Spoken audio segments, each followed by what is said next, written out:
ವಾಸ್ತು ಅಂದ್ರೆ ಬೇಸಿಕಲಿ ಏನು? ಈ ವಾಸ್ತು ಭಯನಾ, ನಂಬಿಕೆನಾ ಅಥವಾ ಸೈನ್ಸ್ ಇದೆಯಾ ಇದರಲ್ಲಿ? ವಸತಿ ಇತಿ ವಾಸ್ತು. ನೀವು ಎಲ್ಲಿಗೆ ಇರ್ತೀರೋ, ಯಾವ ಜಾಗದಲ್ಲಿ ಇರ್ತೀರೋ ಅಲ್ಲಿ ಎಷ್ಟು ಕಂಫರ್ಟಬಲ್ ಆಗಿರ್ತೀರೋ ಅದನ್ನೇ ವಾಸ್ತು ಅಂತ ಹೇಳೋದು. ಅಂದ್ರೆ ಪಂಚಭೂತಗಳ ಬ್ಯಾಲೆನ್ಸ್. ದೇವತೆಗಳಿಂದ ಹಿಡಿದು ಮಾನವರು, ಜಂತುಗಳು ಪ್ರತಿಯೊಬ್ಬರಿಗೂ ಒಂದು ಜಾಗ ಅಂತ ಬೇಕಿದೆ. ಹಾಗಾಗಿ ಇದು ಯಾವಾಗ ದೇವತೆಗಳು ಹುಟ್ಟಿದ್ರೋ ಅವಾಗಿಂದ ಕೂಡ ವಾಸ್ತು ಇಂಪ್ಲಿಮೆಂಟೇಷನ್ ಇದ್ದೇ ಇದೆ. ಈಗ ಕಾಲಿನಿಂದ ನಾಭಿಯಿಂದ ತಲೆಯ ತನಕ ತಗೊಂಡಾಗ it works on golden ratio principle 1.618 ಬರುತ್ತೆ. ವಾಸ್ತು ಯಾವಾಗಲೂ ಚೇಂಜ್ ಆಗೋದಿಲ್ಲ. ಎಷ್ಟೇ ವರ್ಷಗಳಾದ್ರೂ, ಎಷ್ಟೇ ಕೋಟಿ ಇದಾಗ ಸೂರ್ಯ ಚಂದ್ರ ಇರೋ ತನಕ ವಾಸ್ತು ಅನ್ನೋದು ಇದ್ದೇ ಇರುತ್ತೆ. ಒಂದು ಪದ ಮಾತ್ರ ಅಲ್ಲ, ಅದೊಂದು ಶಕ್ತಿ. ಈ ವಾಸ್ತು ದೋಷ ನಿಜವಾದ ದೋಷನಾ? ಇದಕ್ಕೆ ನಿಜವಾಗ್ಲೂ ಒಬ್ಬ ಮನುಷ್ಯ ಹೆದರ್ಬೇಕಾ?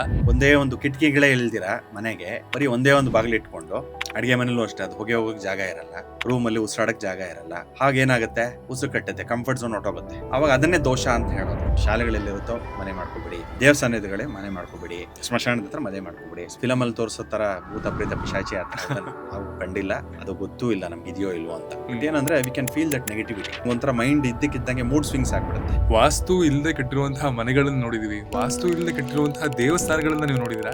ಸುಮ್ಮನೆ ಏನೋ ಒಂದು ಕಲ್ಲಿರುತ್ತೆ, ಅದಕ್ಕೆ ಒಂದು ದೇವಸ್ಥಾನ ತರ ಮಾಡಿ ಅದನ್ನೇನೋ ಮಾಡ್ಬಿಟ್ಟಿರ್ತಾರೆ. ಗರ್ಭಗುಡಿನೂ ಎಷ್ಟಿರಬೇಕು, ಎಷ್ಟು ಎತ್ತರ ಇರಬೇಕು, ಎಷ್ಟು ಅಗಲ ಇರಬೇಕು, ಅದಕ್ಕೂ ನಿಯಮ ಇರುತ್ತೆ. ಆಮೇಲೆ ಎದುರುಗಡೆ ಒಂದು ಗರುಡ್ಗಂಬ ಅಂತ ಇರುತ್ತೆ, ಅದಕ್ಕೂ ಒಂದು ಕರೆಕ್ಟ್ ಆಗಿ ಇಷ್ಟೇ ದೂರದಲ್ಲಿ ಇರಬೇಕು ಅಂತ ಒಂದು ನಿಯಮ ಇದೆ. ಮಂತ್ರಗಳ ಅಂತಂದ್ರೆ ಏನೋ ಒಂದು ಸೌಂಡ್ ತರಬೇಕು. ಓ ಅಂದಾಗ ನಮ್ಮ ನರನಾಡಿಗಳೆಲ್ಲ ಅಲ್ಲಾಡುತ್ತೆ. ವೇದ ಮಂತ್ರ ಘೋಷ ಆದಾಗ ಏನಾಗುತ್ತೆ, ಅದ್ರಲ್ಲಿ ಒಂದು ಶಕ್ತಿ ಬಂದು ಅದೊಂದು ರಿಬೌಂಡ್ ಆಗಿ ಕಳಶದ ಮುಖಾಂತರ ಅದು ಗರುಡ್ಗಂಬಕ್ಕೆ ಟ್ರಾನ್ಸ್ಮಿಟ್ ಆಗಿ ಅಲ್ಲಿಂದ ಸುಮಾರು 2-3 ಕಿಲೋಮೀಟರ್ ತನಕ ಅದು ರೇಡಿಯೇಷನ್ಸ್ ಇರುತ್ತೆ. ಒಂದು ಮನೆ ನೋಡಿದ ತಕ್ಷಣ ಈ 3 ವಸ್ತುಗಳು ಈ ಮನೇಲಿ ಇರಬಾರ್ದು ಅಂತ ನಿಮಗೆ ಟಾಪ್ ಪ್ರಿಯಾರಿಟಿಲಿ ಹೇಳ್ಬೇಕು ಅಂದ್ರೆ ಯಾವುದು? ಪ್ಲಾಸ್ಟಿಕ್ಸ್, ಹುಲಿಗಳದು, ಸಿಂಹ, ಆ ಚಿತ್ರಗಳು, ಪಿತೃಗಳದು ಫೋಟೋಗಳು, ತಾತ ಮುತ್ತಾತ 7-10 ತಲೆಮಾರು ಅದು ನೋಡ್ತು ಅಂದ್ರೆ ಒಳ್ಳೆ ಎಕ್ಸಿಬಿಷನ್ಸ್ ತರ ಇಟ್ಕೊಂಡಿರ್ತಾರೆ. ಟೋಟಲ್ 100% ನಾವ್ ಯಾವ್ದೇ ತಗೊಂಡ್ರು ಅದ್ರಲ್ಲಿ 70% ದೈವ ಬಲ ಇರಬೇಕು, ಇನ್ನು 30% ಪಿತೃಬಲ ಇರಬೇಕು. ವಿಜಯದಶಮಿ ಟೈಮಲ್ಲಿ ಮನೇನ ಶುರು ಮಾಡೋದು ತುಂಬಾ ಶ್ರೇಷ್ಠ ಅಂತಲ್ಲ, ಯಾಕೆ? ವಾಸ್ತುವಲ್ಲಿ ವೆರಿ ಇಂಪಾರ್ಟೆಂಟ್ ತಿಳ್ಕೊಳ್ಳಿ. ಅದು ರಾಜಯೋಗ. ರಾಜ ಅಂತಂದ್ರೆ ಒಂಥರ ಎನರ್ಜಿ. ಅದು 4 ಮಾಸಗಳಿಗೆ ರಾಜಯೋಗ ಮಾಸ ಅಂತ ಕರೀತೀವಿ. ಮಾಘ ಮಾಸ, ವೈಶಾಖ ಮಾಸ, ಶ್ರಾವಣ ಮಾಸ, ಲಾಸ್ಟ್ ಅಲ್ಲಿ ಯಾವುದು ಅಂತಂದ್ರೆ ನೋಡಿ, ಶಾಸ್ತ್ರ ಯಾವತ್ತೂ ಸುಳ್ಳಾಗಲ್ಲ. ಶಾಸ್ತ್ರ ಹೇಳೋರು ಸುಳ್ಳಾಗ್ಬೋದು ಹೊರತು ಶಾಸ್ತ್ರ ಯಾವತ್ತೂ ಸುಳ್ಳಾಗಲ್ಲ.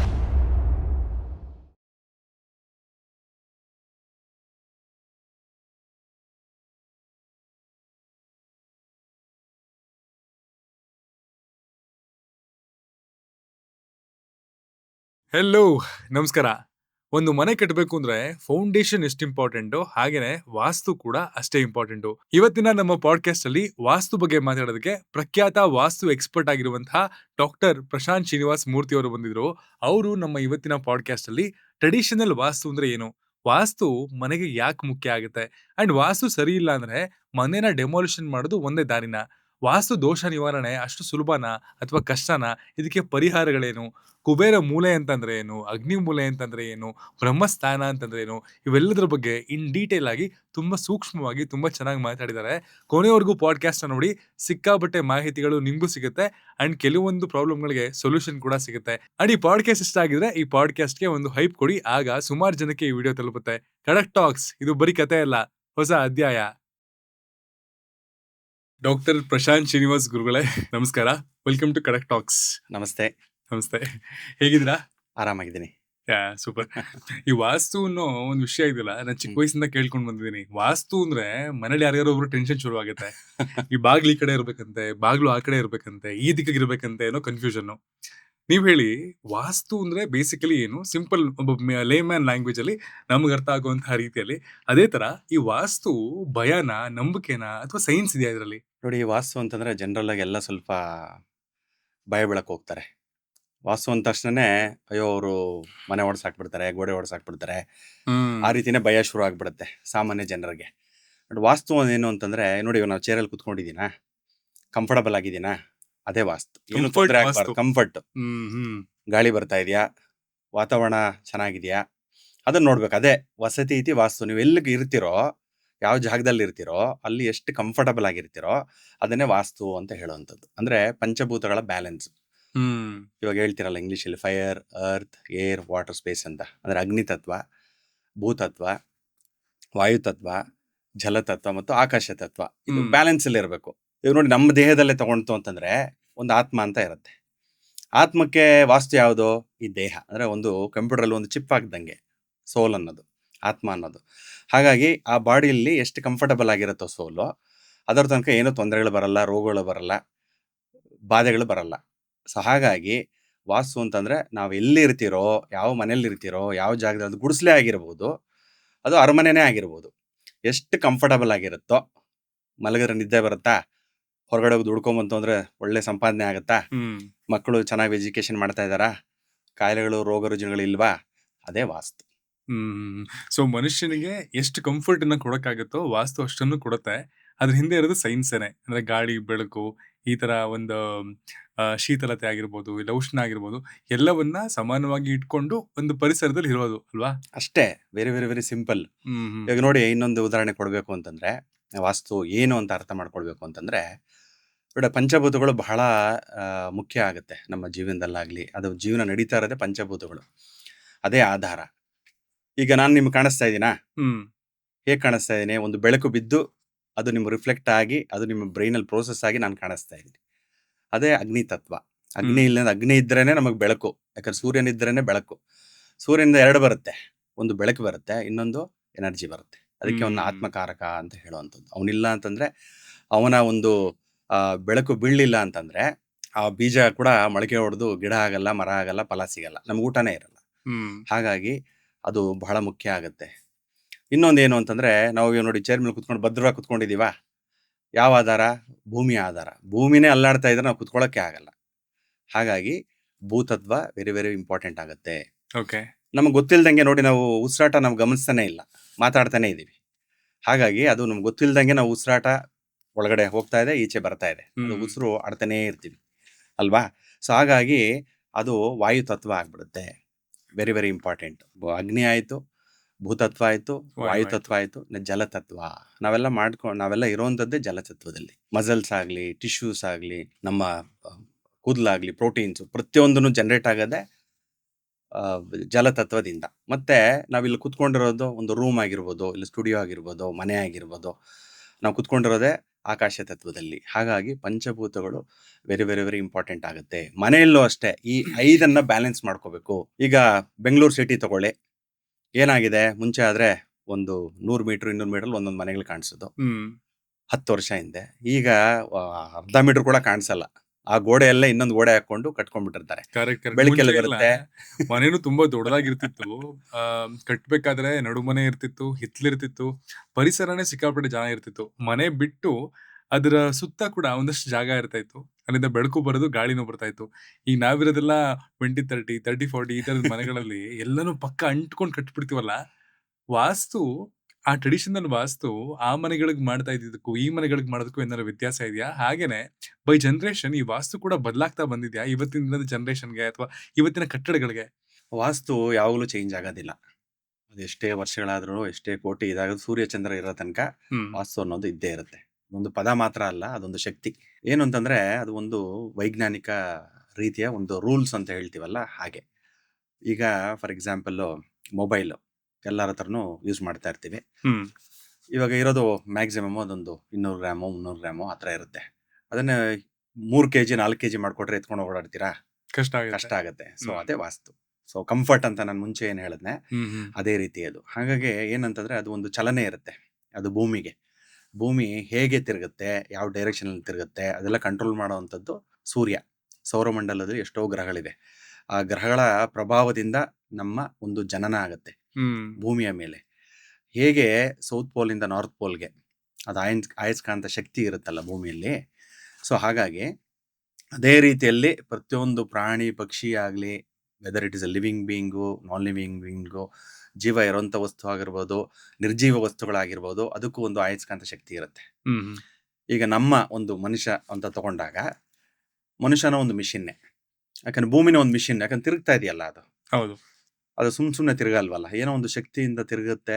ಸೂರ್ಯನ ಸುತ್ತುತ್ತೆ. ಅದು ಹೇಗೆ ಗೊತ್ತು ಹಂಗೆ ಹೋಗ್ಬೇಕು, ಇದೇ ದಾರಿಲೇ ಹೋಗ್ಬೇಕು ಅಂತ? ಹಾಗಾಗಿ ಅದೊಂದು ಪ್ರೋಗ್ರಾಮ್ ಅದು. ಅದೇ ರೀತಿ ಮನುಷ್ಯನೂ ಅಷ್ಟೇ ಒಂದು ಮಿಷಿನ್. ಹೇಗೆ ಅಂತಂದ್ರೆ, ಇವಾಗ ನಾನು ಕುತ್ಕೊಂಡಿದ್ದೀನಿ, ನಿಮ್ಗೆ ಕಾಣಿಸ್ತಾ ಇದೆ. ಹೆಂಗೆ ಕಾಣಿಸ್ತಾ ಇದೆ?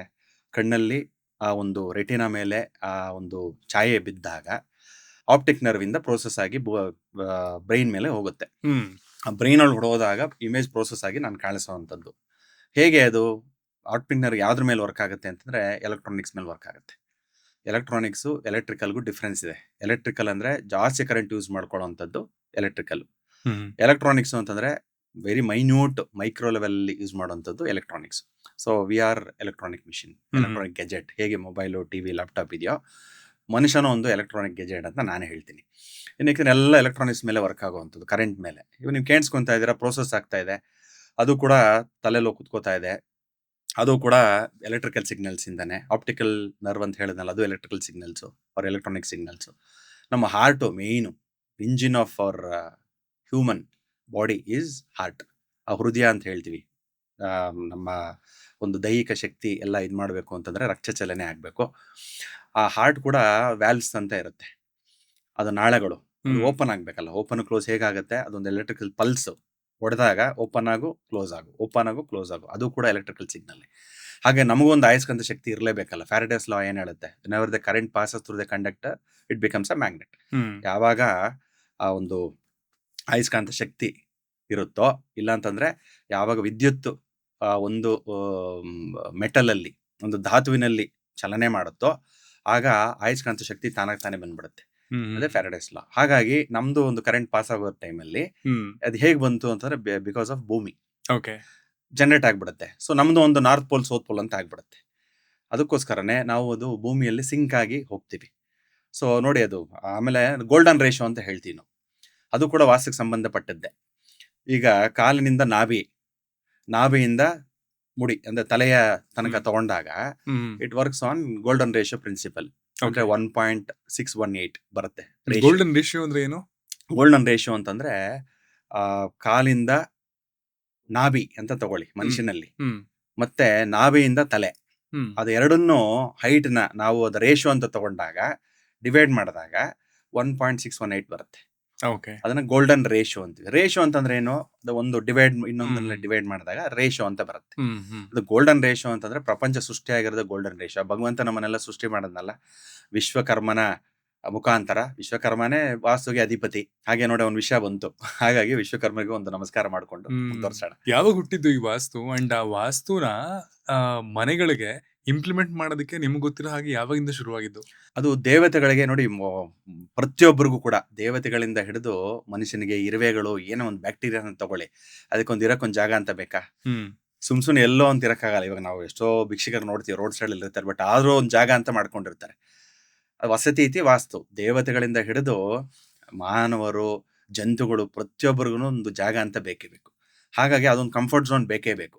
ಹಾಗಾಗಿ ಇದು ಯಾವಾಗ ದೇವತೆಗಳು ಹುಟ್ಟಿದ್ರೋ, ನಾವ್ಯಾವಾಗ ಹುಟ್ಟುದಂತೂ ಗೊತ್ತಿಲ್ಲ, ದೇವತೆಗಳು ಯಾವಾಗ ಹುಟ್ಟುದಂತೂ ಗೊತ್ತಾಗಲ್ಲ. ಹಾಗಾಗಿ ಯಾವಾಗ ಫಸ್ಟ್ ಡೇ ಹುಟ್ಟಿರ್ತಾರೋ ಅವಾಗಿಂದ ಕೂಡ ವಾಸ್ತು ಇಂಪ್ಲಿಮೆಂಟೇಶನ್ ಇದ್ದೇ ಇದೆ.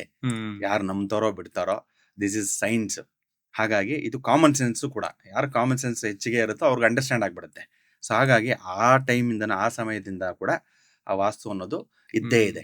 ಟರ್ಮ್ ಯೂಸ್ ಮಾಡದೇ ಇರ್ಬೋದು, ಬಟ್ ಏನಂದ್ರೆ ಕಾನ್ಸೆಪ್ಟ್ ಇದ್ದೇ ಇದೆ. ಈ ಕೆಲವೊಂದು ದೋಷಗಳು ಅಂದ್ರೆ ಮನುಷ್ಯನ ಸಿಕ್ಕಾಪಟ್ಟೆ ಭಯ ಆಗುತ್ತೆ. ಈಗ ನಾಗದೋಷ ಅಂತಾರೆ, ಅದೇ ತರ ವಾಸ್ತು ದೋಷ ಅಂತ ಒಂದಿದೆ. ವಾಸ್ತು ದೋಷ ಅಂತಂದ್ರೆ ಮನುಷ್ಯನಿಗೆ ಏನೋ ಒಂದು ಭಯ, ಓಕೆ ನನ್ನ ಮರಳೇನೋ ಸರಿ ಇಲ್ವೇನೋ, ನನಗೇನೋ ತೊಂದರೆ ಆಗುತ್ತೇನೋ ಅಂತ. ಈ ವಾಸ್ತು ದೋಷ ನಿಜವಾದ ದೋಷನ? ಒಂದು, ಇದಕ್ಕೆ ನಿಜವಾಗ್ಲೂ ಒಬ್ಬ ಮನುಷ್ಯ ಹೆದರ್ಬೇಕಾ? ದೋಷದಿಂದ ಆಗುವಂತಹ ಸಮಸ್ಯೆಗಳೇನು ಆಕ್ಚುಲಿ? ನೀವು ದೋಷ ಅಂತಂದ್ರೆ ಡಿಫೆಕ್ಟ್ ಅಂತ ಹೇಳ್ತೀವಿ, ಏನೋ ಸರಿ ಇಲ್ಲದೆ ಇರೋವಂಥದ್ದು. ಇವಾಗ ನಮ್ಮ ಮನುಷ್ಯರಲ್ಲಿ ಒಂದು ಕಣ್ಣಿಲ್ಲ ಅಂತಂದ್ರೆ ಏನಾಗುತ್ತೆ, ಡಿಫೆಕ್ಟ್ ಅಂತ. ಡಿಫೆಕ್ಟ್. ಒಂದು ಕೈ ಇಲ್ಲ ಅಂದ್ರೆ ಡಿಫೆಕ್ಟ್. ಅಂದ್ರೆ ಎಷ್ಟೋ ಕೆಲಸಗಳು ಮಾಡಕ್ಕಾಗಲ್ಲ, ನಿಂತೋಗುತ್ತವೆ. ಅದೇ ರೀತಿ ಮನೆಗೂ ಕೂಡ ದೋಷ ಅಂತ ಹೇಳ್ತೀವಿ. ದೋಷ ಅಂತಂದ್ರೆ ಈಗೆಲ್ಲ ಒಂದೇ ಒಂದು ಕಿಟಕಿಗಳೇ ಇಲ್ದಿರ ಮನೆಗೆ, ಬರೀ ಒಂದೇ ಒಂದು ಬಾಗಿಲು ಇಟ್ಕೊಂಡು, ಅಡಿಗೆ ಮನೇಲೂ ಅಷ್ಟೇ, ಅದು ಹೋಗಕ್ಕೆ ಜಾಗ ಇರಲ್ಲ, ರೂಮಲ್ಲಿ ಉಸಿರಾಡಕ್ ಜಾಗ ಇರಲ್ಲ. ಹಾಗೇನಾಗುತ್ತೆ, ಉಸಿರು ಕಟ್ಟುತ್ತೆ, ಕಂಫರ್ಟ್ ಝೋನ್ ಹೊಟ್ಟೋಗುತ್ತೆ. ಅವಾಗ ಅದನ್ನೇ ದೋಷ ಅಂತ ಹೇಳೋದು. ಹಾಗಾಗಿ ಅದನ್ನ ಕರೆಕ್ಷನ್ ಮಾಡೋದು ಹೇಗೆ ಅಂತಂದ್ರೆ, ಎಲ್ಲ ಕಡೆ ಕಿಟಕಿಗಳು ಇಟ್ಟಾಗ ಏನಾಗುತ್ತೆ, ಗಾಳಿ ಫ್ಲೋ ಆಗುತ್ತೆ. ಅದು ಕೂಡ ವಿಂಡ್ ಡೈರೆಕ್ಷನ್ಸ್ ನೋಡ್ಕೋಬೇಕು, ಗಾಳಿ ಯಾವ ರೀತಿ ಚಲನೆ ಆಗುತ್ತೆ.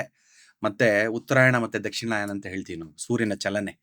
ಆದರೂ ಕೂಡ ಏನಾಗುತ್ತೆ, ನಮಗೆ ಮಳೆಗಳು ಬರುವಂಥದ್ದು, ಗಾಳಿ ಬೀಸುವಂಥದ್ದು ಪ್ರತಿಯೊಂದು ಸೂರ್ಯನ ಚಲನೆಯಿಂದನೇ ಆಗುತ್ತೆ. ಹಾಗಾಗಿ ಅದರ ಅನುಗುಣವಾಗಿ ನಾವು ಮನೆಗಳನ್ನ ಕಟ್ಕೋಬೇಕು, ಕಿಟಕಿಗಳನ್ನ ಇಡಬೇಕು, ಬಾಗಿಲುಗಳನ್ನ ಇಡಬೇಕು. ಆಗ ದೋಷ ಹೋಗಲ್ಲ, ದೋಷ ಇರಲ್ಲ ಅಂತ ಹೇಳ್ತೀವಿ. ಮೇನ್ ಏನು ಅಂತಂದ್ರೆ, ದೋಷ ಯಾವುದು ಅಂತಂದ್ರೆ ಭೂಮಿಯಿಂದ ಬರ್ತಾ ಇರೋವಂಥದ್ದು ಅಯಸ್ಕಾಂತ, ಅದನ್ನ ಜಿಯೋಪಾಥಿಕ್ ಸ್ಟ್ರೆಸ್ ಅಂತ ಹೇಳ್ತೀವಿ. ಅದೇನ ಡಿಫೆಕ್ಟ್ ಆಯ್ತು ಅಂತಂದ್ರೆ ನಮ್ಮ ಜಾತಕನೂ ಚೆನ್ನಾಗಿರುತ್ತೆ, ಏನೋ ತೊಂದರೆ ಇಲ್ಲ, ವಿದ್ಯಾವಂತರು, ಒಳ್ಳೆ ಕೆಲಸದಲ್ಲೂ ಇರ್ತೀವಿ, ಹೊಸ ಮನೆ ಕಟ್ಕೊಂಡು ಹೋಗ್ತೀವಿ. ಅಲ್ಲಿ ಏನನ್ನ ಅಯಸ್ಕಾಂತ ಶಕ್ತಿಗಳು ಯಥೇಚ್ಛವಾಗಿ ಡಿಸ್ಟ್ರೆಸ್ ಅಂತ ಹೇಳ್ತೀವಿ, ಅಂದ್ರೆ ಕಂಟಿನ್ಯೂಸ್ ಆಗಿ ಫ್ಲೋ ಆಗಬೇಕು. ಅಲ್ಲೇನಾಗುತ್ತೆ, ಅಲ್ಲಿ ಡಿಸ್ಟ್ರೆಸ್ ಇರುತ್ತೆ, ಅಂದ್ರೆ ಕರೆಕ್ಟಾಗಿ ಫ್ಲೋ ಆಗದೇ ಇರೋವಂಥದ್ದು. ಅವಾಗ ಏನಾಗುತ್ತೆ ಅಂತಂದ್ರೆ ಒಂದು ಮನುಷ್ಯನಲ್ಲಿ ಒಂದು ಕಾಯಿಲೆಗಳು ಬರುವಂಥದ್ದು. ಅವೆಲ್ಲ ಸೈಂಟಿಸ್ಟ್ ಎಲ್ಲ ಪ್ರೂವ್ ಮಾಡಿದ್ದಾರೆ. ಜಿಯೋಪಾಥಿಕ್ ಸ್ಟ್ರೆಸ್ ಎಲ್ಲಿದ್ದಾಗ ಅಲ್ಲಿ ಮಲಗಿದಾಗ ಕ್ಯಾನ್ಸರ್ ಬರೋ ಚಾನ್ಸಸ್ ಇರುತ್ತೆ, ಓಕೆ. ಬೇರೆ ಬೇರೆ ಡಿಫೆಕ್ಟ್ಸ್ ಬರೋ ಚಾನ್ಸಸ್ ಇರುತ್ತೆ, ಬಾಡಿ ಸರಿಯಾಗಿ ವರ್ಕ್ ಆಗಲ್ಲ. ನಾನು ಹೇಳಿದ್ನಲ್ಲ, ನಮ್ಮ ಬಾಡಿ ಅನ್ನೋದು ಒಂದು ಮಿಷಿನ್, ಎಲೆಕ್ಟ್ರಾನಿಕ್ ಗೆಜೆಟ್. ಅದಕ್ಕೆ ನೀವು ಸಿಕ್ಕಾಪಟ್ಟೆ ಮ್ಯಾಗ್ನೆಟ್ ಕೊಟ್ಟಾಗ ಏನಾಗ್ಬಿಡುತ್ತೆ, ಅದು ಟಿವಿಲೂ ಅಷ್ಟೇ, ನಿಮ್ಮ ಮೊಬೈಲ್ ಹತ್ರನೂ ಅಷ್ಟೇ, ಒಂದು ಮ್ಯಾಗ್ನೆಟ್ ತೊಗೊಂಡು ಹತ್ರ ತೊಗೊಂಡೋಗಿ ಏನಾಗುತ್ತೆ, ಆ ಪಿಕ್ಚರ್ಸ್ ಎಲ್ಲ ಡಿಸ್ಟ್ರಾಕ್ಟ್ ಆಗುತ್ತೆ. ಯಾಕಾಗಬೇಕು? ಅದಕ್ಕೆ ಏನು ಸಂಬಂಧ? ಆ ಮ್ಯಾಗ್ನೆಟಿಕ್ ಫೀಲ್ಡು ಇನ್ಫ್ಲುಯೆನ್ಸ್ ಮಾಡ್ತಾ ಇರುತ್ತೆ. ಆಗ ಡಿಸ್ಟ್ರೆಸ್ ಶುರು ಆಗುತ್ತೆ. ಆಗ ಏನಾಗುತ್ತೆ, ಯಾವುದು ಬಾಡಿ ಪಾರ್ಟಲ್ಲಿ ಯಾವ್ದು ವೀಕ್ ಇರುತ್ತೋ ಅದು ತೊಂದರೆ ಆಗುತ್ತೆ. ಬೇರೆ ಕೀಟಾಣುಗಳೆಲ್ಲ ಅದನ್ನ ನಮಗೆ ನಿರೋಧಕ ಶಕ್ತಿ ಕಡಿಮೆ ಆಗುತ್ತೆ, ರೋಗಗಳು ಹೆಚ್ಚಾಗುತ್ತೆ. ಅದಕ್ಕೆ ಹೇಳೋದು ವಾಸ್ತು ಕರೆಕ್ಟ್ ಆಗಿರಬೇಕು. ಏನಕ್ಕೆ ಅಂತಂದ್ರೆ ಪೌರಾಣಿಕ ರೀತಿಯಲ್ಲಿ ಹೇಳ್ಕೊಂಬರ್ತೀವಿ. ನಮ್ಮ ಭಾರತದಲ್ಲಿ ಸೈಂಟಿಫಿಕ್ ಆಗಿ ಹೇಳಬೇಕು ಅಂತಂದ್ರೆ ಅವ್ರ ತಲೆಗೂ ಹೋಗಲ್ಲ, ಅರ್ಥನೂ ಆಗಲ್ಲ, ನಮ್ಗೆ ಬಿಟ್ಬಿಡಿ ಅಂತ ಹೇಳ್ತಾರೆ. ಅದಕ್ಕೆ ಪೌರಾಣಿಕ ರೀತಿಯಲ್ಲಿ ಭಯ ಇಡಿಸ್ತಾರೆ. ಈ ರೀತಿ ತೊಂದರೆ, ದೇವ್ರಿಗೆ ತೊಂದರೆ ಮಾಡ್ತಾನೆ ನಿಮಗೆ, ಮನೆ ಗಲೀಜಾಗಿ ಇಟ್ಕೊಂಡ್ರೆ ರಾಹು ವಾಸ ಆಗ್ಬಿಡುತ್ತೆ. ರಾಹು ಅಂತಂದ್ರೆ ಸರ್ಪದ ಹೆಡೆ, ವಿಷ. ಹಾಗಾಗಿ ಅದು ತೊಂದರೆ ಮಾಡುತ್ತೆ, ರಾಹು ಬಾಧೆ, ಶನಿ ಬಾಧೆ ಅಂತ ಹೇಳ್ತು ಅಂತಂದ್ರೆ ಅವಾಗ ಜನರಿಗೆ, ಸಾಮಾನ್ಯ ಜನರಿಗೆ ಸ್ವಲ್ಪ ಹೆದರಿಕೆ ಆಗಿ ಆಗ ಶುದ್ಧತೆಯನ್ನು ಮೇಂಟೈನ್ ಮಾಡ್ತಾರೆ. ಆಗ ವಾಸ್ತುವನ್ನ ಸ್ವಲ್ಪ ನಂಬಿ ಅದ್ರ ಪ್ರಕಾರ ಮಾಡ್ಕೋತಾರೆ. ಅವ್ರು ನಂಬಲಿ ಬಿಡ್ಲಿ, ವಾಸ್ತು ಇಸ್ ಎ ಸೈನ್ಸ್. ಬಟ್ ಆದ್ರೆ ಆ ಕತೆಗಳ ಹಿಂದೆ ಇರೋದು ಪ್ಯೂರ್ ಸೈನ್ಸೇನೆ, ಪ್ಯೂರ್ ಸೈನ್ಸೇ. ಅದಕ್ಕೆ ಯಾಕಂದ್ರೆ ನೋಡಿ, ಇದು ವೇದಗಳು ಕೊಟ್ಟರು ಅಂತ ನಿಮ್ಗೆ ಏನೂ ಅರ್ಥ ಆಗಲ್ಲ. ಆ ಮಂತ್ರಗಳು, ಉಚ್ಚಾರಣೆಗಳು, ಆ ಪದಗಳ ಬಳಕೆ, ಸಂಸ್ಕೃತನೇ ಗೊತ್ತಾಗಲ್ಲ. ಹಾಗಾಗಿ ಅದೇನ್ ಮಾಡ್ತಾರೆ, ಅದನ್ನ ಬ್ರೇಕ್ ಡೌನ್ ಮಾಡಿ ಅದು ಉಪವೇದಗಳು ಮಾಡ್ತಾರೆ. ಉಪವೇದಗಳಿಂದ ಕಥೆಗಳು ಬರುತ್ತೆ, ಚಿಕ್ಕ ಚಿಕ್ಕ ಕಥೆಗಳು ಬರುತ್ತೆ, ಉಪಕಥೆಗಳು ಬರುತ್ತೆ. ಹಾಗಾಗಿ ಏನಾಗುತ್ತೆ, ಸಾಮಾನ್ಯ ಜನರಿಗೆ ಅದನ್ನ ಮುಖಾಂತರ ಹೇಳ್ತು ಅಂತಂದ್ರೆ ಬಹಳ ವಿಶೇಷವಾಗಿ ಅರ್ಥ ಆಗುತ್ತೆ, ಮನದಟ್ಟಾಗತ್ತೆ. ಎಲ್ಲರೂ ಬುದ್ಧಿವಂತರು ಇರಲ್ಲ, ಬುದ್ಧಿವಂತಿದ್ರು ವಿದ್ಯಾವಂತರು ಇರಲ್ಲ. ಹಾಗಾಗಿ ಅವ್ರಿಗೆ ತಿಳಿಯೋ ರೀತಿಯಲ್ಲಿ ಹೇಳ್ತು ಅಂದ್ರೆ they will start appreciating the things. ಅವಾಗ ಇಂಪ್ಲಿಮೆಂಟ್ ಮಾಡ್ಕೊಳಕ್ಕೆ ನಂಬಿಕೆ ಬರ್ಬೇಕಲ್ವಾ. ನಂಬಿಕೆ ಅನ್ನೋದು ಯಾವ್ದು ಬರುತ್ತೆ, ಒಂದು ಸೈನ್ಸ್ ಇಂದ ಬರ್ಬೋದು, ಇಲ್ಲಾಂದ್ರೆ ಭಯಭಕ್ತಿ, ದೇವ್ರಂತ ತಗೊಂಡಾಗ ಭಯಭಕ್ತಿ ಬರುತ್ತೆ. ಆಗ ಅದನ್ನ ಫಾಲೋ ಮಾಡ್ತಾರೆ ಅಂತ ಒಂದೇ ಉದ್ದೇಶ. ಇದೆಲ್ಲ ಏನು ಅಂತ ನಮ್ಮ ಸನಾತನ ಧರ್ಮದಿಂದ ಬಂದಿರುವಂತದ್ದು ಇವೆಲ್ಲ. ವಾಸ್ತು, ಶಿಲ್ಪಶಾಸ್ತ್ರ, ಜ್ಯೋತಿಷ್ಯ, ವೇದಗಳಿರುತ್ತೆ, 4 ವೇದಗಳು. ಆ ವೇದಗಳ ಕೆಳಗಡೆ ಬರುವಂತದ್ದೇ ವೇದಾಂಗಗಳು, ಉಪವೇದಗಳು. ಅದರಲ್ಲಿ ಬರುವಂತದ್ದು ಶಿಲ್ಪಶಾಸ್ತ್ರ, ಆಯುರ್ವೇದ, ಜ್ಯೋತಿಷ್ಯ, ನಿರುಕ್ತ, ಕಲ್ಪ, ಶಿಕ್ಷಾ, ವ್ಯಾಕರಣ, ನೋಡಿ ಎಲ್ಲ ಬರುತ್ತೆ. ಹಾಗಾಗಿ ಶಿಲ್ಪಶಾಸ್ತ್ರ ಅಂತಂದ್ರೆ ಅದರಲ್ಲಿ ಬರುವಂತದ್ದೇ ವಾಸ್ತು. ಅದರಲ್ಲಿ 2 ಭಾಗ ಬರುತ್ತೆ. ಒಂದು ಮನುಷ್ಯನ ಇರಕ್ಕೆ, ಮನುಷ್ಯಾಲಯ ಅಂತ ಕರಿತೀವಿ. ಮನುಷ್ಯನ ಇರ್ಬೇಕಾದ್ರೆ ಏನೇನ್ ಬೇಕು ಅವನಿಗೆ ಸೌಕರ್ಯಗಳು, ಅದನ್ನ ಒಂದು ವಾಸ್ತುವನ್ನ ಅದು ಅಡ್ರೆಸ್ ಮಾಡುತ್ತೆ. ಇನ್ನೊಂದು ದೇವಾಲಯಗಳನ್ನ ಕಟ್ತೀವಿ, ಅದು ನಮ್ಮ ಸಾಮೂಹಿಕವಾಗಿ ಆ ಸಮಾಜನ ಸೆಳೆಯುವಂಥದ್ದು ಒಂದು ಜಾಗ ಅದು. ಹಾಗಾಗಿ ಅಲ್ಲಿ ಹೋದಾಗ ನಮ್ಮ ನಡುವೆ ಸೌಹಾರ್ದತೆ ಬೆಳೆಯುತ್ತೆ, ಒಬ್ಬರವ್ರಿಗೂ ಎಲ್ಲ ಖುಷಿಯಾಗಿ ಸಂತೋಷದಿಂದ ಬದುಕಬೇಕು. ಹಾಗಾಗಿ ದೇವಸ್ಥಾನಗಳು ಬಹಳ ಮುಖ್ಯ. ಈ ಮನೆಗಳಿಗೂ ದೇವಸ್ಥಾನಗಳ ವಾಸ್ತುಗೂ ತುಂಬಾ ಡಿಫ್ರೆನ್ಸ್ ಇರುತ್ತಾ? 100% ಡಿಫ್ರೆನ್ಸ್ ಇರುತ್ತೆ. ಯಾಕಂದ್ರೆ ಮನುಷ್ಯರು ಇರುವಂತದ್ದು ಮನೆಯಲ್ಲಿ ಎಷ್ಟು ಜನ ಇರ್ತಾರೆ ಹಬ್ಬ ಅಂದ್ರೆ, ಆಗಿನ ಕಾಲದಲ್ಲಿ ತಗೊಂಡ್ರೆ ಒಂದು 50 ಜನ, 60 ಜನ, 100 ಜನ. ದೊಡ್ಡ ತೊಟ್ಟಿ ಮನೆ ಅಂತ ಕರೆಯೋರು. ಸಿಕ್ಕಾಬಟ್ಟೆ ಎಕರೆಗಳ ಗಟ್ಲೆ ಆ ಮನೆಗಳೆಲ್ಲ ಮಾಡ್ಕೊಂಡು ಕಟ್ಕೊಂಡಿರೋರು. ದೇವಸ್ಥಾನ ಅಂತಂದ್ರೆ ಸಾವಿರಾರು ಜನ ಹೋಗ್ತಾರೆ, ಲಕ್ಷಾಂತರ ಜನ ಹೋಗ್ತಾರೆ. ಒಂದು ಜಾತ್ರೆ ಆಯ್ತು ಅಂತಂದ್ರೆ ಎಷ್ಟು 1000 ಜನ, ಲಕ್ಷ ಜನ ಸೇರ್ತಾರೆ. ಅವ್ರನ್ನೆಲ್ಲ ಅಕಾಮಿಡೇಟ್ ಮಾಡಬೇಕು, ಅವ್ರನ್ನೆಲ್ಲ ತಡೆಯುವಂತ ಶಕ್ತಿ ದೇವಸ್ಥಾನಕ್ಕೆ ಇರಬೇಕು, ಆ ಜಾಗಗಳಿರ್ಬೇಕು, ವ್ಯವಸ್ಥೆಗಳಿರ್ಬೇಕು. ಹಾಗಾಗಿ definitely there will be difference between the domestic vastu and the temple vastu. Okay. Vastu ಇಲ್ಲದೆ ಕಟ್ಟಿರುವಂತಹ ಮನೆಗಳನ್ನ ನೋಡಿದೀವಿ, ವಾಸ್ತು ಇಲ್ಲದೆ ಕಟ್ಟಿರುವಂತಹ ದೇವಸ್ಥಾನಗಳನ್ನ ನೀವು ನೋಡಿದಿರಾ? ಎಷ್ಟೋ ಜನ ಕಟ್ಟಿರ್ತಾರೆ. ಓಕೆ. ಇವಾಗ ನಮ್ಮ ಭಾರತ ದೇಶದಲ್ಲಿ ದೇವಸ್ಥಾನಗಳಿಗೆ ಏನು ಕೊರತೆ ಇಲ್ಲ. ಒಂದು ಬೀದಿಯಲ್ಲಿ ನಡ್ಕೊಂಡು ಹೋಯ್ತು ಅಂದ್ರೆ 10 ದೇವಸ್ಥಾನ ಸಿಗುತ್ತೆ. ಒಂದು ದೊಡ್ಡ ದೇವಸ್ಥಾನ ಇರ್ಬೋದು, ಇಲ್ಲ ಚಿಕ್ಕದು ರೋಡ್ ಸೈಡ್ ಅಂತ ಇರ್ಬೋದು. ಅದು ಏನೇ ಇರಲ್ಲ, ಅದು ಉದ್ದೇಶನೇ ಇರಲ್ಲ, ಸುಮ್ಮನೆ ಏನೋ ಒಂದು ಕಲ್ಲು ಇರುತ್ತೆ, ಅದಕ್ಕೆ ಒಂದು ದೇವಸ್ಥಾನ ತರ ಮಾಡಿ ಅದನ್ನೇನೋ ಮಾಡಿಬಿಟ್ಟಿರ್ತಾರೆ. ಹಾಗೆ ಅದರಲ್ಲಿ ಎನರ್ಜೀಸ್ ಅಂತ ಬರಬೇಕಲ್ಲ. ಹಾಗಾಗಿ ಅದಕ್ಕೆ ಸಿಕ್ಕಾಪಟ್ಟೆ ಪ್ರೋಸೆಸ್ನ ಫಾಲೋ ಮಾಡಬೇಕು. ಆ ನಿಯಮಗಳಿರುತ್ತವೆ. ದೇವಸ್ಥಾನ ಒಂದು ವಿಗ್ರಹನ ಕೂಡಿಸ್ಬೇಕು ಅಂತ ಗರ್ಭಗುಡಿಯಲ್ಲಿ, ಅದಕ್ಕೆ ಗರ್ಭ ಸಂಸ್ಕಾರ ಮಾಡಬೇಕು. ಆ ಒಂದು ಅಗದಿ ಭೂಮಿಗೆ ಶಕ್ತಿ ಕೊಡಬೇಕು. ಆ ನವರತ್ನಗಳು, ನವಧಾನ್ಯಗಳು, ಪಂಚ ಪಲ್ಲವಗಳು, ಪಂಚಾಮೃತ, ಪಂಚಗವ್ಯ, ಎಷ್ಟೋ ಅದನ್ನೆಲ್ಲ ಭೂಮಿಯಲ್ಲಿ ಹಾಕಿ ಅದನ್ನ ಫಲವತ್ತು ಮಾಡಿ ಯಂತ್ರಗಳನ್ನು ಹಾಕಿ ಅದರ ಮೇಲೆ ನಾವು ದೇವರನ್ನ ಕೂಡಿಸಿ ವಿಗ್ರಹನ ಅದಕ್ಕೆ ಪ್ರಾಣ ಪ್ರತಿಷ್ಠೆ ಮಾಡಬೇಕು. It acts like A transmitter. ಆ ಎನರ್ಜೀಸ್ ಟ್ರಾನ್ಸ್ಮಿಟ್ ಬರುತ್ತೆ. ಅಲ್ಲಿ ಆ ಗೋಪುರ, ಆ ಒಂದು ವಿಗ್ರಹದಿಂದ ಮೇಲ್ಗಡೆ ಗೋಪುರ ಮಾಡಿರ್ತಾರೆ, ಕಳಶ ಕೂಡಿಸಿರ್ತಾರೆ. That is a transmitter. ಆಗ ಅಲ್ಲಿಂದ ಎನರ್ಜಿ ಗ್ರ್ಯಾಪ್ ಮಾಡಿ, ಆಮೇಲೆ ಎದುರುಗಡೆ ಒಂದು ಗರುಡ್ ಗಂಬ ಅಂತ ಇರುತ್ತೆ, ಅದಕ್ಕೂ ಒಂದು ಕರೆಕ್ಟಾಗಿ ಇಷ್ಟೇ ದೂರದಲ್ಲಿ ಇರಬೇಕು ಅಂತ ಒಂದು ನಿಯಮ ಇದೆ. ಗರ್ಭಗುಡಿನೂ ಎಷ್ಟಿರಬೇಕು, ಎಷ್ಟು ಎತ್ತರ ಇರಬೇಕು, ಎಷ್ಟು ಅಗಲ ಇರಬೇಕು, ಅದಕ್ಕೂ ನಿಯಮ ಇರುತ್ತೆ. ಆ ವಿಗ್ರಹ ಕೂಡಿಸ್ತೀವಲ್ಲ, ಅದು ಗೋಲ್ಡನ್ ರೇಷಿಯೋ. ಓಕೆ. ಅದಕ್ಕೂ ಕೂಡ ಕರೆಕ್ಟಾಗಿ ಎಷ್ಟೆಷ್ಟು ಹೈಟ್ ಇರಬೇಕು, ಎಷ್ಟು ಗಾತ್ರ ಇರಬೇಕು, ಎಷ್ಟು ತೂಕ ಇರಬೇಕು, ಅದಕ್ಕೂ ಕೂಡ ನಿಯಮ ಇದೆ. ಆಗ ಯಾವಾಗ ಅದೊಂದು ಮಂತ್ರಗಳನ್ನ ಹೇಳಿದಾಗ, ಮಂತ್ರಗಳು ಅಂತಂದ್ರೆ ಏನೋ ಒಂದು ಸೌಂಡ್ ಥೆರಪಿ. ಏನೋ ಒಂದು ಮಂತ್ರ ಹೇಳಿದಾಗ, ಈಗ ನೋಡಿ ಓಂ ಅಂದಾಗ ನಮ್ಮ ನರನಾಡಿಗಳೆಲ್ಲ ಅಲ್ಲಾಡುತ್ತೆ ಕಾನ್ಸಂಟ್ರೇಟ್ ಮಾಡಿದಾಗ. ಓಂ ಅನ್ನೋದ್ರಲ್ಲೇ ಅಕಾರ, ಉಕಾರ, ಮಕರ ಇದೆ. ಹಾಗಾಗಿ ಆ ಒಂದು ಮಂತ್ರಗಳನ್ನ ಆ ಒಂದು ಯಾವ ದೇವರು ಕೂಡಿಸಿರ್ತಾರೋ ಆ ದೇವರಿಗೆ ಒಂದು ಮಂತ್ರಗಳಿರುತ್ತೆ, ಅಷ್ಟೋತ್ರಗಳಿರುತ್ತೆ, ಶ್ಲೋಕಗಳಿರುತ್ತೆ ವೇದಗಳಲ್ಲಿ. ಆ ವೇದ ಮಂತ್ರ ಘೋಷ ಆದಾಗ ಏನಾಗುತ್ತೆ, ಅದರಲ್ಲಿ ಒಂದು ಶಕ್ತಿ ಬಂದು ಅದೊಂದು ರಿಬೌಂಡ್ ಆಗಿ ಕಳಶದ ಮುಖಾಂತರ ಅದು ಗರುಡ್ಗುಮ್ಮಕ್ಕೆ ಟ್ರಾನ್ಸ್ಮಿಟ್ ಆಗಿ ಅಲ್ಲಿಂದ ಸುಮಾರು 2-3 ಕಿಲೋಮೀಟರ್ ತನಕ ಅದು ರೇಡಿಯೇಷನ್ಸ್ ಇರುತ್ತೆ.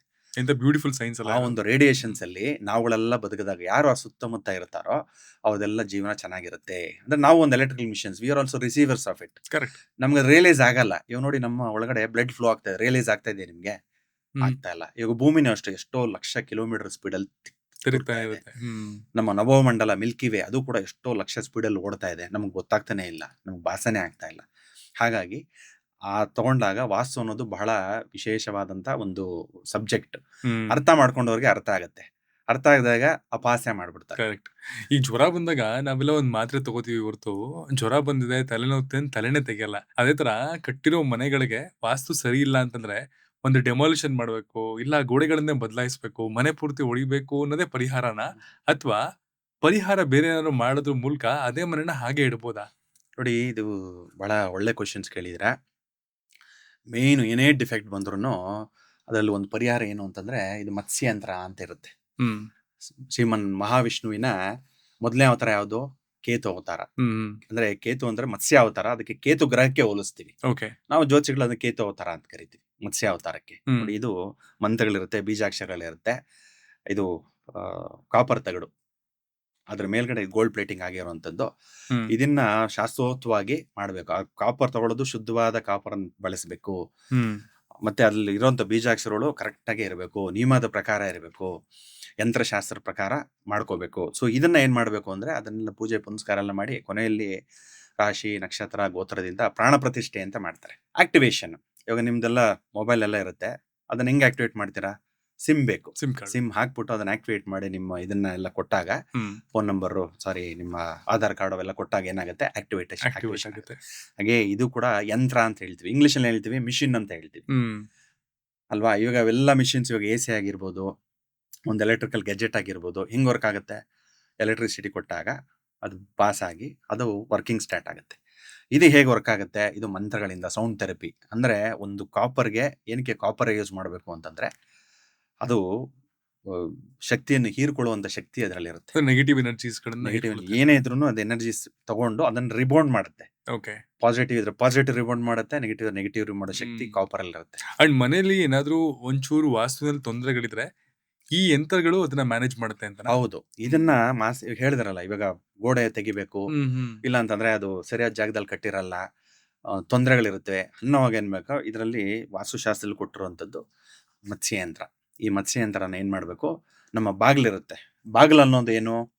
ಮನೆ ಬಾಗಿಲು ಅನ್ನೋದು ಮನುಷ್ಯನ ಬಾಯಿ ಇದ್ದಾಗೆ. ನಮಗೆ ಹೇಗೆ ಬಾಯಿ ಇಂಪಾರ್ಟೆಂಟೋ, ಏನ್ ಹೋಗುತ್ತೋ ಅದ್ರ ಜೀವ ಹಾಗಿರುತ್ತೆ. ಕೆಡದನ್ ತಿಂದ್ರೆ ಕೆಡದಾಗತ್ತೆ, ಆರೋಗ್ಯ ಕೆಡುತ್ತೆ. ಒಳ್ಳೆ ತಿಂತು ಅಂದ್ರೆ ಸಾತ್ವಿಕತೆ ಬರುತ್ತೆ. ಹಾಗಾಗಿ ಮನೆಗೆ ಆ ಬಾಗಿಲು ಅನ್ನೋದು ಬಾಯಿ ಆಗಿರುತ್ತೆ. ಸೊ ಹಾಗಾಗಿ ಆ ಬಾಯಿಯ ಮೇಲೆ, ಅಂದ್ರೆ ಬಾಗಿಲಿನ ಮೇಲ್ಗಡೆ ಈ ಮತ್ಸ್ಯಯಂತ್ರನ ಪ್ಲೇಸ್ ಮಾಡಬೇಕು. ಒಳಗಡೆಯಿಂದ, ಹೊರಗಡೆ ಅಲ್ಲ. ನಾವು ಒಳಗಡೆ ಬರ್ತೀವಲ್ಲ, ಮನೆ ಒಳಗಡೆ ಬಾಗಿಲು ತೆಗೆದು ಹೊರಗಡೆ ಹೋಗೋಕೆ ಬಾಗಿಲು ತೆಗಿತೀವಿ. ಮೇಲ್ಗಡೆ ನೋಡಿದಾಗ ನಾವು ಧರ್ಮಸ್ಥಳದಲ್ಲಿ ಕಾಯಿಗಳು ಕೊಡ್ತಾರೆ, ಅದನ್ನ ಕಟ್ಟಿರ್ತೀವಿ. ಇಲ್ಲ ಹನುಮಂತನ ಫೋಟೋ ಹಾಕಿರ್ತೀವಿ. ಆ ಜಾಗದಲ್ಲಿ ಇದ್ರ ಮೇಲ್ಗಡೆ ಯಾವುದೇ ತೆಂಗಿನಕಾಯಿಗಳು ಕಟ್ಟಬಾರದು. ಯಾಕಂದ್ರೆ ಇದು ಸಪ್ರೇಟ್ ಎನರ್ಜೀಸ್. ಫ್ಯಾನ್ ಇರುತ್ತೆ, ಫ್ಯಾನ್ ಅಡ್ಡ ನಿಂತ್ಕೊಂಡ್ರಾಗ ಏನಾಗುತ್ತೆ?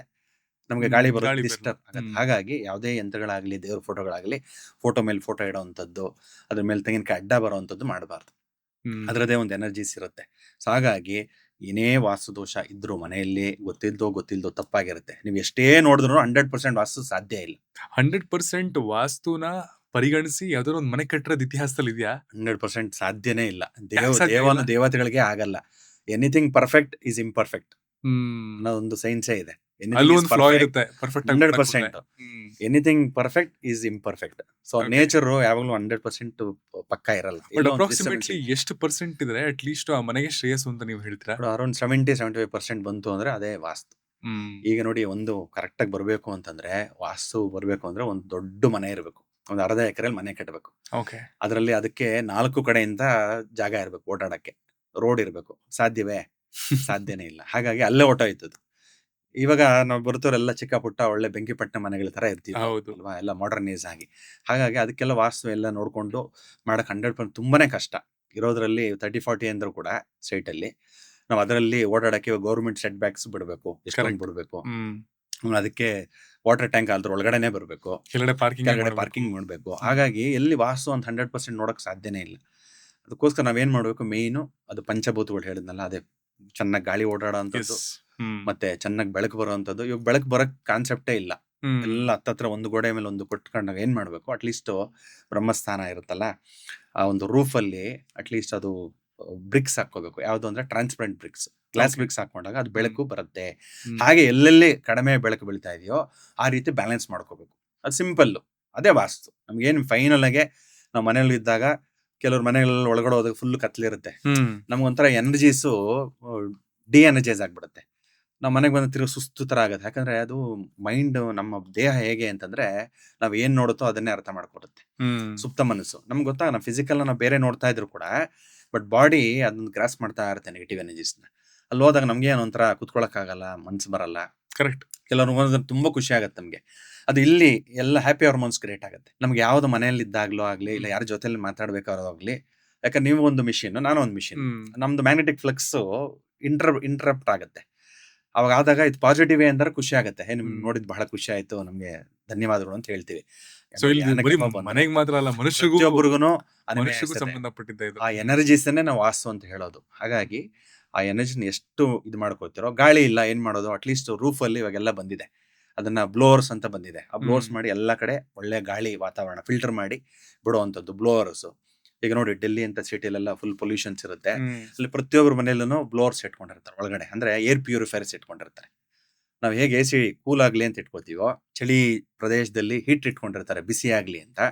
ಹಾಗೆ ಅಂತ ಜಾಗದಲ್ಲಿ ಏನಾಗುತ್ತೆ, ಏರ್ ಪೊಲ್ಯೂಷನ್ ಆಗ್ಬಿಟ್ಟಿರುತ್ತೆ. ಅಲ್ಲಿ ವಾಸ್ತುನೇ ಇಲ್ವಲ್ಲ, ಗಾಳಿನೇ ಹೋಗ್ಬಿಟ್ಟಾಗ, ಪಂಚಭೂತಗಳಲ್ಲಿ ಒಂದು ತೆಗೆದ್ಬಿಟ್ಟಾಗ ಇಂಬ್ಯಾಲೆನ್ಸ್ ಆಗೋಗುತ್ತೆ, ರೋಗಗಳು ಬರುತ್ತೆ ನೋಡಿ. ಅದಕ್ಕೋಸ್ಕರನೇ ಎಲ್ಲರೂ ಬ್ರಾಂಕೈಟಿಸ್ ಬಂದ್ಬಿಡುತ್ತೆ, ಅಸ್ಮಾ ತುಂಬಾ ಜಾಸ್ತಿ ಆಗ್ಬಿಡುತ್ತೆ.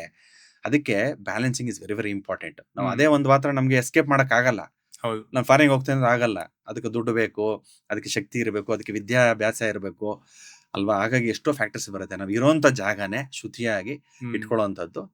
ಯಾವಾಗ ನಾವು ಪಂಚಭೂತಗಳನ್ನ ಬ್ಯಾಲೆನ್ಸ್ ಮಾಡ್ಕೋತೀವಿ, ಇದು ದೊಡ್ಡ ವರ್ಡ್ಸ್ ಅನ್ಕೋತಾರೆ ಪಂಚಭೂತ, ಅಯ್ಯೋ ಫೈರ್ ಏರ್ ವಾಟರ್ ಸ್ಪೇಸ್ ಏನೇನೋ ಹೇಳ್ತಾರಪ್ಪ ಇವರು, ದೊಡ್ಡ ದೊಡ್ಡ ಟರ್ಮ್ಸ್. ಎಂತ ಇಲ್ಲ, ಹೇಳದ್ನಲ್ಲ, ಇವು ಚಿಕ್ಕ ಮನೆ ಇದ್ರು ಬೆಳಕ್ ಬರ್ತಾ ಇಲ್ಲ ಅಂದ್ರೆ ಗ್ಲಾಸ್ ಬ್ರಿಕ್ ಹಾಕೋಬೋದಾ, ಬೆಳಕ್ ಬರುತ್ತೆ. ಗಾಳಿ ಓಡಾಡ್ತಾ ಇಲ್ಲ, ಒಂದು ಚಿಕ್ಕದ ಒಂದು ಬ್ಲೋವರ್ ಹಾಕೋಬಹುದು. ಮತ್ತೆ ಭೂಮಿ ಸರಿ ಇಲ್ಲ ಅಂದ್ರೆ ಭೂಮಿಯಲ್ಲಿ ಒಂದು ವಾಸ್ತು ಪೂಜೆ ಮಾಡ್ಕೊಂಡು ಅದನ್ನ ಎನರ್ಜಿ ಸರಿ ಮಾಡ್ಕೊಳ್ಳುವಂಥದ್ದು. ನೀಟಾಗಿ ಭೂಮಿ ಅಂತಂದ್ರೆ ನೀಟಾಗಿ ಮನೇನೆ ನೀಟಾಗಿ ಇಟ್ಕೊಳ್ಳಿ, ಮನಸ್ಸನ್ನ ನೀಟಾಗಿ ಇಟ್ಕೊಳ್ಳಿ, ಅದೇ ವಾಸ್ತು. ಈ ಪಂಚಭೂತಗಳ ಬಗ್ಗೆ ಮಾತಾಡಿದ್ರಲ್ಲ, ಇದ್ರ ಬ್ಯಾಲೆನ್ಸ್ ಅಂದ್ರೆ 5 ಎಲಿಮೆಂಟ್ಗಳ ಬ್ಯಾಲೆನ್ಸ್ ಒಂದ್ ಮನೇಲಿ ಇದೆ ಇಲ್ಲ ಅಂತ ಒಬ್ಬ ವಾಸ್ತು ಎಕ್ಸ್ಪರ್ಟ್ ಹೇಗೆ ಕಂಡುಹಿಡಿತಾರೆ? ಅಂದ್ರೆ ನೋಡ್ತಿದ್ದಂಗೆ ವಿಜುವಲಿ ಬೆಳಕು, ಗಾಳಿ ಇದೆಲ್ಲ ಇದೆ ಅನ್ನೋದನ್ನ ಬಿಟ್ಟು ಅದಕ್ಕೇನಾದ್ರು ಒಂದು ಸೈನ್ಸ್ ಇದೆಯಾ? ನೋಡಿ, ಇವಾಗ ಎಷ್ಟೊಂದು ಎಕ್ವಿಪ್ಮೆಂಟ್ಸ್ ಎಲ್ಲ ಬಂದಿದೆ ಎನರ್ಜೀಸ್ ಚೆಕ್ ಮಾಡಕ್ಕೆ. ಇವಾಗ ರೇಡಿಯೇಷನ್ಸ್ ಮೀಟರ್ಸ್ ಇದೆ, ಮತ್ತೆ ಮ್ಯಾಗ್ನೆಟಿಕ್ ಫ್ಲಕ್ಸ್ ಕಂಡುಹಿಡಿಯಕ್ಕೆ, ಯಾವ ಫ್ಲಕ್ಸ್ ಅಲ್ಲಿ ಯಾವ ಮೂಲೆಯಲ್ಲಿ ಯಾವ ಫ್ಲಕ್ಸ್ ಅಂದ್ರೆ ಮ್ಯಾಗ್ನೆಟಿಕ್ ಫ್ಲಕ್ಸ್ ಎಷ್ಟಿದೆ ಅಂತ ಗಾಸ್ ಮೀಟರ್ ಅಂತ ಕರಿತೀವಿ, GAUSS ಗಾಸ್ ಇಂಡೆಕ್ಸ್ ಎಷ್ಟಿದೆ ಏನಂತ ಕಂಡುಹಿಡಿಬಹುದು, ರೇಡಿಯೇಷನ್ಸ್ ಎಷ್ಟಿದೆ ಅಂತ ಕಂಡುಹಿಡಿಬಹುದು. ಅದು ಒಂದು ಸೈಂಟಿಫಿಕ್ ವೇ ಅಲ್ಲಿ ಕಂಡುಹಿಡಿಯುವಂಥದ್ದು. ಇನ್ನೊಂದು ಆರಾ ಸ್ಕ್ಯಾನರ್ಸ್ ಅಂತ ಬಂದಿದೆ, ಅದನ್ನ ತಗೊಂಡೋದಾಗ್ಲೂ that also works on Faraday's law plus magnetic induction ಮೇಲೆ ವರ್ಕ್ ಆಗುತ್ತೆ. ಸೊ ಅದನ್ನು ತಗೊಂಡಾದಾಗ ನಮಗೆ ಎಷ್ಟು ಎನರ್ಜೀಸ್, ಎಲ್ಲೆಲ್ಲಿ ಏನೇನು ಎನರ್ಜೀಸ್ ಇದೆ ಅಂತ ಅದು ಸೈಂಟಿಫಿಕ್ ಆಗಿ ಕಂಡುಹಿಡಿಯುವಂಥದ್ದು. ಅದು ಇಲ್ದಿರೋ ನಾವು ಟ್ರೆಡಿಷನಲ್ ಆಗಿ ಹೇಗೆ ಕಂಡುಹಿಡಿತಾ ಇದ್ರು ಅಂದರೆ, ಅವರ ಒಂದು ದೈವತ್ವ ಇತ್ತು. ಅಂದ್ರೆ ಅವರ ಮನಸ್ಸು ಮತ್ತೆ ದೇಹವನ್ನ ಶುದ್ಧಿಯಾಗಿ ಇಟ್ಕೊಳ್ತಾ ಇದ್ರು. ಇವಾಗ ಎಲ್ಲೇ ಒಂದು ಒಳಗಡೆ ಹೋದಾಗ, ಇಲ್ಲ ಯಾರ ಜೊತೆ ಎಲ್ಲ ಮಾತಾಡಿದಾಗ ಎಷ್ಟೊಂದು ಜನ ಹ್ಯಾಂಡ್ ಶೇಕ್ ಮಾಡಲ್ಲ, ಯಾಕಂದ್ರೆ ಎನರ್ಜೀಸು ಫ್ಲಕ್ಚುಯೇಟ್ ಆಗ್ಬಿಡುತ್ತೆ. ಆಕ್ಚುಲಿ ತುಂಬಾ ಜನ ಹೇಳ್ತಾರೆ ಕೈ ಕೊಡಬಾರ್ದು, ನಮಸ್ತೆ ಅಂತಾನೆ ಅನ್ನಿ ಅಂತ, ಬಿಕಾಸ್ ಎನರ್ಜೀಸ್ ಫ್ಲಕ್ಚುಯೇಟ್ ಆಗುತ್ತೆ, ಇಲ್ಲಾಂದ್ರೆ ಟ್ರಾನ್ಸ್ಫರ್ ಆಗುತ್ತೆ ಅಂತ. ವಾಸ್ತು ಪ್ರಕಾರ ಅದು ನಿಜನಾ? ಹೌದು, 100%. ಯಾಕಂದ್ರೆ ಇವಾಗ ನಿಮ್ ನೆಗೆಟಿವ್ ಎನರ್ಜೀಸ್ ಏನೇ ಒಂದು ಮಿಷಿನ್ ತಗೊಂಡಾಗ ಮಿಷಿನ್ ಎ ಮಿಷಿನ್ ಬಿ ಎರಡೂ ಹತ್ತತ್ರ ಇಟ್ಟಾಗ ಅದು ಬ್ಯಾಲೆನ್ಸಿಂಗ್ ಆಗ್ಬಿಡುತ್ತೆ. ಹ್ಮ್ ಇವಾಗ ದೊಡ್ಡ ಇದರಲ್ಲಿ ನೀರು ಇಟ್ಕೊಂಡು ಚಿಕ್ಕದ್ರಲ್ಲಿ ಒಂದು ಪೈಪ್ ಹಾಕಿದಾಗ ಏನಾಗುತ್ತೆ, ಮೇಲಿಂದ ಯಾವಾಗಲೂ ಎನರ್ಜಿಸ್ ಎಲ್ಲಿಂದ ಫ್ಲೋ ಆಗುತ್ತೆ, higher potential to lower potential. Correct. ಅವಾಗ ಹೈಯರ್ ಒಂದು ತತ್ವದಿಂದ ಕೆಳಗಿನ ತತ್ವಕ್ಕೆ ಹೋದಾಗ ಒಂದ್ಸತಿ ಎರಡೂ ಈಕ್ವಲ್ ಆದಾಗ ಹ್ಮ್ ಆಮೇಲೆ ಏನೂ ಆಗೋದೇ ಇಲ್ಲ, ಎಲ್ಲ ಸ್ಟಾಗ್ನೆಂಟ್ ಆಗ್ಬಿಡುತ್ತೆ, ಮೂವ್ಮೆಂಟೇ ಇರಲ್ಲ. ಹಾಗಾಗಿ ಏನಾಗುತ್ತೆ, ನಾನು ಎನರ್ಜಿ ಗಳಿಸ್ಕೊಂಡು ಫಾರ್ ಎಕ್ಸಾಂಪಲ್ ನಿಮ್ಮ ಲೋ ಎನರ್ಜಿ ಇರುತ್ತೆ ಅನ್ಕೊಳ್ಳಿ, ನಾನು ಶೇಕ್ ಹ್ಯಾಂಡ್ ಮಾಡಿ ನಿಮ್ಮ ಹತ್ರ ಎಲ್ಲ ಕುತ್ಕೊಂಡು ಪಕ್ಕದಲ್ಲ ಕುತ್ಕೊಂಡು ಮಾಡಿದಾಗ ಏನಾಗುತ್ತೆ, ಎನರ್ಜಿಸ್ ಬ್ಯಾಲೆನ್ಸ್ ಆಗ್ಬಿಡುತ್ತೆ, ನ್ಯೂಟ್ರಲೈಸ್ ಆಗ್ಬಿಡುತ್ತೆ. ನಿಮ್ಮ ಎನರ್ಜಿ ತಿರ್ಗಾ ನಾನ್ ಸಾಧನೆ. ಸಕ್ ಮಾಡ್ದಂಗೆ ಆಗಿರುತ್ತೆ. ಹಾಗಾಗ್ಬಿಟ್ಟು ಎಲ್ಲ ಬ್ಯಾಲೆನ್ಸ್ ಆಗ್ಬಿಡುತ್ತೆ. ಸೊ ಹಾಗಾಗಿ ಅದು ನೀವು ಏನೇ ಇದು ಮಾಡಿದ್ರು ಕೂಡ, ಅಂದ್ರೆ ಮನೆಗಳಲ್ಲಿ ಹೆಂಗೆ ಎನರ್ಜಿಸ್ ಚೆಕ್ ಮಾಡೋದು ಅಂತ, ಅವ್ರ ಮನೆಯಲ್ಲಿ ಎಂಟರ್ ಆಗ್ತಾ ಇದ್ದಂಗೆ, ಇವಾಗ ಹೇಳಿದ್ನಲ್ಲ, main door very very important. ಅವನ ಮನೆಯ ಲಕ್ಷಣ ಹ್ಮ್ ಈಚೆ ಕಡೆ ಬಂದಾಗ ಹೇಗೆ ನಾವು ಒಬ್ಬರ ವ್ಯಕ್ತಿ ನೋಡಿದಾಗ, ನೋಡಪ್ಪ ಎಷ್ಟು ಚೆನ್ನಾಗಿದ್ದಾರೆ, ಸ್ಮಾರ್ಟ್ ಆಗಿದ್ದಾರೆ, ಎಷ್ಟು ಚಂದ ಅಂದವಾಗಿದ್ದಾರೆ ಹುಡುಗಿ, ಅದು ನೋಡಿದ ತಕ್ಷಣ ಒಂದು ಆಸ್ಥೆಟಿಕ್ಸ್ ಲುಕ್ ಗೊತ್ತಾಗ್ಬಿಡುತ್ತೆ. ಹ್ಮ್ ಬಂಡವಾಳ ನಾವೇನು ಅವ್ರನ್ನೇನು ಎದೆ ಬಗದಿ ಒಳಗಡೆ ಆರ್ಟ್ ಒಳ್ಳೇದಾ ಇಲ್ಲ ಅಂತ ನೋಡಕ್ಕಾಗಲ್ಲ, ತಲೆಯಲ್ಲಿ ಏನು ಓಡ್ತಾ Feeling. ನೋಡಕ್ಕಾಗಲ್ಲ, ಫೀಲಿಂಗ್ ಕೊಟ್ಬಿಡುತ್ತೆ. ಅದೇ ಅವರ ಚೆಕಿಂಗ್ ಅನ್ನೋದು. ಓಕೆ. ಅದು ನೋಡಿದ ತಕ್ಷಣ ಮನೆಯ ಲಕ್ಷಣ, ಮತ್ತೆ ಒಳಗಡೆ ಹೋಗ್ಬೇಕಾರೆ ಶಕುನುಗಳು. ಹ್ಮ್ ಇವಾಗ ಹೋಗಿದ ತಕ್ಷಣ ಯಾವ್ದೊಂದು ಹಾವು ಬರುತ್ತೆ ಅನ್ಕೊಳ್ಳಿ, ಅಡ್ಡ ಹೋಗ್ತಾರೆ ಒಳಗಡೆ, ಬೈಕ್ ನಾವು ಹೋಗೋದೇ ಇಲ್ಲ, ಹೌದು. ಮತ್ತೆ ಯಾವ್ದೋ ಬೆಕ್ಕು ಬರುತ್ತೆ ಅಡ್ಡ, ಏನೋ ಒಂಥರ ನೆಗೆಟಿವ್ ಎನರ್ಜೀಸ್. ಹ್ಮ್ ಅವ್ನು ಹೋದಾಗ ಯಾರೋ ಅಳವು ಸೌಂಡ್ ಬರುತ್ತೆ, ಅವೆಲ್ಲ ನಮ್ಮ ಸುತ್ತ ಮನಸ್ಸಿಗೆ ಗೊತ್ತಾಗ್ತಾ ಅಂದ್ರೆ ಇರುತ್ತೆ. ಪ್ರಕೃತಿನೇ ಒಂದ್ ಸಿಂಬಲ್, ಒಂದ್ ಸಿಗ್ನೇಚರ್ ಕೊಡುತ್ತಾ ಅಂದ್ರೆ ಈ ತರ ಸಿಗ್ನಲ್ಸ್ ಕೊಟ್ಟೇ ಕೊಡುತ್ತೆ ನಮ್ಗೆ. ನೋಡಿ, ನಮ್ಮ ದೇಹದಲ್ಲಿ ಕೂಡ ಏನೋ ಆರೋಗ್ಯ ಏರುಪೇರು ಆಗ್ತಾ ಇದೆ ಅಂದ್ರೆ ಸಿಗ್ನಲ್ ಹ್ಮ್. ಕೊಡುತ್ತೆ. ತೀರಾ ದಂಡ್ಬಿಟ್ಟಿದ್ದಾರೆ, ನೀವು 2 ದಿನ ಕಂಟಿನ್ಯೂಸ್ ಆಗಿ ನಿದ್ದೆ ಮಾಡಿದ್ರೆ, ಕೆಲಸ ಪಾಡ್ಕಾಸ್ಟ್ ಮಾಡ್ತಾನೆ ಇರ್ತೀರ ಅನ್ಕೊಳ್ಳಿ, ಎಷ್ಟೇ ಎನರ್ಜಿ ಇದ್ರು ಕೂಡ ಒಂದ್ ಸಿಗ್ನಲ್ ಕೊಡುತ್ತೆ. ಸಿಗ್ನಲ್ ಕೊಡುತ್ತೆ, ಆಗ್ತಾ ಇದೆ ನಿನ್ ಕೈಲಿ ಅಂತ. ಹೌದು. ಮಲ್ಕೋ ಅಂತ ಹೇಳುತ್ತೆ. ನಾವು ಅದನ್ನೆಲ್ಲ ಮೀರಿ ಮಾಡಬಾರ್ದು. ಹಾಗಾಗಿ ಆ ಏನೇ ಒಂದು ಬಯೋರಿದಮ್ ಅಂತ ಕರಿತೀವಿ ನಾವು, ಆ ಒಂದು ಸೈನ್ಸ್ ಅಲ್ಲಿ, ನೇಚರ್ ಅಲ್ಲಿ, ಹ್ಮ್. ಅದು ನಮಗೆ ಹೇಳ್ತಾನೆ ಹೋಗುತ್ತೆ, ಏನು ಒಳ್ಳೇದಾ ಕೆಟ್ಟದಾ. ಹಾಗೆ ನಾವು ಮನೆ ಒಳಗಡೆ ಹೋದಾಗ್ಲೂ ಪ್ರತಿಯೊಂದು ಚೆಕ್ ಮಾಡಿದಾಗ, ಒಳಗಡೆ ಅವ್ರ ವಸ್ತುಗಳು ಹೇಗೆ ಇಟ್ಕೊಂಡಿದ್ದಾರೆ. ಕೆಲವು ನೋಡಿ, ಒಂದು ಗುಡಿಸಲು ಇರುತ್ತೆ, ಒಂದು ಚಿಕ್ಕ ಮನೆ ಇರುತ್ತೆ, ಪುಟ್ಟ ಮನೆ, ಮೋರಿ ಪಕ್ಕದಲ್ಲಿ ಒಂದು ಮನೆ ಮಾಡ್ಕೊಂಡಿರ್ತಾರೆ. ಬಟ್ ಒಳಗಡೆ ನೋಡಿದಾಗ ತುಂಬಾನೇ ಖುಷಿ ಆಗುತ್ತೆ ನಮ್ಗೆ. ಎನರ್ಜೀಸ್ ಮನೆ ಒಳಗಡೆ ತುಂಬಾ ಮೇಂಟೈನ್ ಮಾಡಿರ್ತಾರೆ. ಅದು ವಾಸ್ತು ಹಾಗೆ ನೋಡ್ಕೊಂಡು ಬರಬೇಕು. ಹಾಗೆ ಗೊತ್ತಾಗುತ್ತೆ. ಸೈಂಟಿಫಿಕ್ ಎಲ್ಲರಿಗೂ ಅಫೋರ್ಡ್ ಮಾಡಕ್ ಆಗಲ್ಲ. ಸೈಂಟಿಫಿಕ್ ಎಲ್ಲ ತುಂಬಾ ಕಾಸ್ಟ್ಲಿ, ಅದೆಲ್ಲ ಎಕ್ವಿಪ್ಮೆಂಟ್ಸ್. ಹಾಗಾಗಿ ಟ್ರೆಡಿಷನಲ್ ಮುಖಾಂತರ ಹೇಗೆ ನೋಡ್ಬೇಕು ಅಂದ್ರೆ, ಒಳಗಡೆ ಹೋದಾಗ ನಮ್ಗೆ ಗೊತ್ತಾಗುತ್ತೆ ಲಕ್ಷಣಗಳು ನೋಡಿ. ಇನ್ನೊಂದೇನು ಅಂದ್ರೆ, ಒಂದು ದೀಪಗಳನ್ನ ಹಚ್ಚಿಡ್ತಾರೆ ಎಲ್ಲಾ ಮೂಲೆಗಳಲ್ಲೂ, ಅಷ್ಟು ದಿಕ್ಕುಗಳಲ್ಲಿ ಒಂದು ದೀಪ ಹಚ್ಚಿಟ್ಟೆ, ಆ ದೀಪ ಹೇಗೆ ಉರಿಯುತ್ತೆ, ಏನು ಹಾರೋಗುತ್ತಾ ಇಲ್ವಾ, ಅದೆಲ್ಲ ಗಾಳಿ ಹೇಗ್ ಬರ್ತಾ ಇದೆ, ಉತ್ತರದ ಅಂದ್ರೆ ಈಶಾನ್ಯ ದಿಕ್ಕಿಂದ ಗಾಳಿ ಬಂದು ಅದು ಸೌತ್ ವೆಸ್ಟ್ ಗೆ ಹೋಗ್ಬೇಕು. ಮತ್ತೆ ಸೌತ್ ವೆಸ್ಟ್ ಅಂತಂದ್ರೆ ನೈಋತ್ಯ ಮೂಲೆಯಲ್ಲಿ ಹೆಚ್ಚಾಗಿ ಕಿಟಕಿಗಳಿರಬಾರದು, ಆದಷ್ಟು ಸ್ವಲ್ಪ ಕತ್ಲಿನ ವಾತಾವರಣ ಇರಬೇಕು. ಎಲ್ಲ ಅದು ಎನರ್ಜಿ ಬ್ಯಾಲೆನ್ಸ್ ಮಾಡೋವಂಥದ್ದು. ಆ ರೀತಿ ಎಲ್ಲ ಇದೆಯಾ ಇಲ್ವಾ ಅಂತ ನೋಡೋವಂಥದ್ದು. ಅಂಡ್ ನೀವ್ ಹೇಳಿದ್ರಿ ಗುರುಗಳೇ, ಅಂದ್ರೆ ಕೆಲವ್ರು ಮನೆಗೆ ಹೋದ್ರೆ ನೆಗೆಟಿವ್ ಫೀಲ್ ಬರುತ್ತೆ, ತುಂಬಾ ಕತ್ಲಿದೆ ಅನ್ಸುತ್ತೆ, ಇಲ್ಲಿ ಏನೋ ಸರಿ ಇಲ್ಲ ಅಂತ ಅನಿಸ್ತಿರತ್ತೆ ಅಂತ. ಆ ತರದ್ದು ಮನೆಗಳಿಗೆ ಹೋಗಿ ಅಲ್ಲಿ ಯಾರೋ ನಮ್ಮನ್ನ ನೋಡ್ತಿದಾರೆ ಅಂತ ಅನ್ಸುತ್ತೆ, ಇನ್ಯಾವುದೋ ಒಂಥರದ ಬೇರೆ ಭಾವನೆಗಳೇ ಬರುತ್ತೆ ಅಂತ ಇಟ್ಕೊಳ್ಳೋಣ. ಆ ತರದ ಮನೆಯಿಂದ ಆಚೆ ಬಂದ್ಮೇಲೆ ಆ ಎನರ್ಜಿ ನಾವು ಕ್ಯಾರಿ ಮಾಡ್ತೀವ, ನಮ್ ಮನೆಗೆ ಮತ್ತೆ ಹೋದಾಗ ಆ ಎನರ್ಜಿನ ತಗೊಂಡ್ ಹೋಗ್ತೀವ. 100% ಆ ಥರ ಎಲ್ಲ ನಮಗೂ ಎಲ್ಲ ಆಗಿದೆ. ಯಾಕಂದ್ರೆ ನಾವೆಲ್ಲ ವಾಸ್ತು ಕನ್ಸಲ್ಟೇಷನ್ ಹೋದಾಗ ಕೆಲವೊಂದು ಜಾಗದಲ್ಲಿ ಅದು ಮೇನ್ ಎಸ್ಪೆಷಲಿ ಸ್ಮಶಾನ ಹತ್ರ ಇರುವಂತಹ ಒಂದು ಭೂಮಿ ಇರ್ಬೋದು, ಅಗ್ರಿಕಲ್ಚರ್ ಲ್ಯಾಂಡ್, ಒಂದು 20 ಎಕರೆ ತಗೋಬೇಕು, ಬಂದು ಸ್ವಲ್ಪ ನೋಡ್ಕೊಡಿ ಅಂತ ಹೇಳ್ತಾರೆ. ವಾಸ್ತು ಚೆನ್ನಾಗಿದೆಯಾ, ತಗೋಬೋದಾ ಏನು.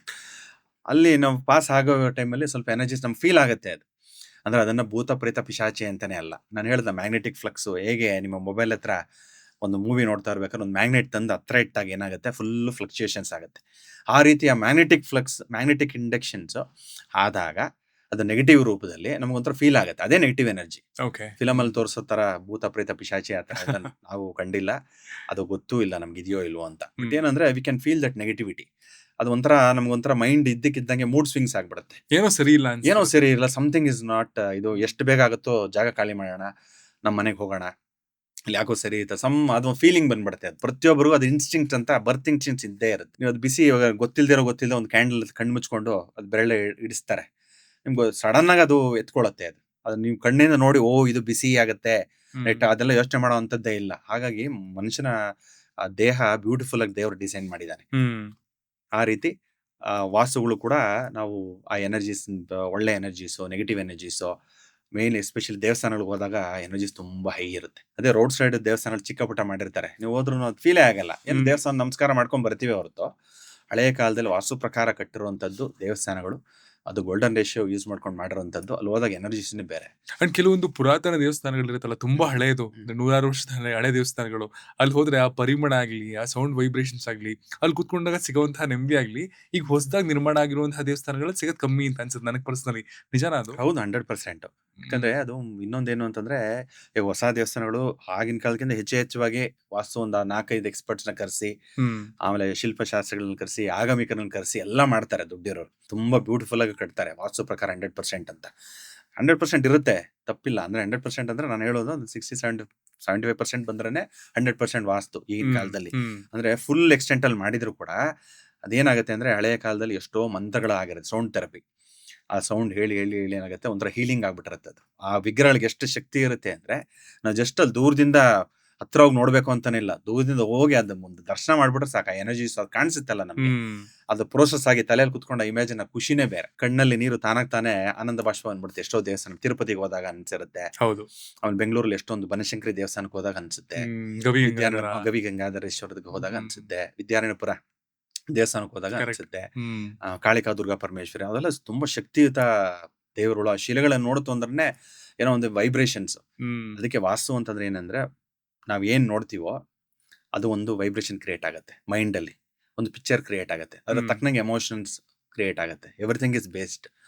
ಈಗ ನೋಡಿ, ಯಾರೋ ನಿಮ್ಮ ಒಂದು ತಾತನೋ ಮುತ್ತಾತನೋ ಸತ್ತೋಗಿರೋ ಫೋಟೋ ನೋಡಿದ ತಕ್ಷಣ ನಿಮ್ಗೆಲ್ಲ ಒಂಥರ ಆಟೋಮೆಟಿಕ್ ಆಗಿ ದುಃಖ ಬರುತ್ತೆ. ಆ ಸೆಕೆಂಡ್ ಇರಬಹುದು, ಬಟ್ ಆದ್ರೂ ಏನಾಗುತ್ತೆ, ನಿಮ್ಗೆಲ್ಲ ಒಂಥರ ದುಃಖ ಅನ್ಸುತ್ತೆ. ಅದೇ ನೀವು ಖುಷಿಯಾಗಿರೋದು, ನಿಮ್ದು ಯಾವ್ದೊಂದು ಗೋಲ್ಡ್ ಮೆಡಲ್ ಬಂದಿರುತ್ತೆ ಅನ್ಕೊಳ್ಳಿ, ನಿಮ್ಗೆ ಯಾವ್ದೊಂದು ಗಿಫ್ಟ್ ಕೊಟ್ಟಿರ್ತಾರೆ, ಬೈಕೋ ಕಾರೋ ಫೆರಾರಿ, ಅದ್ ಜೊತೆಲಿ ಇಟ್ಕೊಂಡು ಫೋಟೋ ನೋಡಿದ ತಕ್ಷಣ ನಿಮ್ಗೆ ಒಂಥರ will feel very proud. I can do, ಈ ಪ್ರಪಂಚನ ಗೆಲ್ಲೋ ಶಕ್ತಿ ನನ್ನಲ್ಲಿದೆ.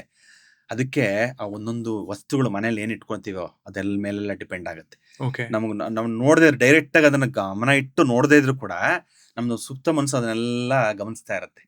ಹಾಗಾಗಿ ಏನೋ ಪಕ್ಕದಲ್ಲಿ ಏನಿರುತ್ತೋ ಅದಕ್ಕೆ ಮನೇನ ಆದಷ್ಟು ಶುದ್ಧವಾಗಿ ಇಟ್ಕೋಬೇಕು. ಎಸ್ಪೆಷಲಿ ಆ ಪ್ಲಾಸ್ಟಿಕ್ ಅಂತ ಏನೇ ಬಂದಿದೆ, ಈಗ ನಮ್ಗದು ಅದರಿಂದ ಎಸ್ಕೇಪೇ ಇಲ್ಲ. ಅದಕ್ಕೆ ಕಲಿಯುಗಕ್ಕೆ ಅಧಿಪತಿನೇ ರಾಹು, ಕಲ್ಕಿ ಅಂತ ಹೇಳ್ತಾರೆ. ತುಂಬಾ ಜನ ಹೆಂಗಸರು ಪ್ಲಾಸ್ಟಿಕ್ ಬಾಕ್ಸ್ ಗಳನ್ನ ಚಿನ್ನದ ತರ ಇಟ್ಕೊಂಡಿರ್ತಾರೆ. ಹೌದು, ವೆರೈಟಿ ಟಪ್ಪರ್ ವೇರು ಆತರ ಎಲ್ಲ ಕಾಸ್ಟ್ಲಿ. ಅದು ಕಬ್ಬಣದಕ್ಕಿಂತ ಕಾಸ್ಟ್ಲಿ, ಅಂದ್ರೆ ಸ್ಟೈನ್ಲೆಸ್ ಸ್ಟೀಲ್ ಗಿಂತ ಕಾಸ್ಟ್ಲಿ, ಆದ್ರೂ ಕೂಡ ಅದನ್ನೇ ಉಪಯೋಗಿಸ್ತಾರೆ. ಅದನ್ನೇ ರಾಹು ಅಂತ ಹೇಳ್ತೀವಿ ನಾವು.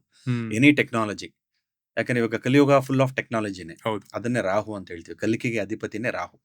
ಅದಕ್ಕೆ ಆದಷ್ಟು ನಾವೇನ್ ಹೇಳ್ತೀವಿ, ಮನೆಗಳಲ್ಲಿ ಹೋಗಿ ನೋಡಿದಾಗ ಪ್ಲಾಸ್ಟಿಕ್ ಆದಷ್ಟು ಕಡಿಮೆ ಮಾಡಿ, ಏನೇನು ತಗೊಂಡೋಗೋರು ಬ್ಯಾಗ್ಗಳ ಸ್ವಲ್ಪ ಬಟ್ಟೆ ಬ್ಯಾಗ್ ಯೂಸ್ ಮಾಡಿ. ಪ್ಲಾಸ್ಟಿಕ್ ಪದಾರ್ಥಗಳು, ಇವಾಗ ಪದಾರ್ಥಗಳು ಬರೋದೆಲ್ಲ ಪ್ಲಾಸ್ಟಿಕ್ ಅಟ್ಲೀಸ್ಟ್ ಬಂದಿದ ತಕ್ಷಣ ಅದಕ್ಕೆ ಹಾಕ್ಬಿಟ್ಟು ಒಂದು ಗ್ಲಾಸ್ ಜಾರಲ್ಲೋ ಇಲ್ಲ ಒಂದು ಸ್ಟೈನ್ಲೆಸ್ ಸ್ಟೀಲ್ ಡಬ್ಬಿಲೋ ಹಾಕಿಟ್ಕೊಳ್ಳಿ ಅಂತ ಹೇಳ್ತೀವಿ. ಹೆಣ್ಣು ಮಕ್ಕಳಿಗೆ ಜಾಸ್ತಿ ತೊಂದರೆ. ಅಡಿಗೆ ಮನೇಲಿ ನೋಡಿ, ನೀವು ಬರ್ರಿ ನೀವೆಲ್ಲ ತೆಗೆದು ಅಂದ್ರೆ ಒಂದು ಲಾರಿ ತುಂಬೋದು ನಾವು, ಅಷ್ಟು ಪ್ಲಾಸ್ಟಿಕ್ ಇರುತ್ತೆ. ಹಾಗಾಗಿ ಅದನ್ನೆಲ್ಲ ಕಡಿಮೆ ಮಾಡಿ ಅಂತ ನಾವು ಸಜೆಷನ್ ಕೊಡ್ತೀವಿ. ಯಾಕಂದ್ರೆ ಪ್ಲಾಸ್ಟಿಕ್ ಅಲ್ಲಿ ಫುಡ್ ಮಾಡೋಂಥದ್ದು ಗೊತ್ತೇ ಇದೆ, ಮೈಕ್ರೋ ಪ್ಲಾಸ್ಟಿಕ್ಸ್ ಬಾಡಿ ಎಂಟರ್ ಆಗಿ ಆಂಟಿಬಾಡೀಸ್ ಮಾಡಿ ನಮ್ಮ DNA ಆಲ್ಟರ್ ಮಾಡ್ಬಿಡುತ್ತೆ, ಅಷ್ಟು ಶಕ್ತಿ ಇದೆ. ಒಳ್ಳೆ ವಿಷಯದ ಬಗ್ಗೆ ಮಾತಾಡ್ತಿದ್ದೀರಾ ಗುರುಗಳೇ. ಅಂದ್ರೆ ಒಂದು ಮನೆ ನೋಡಿದ ತಕ್ಷಣ ಈ 3 ವಸ್ತುಗಳು ಈ ಮನೇಲಿ ಇರಬಾರ್ದು ಅಂತ ನಿಮಗೆ ಟಾಪ್ ಪ್ರಿಯಾರಿಟಿಲಿ ಹೇಳ್ಬೇಕು ಅಂದ್ರೆ ಯಾವ್ದು? ಅಂಡ್ 3 ವಿಷಯಗಳು ಈ ಮನೆಯಲ್ಲಿ ಮಿಸ್ಸಿಂಗ್ ಇದೆ, ಅದಿರ್ಲೇಬೇಕು ಅಂತ ಅನ್ಸುತ್ತೆ ಯಾವ್ದು? ನೋಡಿ, ಫಸ್ಟ್ ಇರಬಾರದು ಅಂತ ಹೋಗೋಣ. ಏನ್ ಇರಬಾರದು ಅಂತ ನಾನು ಹೇಳ್ದಂಗೆ ಪ್ಲಾಸ್ಟಿಕ್ಸ್. ಆದಷ್ಟು ಎಷ್ಟು ಪ್ಲಾಸ್ಟಿಕ್ಸ್ ಇರುತ್ತೋ ಅಷ್ಟು ಪ್ಲಾಸ್ಟಿಕ್ಸ್ ತುಂಬಾ ಕಡಿಮೆ ಇಟ್ಕೋಬೇಕು. ನೆಕ್ಸ್ಟ್ ಏನಂದ್ರೆ, ನಮ್ಮ ಪಿತೃಗಳದ ಫೋಟೋಗಳು. ನಾ ಹೇಳಿದ್ನಲ್ಲ, ಒಂದು ಯಾರದನ್ನ ನಿಮ್ಮ ತಾತ ಮುತ್ತ ನೋಡಿದ್ರೆ ವಿಲ್ ಬಿಕಮ್ ಎಮೋಷನಲ್.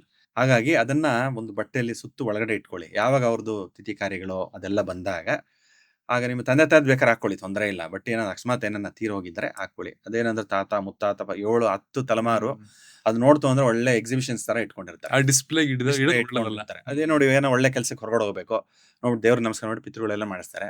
ಒಳ್ಳೇದೇ, ಆಕ್ಚುಲಿ ಪಿತೃ ಬಲ ಬೇಕೇ ಬೇಕು. ನನ್ನ ಕಾನ್ಸೆಪ್ಟ್ ಏನು ಅಂತಂದ್ರೆ, ಈಗ ನೋಡಿ, ಒಂದು 0 ಲೆವೆಲ್ ಅಂತ ತಗೊಂಡಾಗ ಮನೆಯಲ್ಲಿ 2 ಎನರ್ಜೀಸ್ ಇರಲೇಬೇಕು. ಒಂದು ಟೋಟಲ್ 100% ನಾವು ಯಾವುದೇ ತಗೊಂಡ್ರು ಅದ್ರಲ್ಲಿ 70% ದೈವ ಬಲ ಇರಬೇಕು, ಇನ್ನು 30% ಪಿತೃಬಲ ಇರಬೇಕು. ಪಿತೃಗಳು ಆಶೀರ್ವಾದ ಮಾಡಲೇಬೇಕು ನಮಗೆ.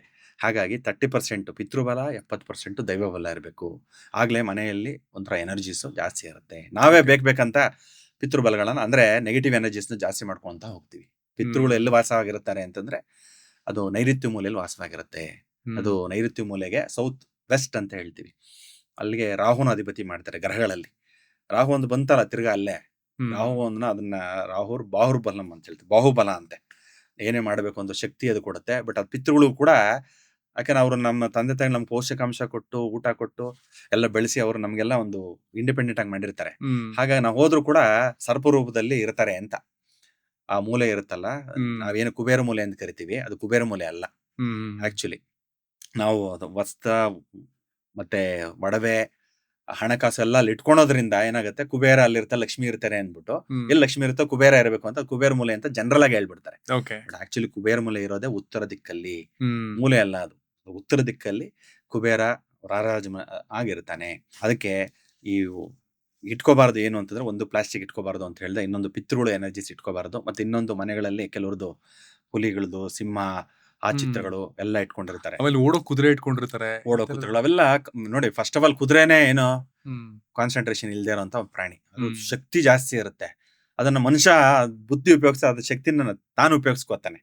ಆ ಕುದುರೆ ಉಪಯೋಗಿಸ್ಕೊಳಲ್ಲ ಪಾಪ. ಅದು ದುಡ್ದು ಅವ್ನ ಕೊನೆಗೆ ಒಂದಿಷ್ಟು ಹುಲ್ಲೋ ಏನೋ ಕೊಡ್ತಾನೆ, ಉರುಳಿ ಕೊಡ್ತಾನೆ ಅಷ್ಟೇ ಹೊರತು ಅದು ಪಾಪ ಬೆಂಡಾಗ್ಬಿಟ್ಟಿರುತ್ತೆ.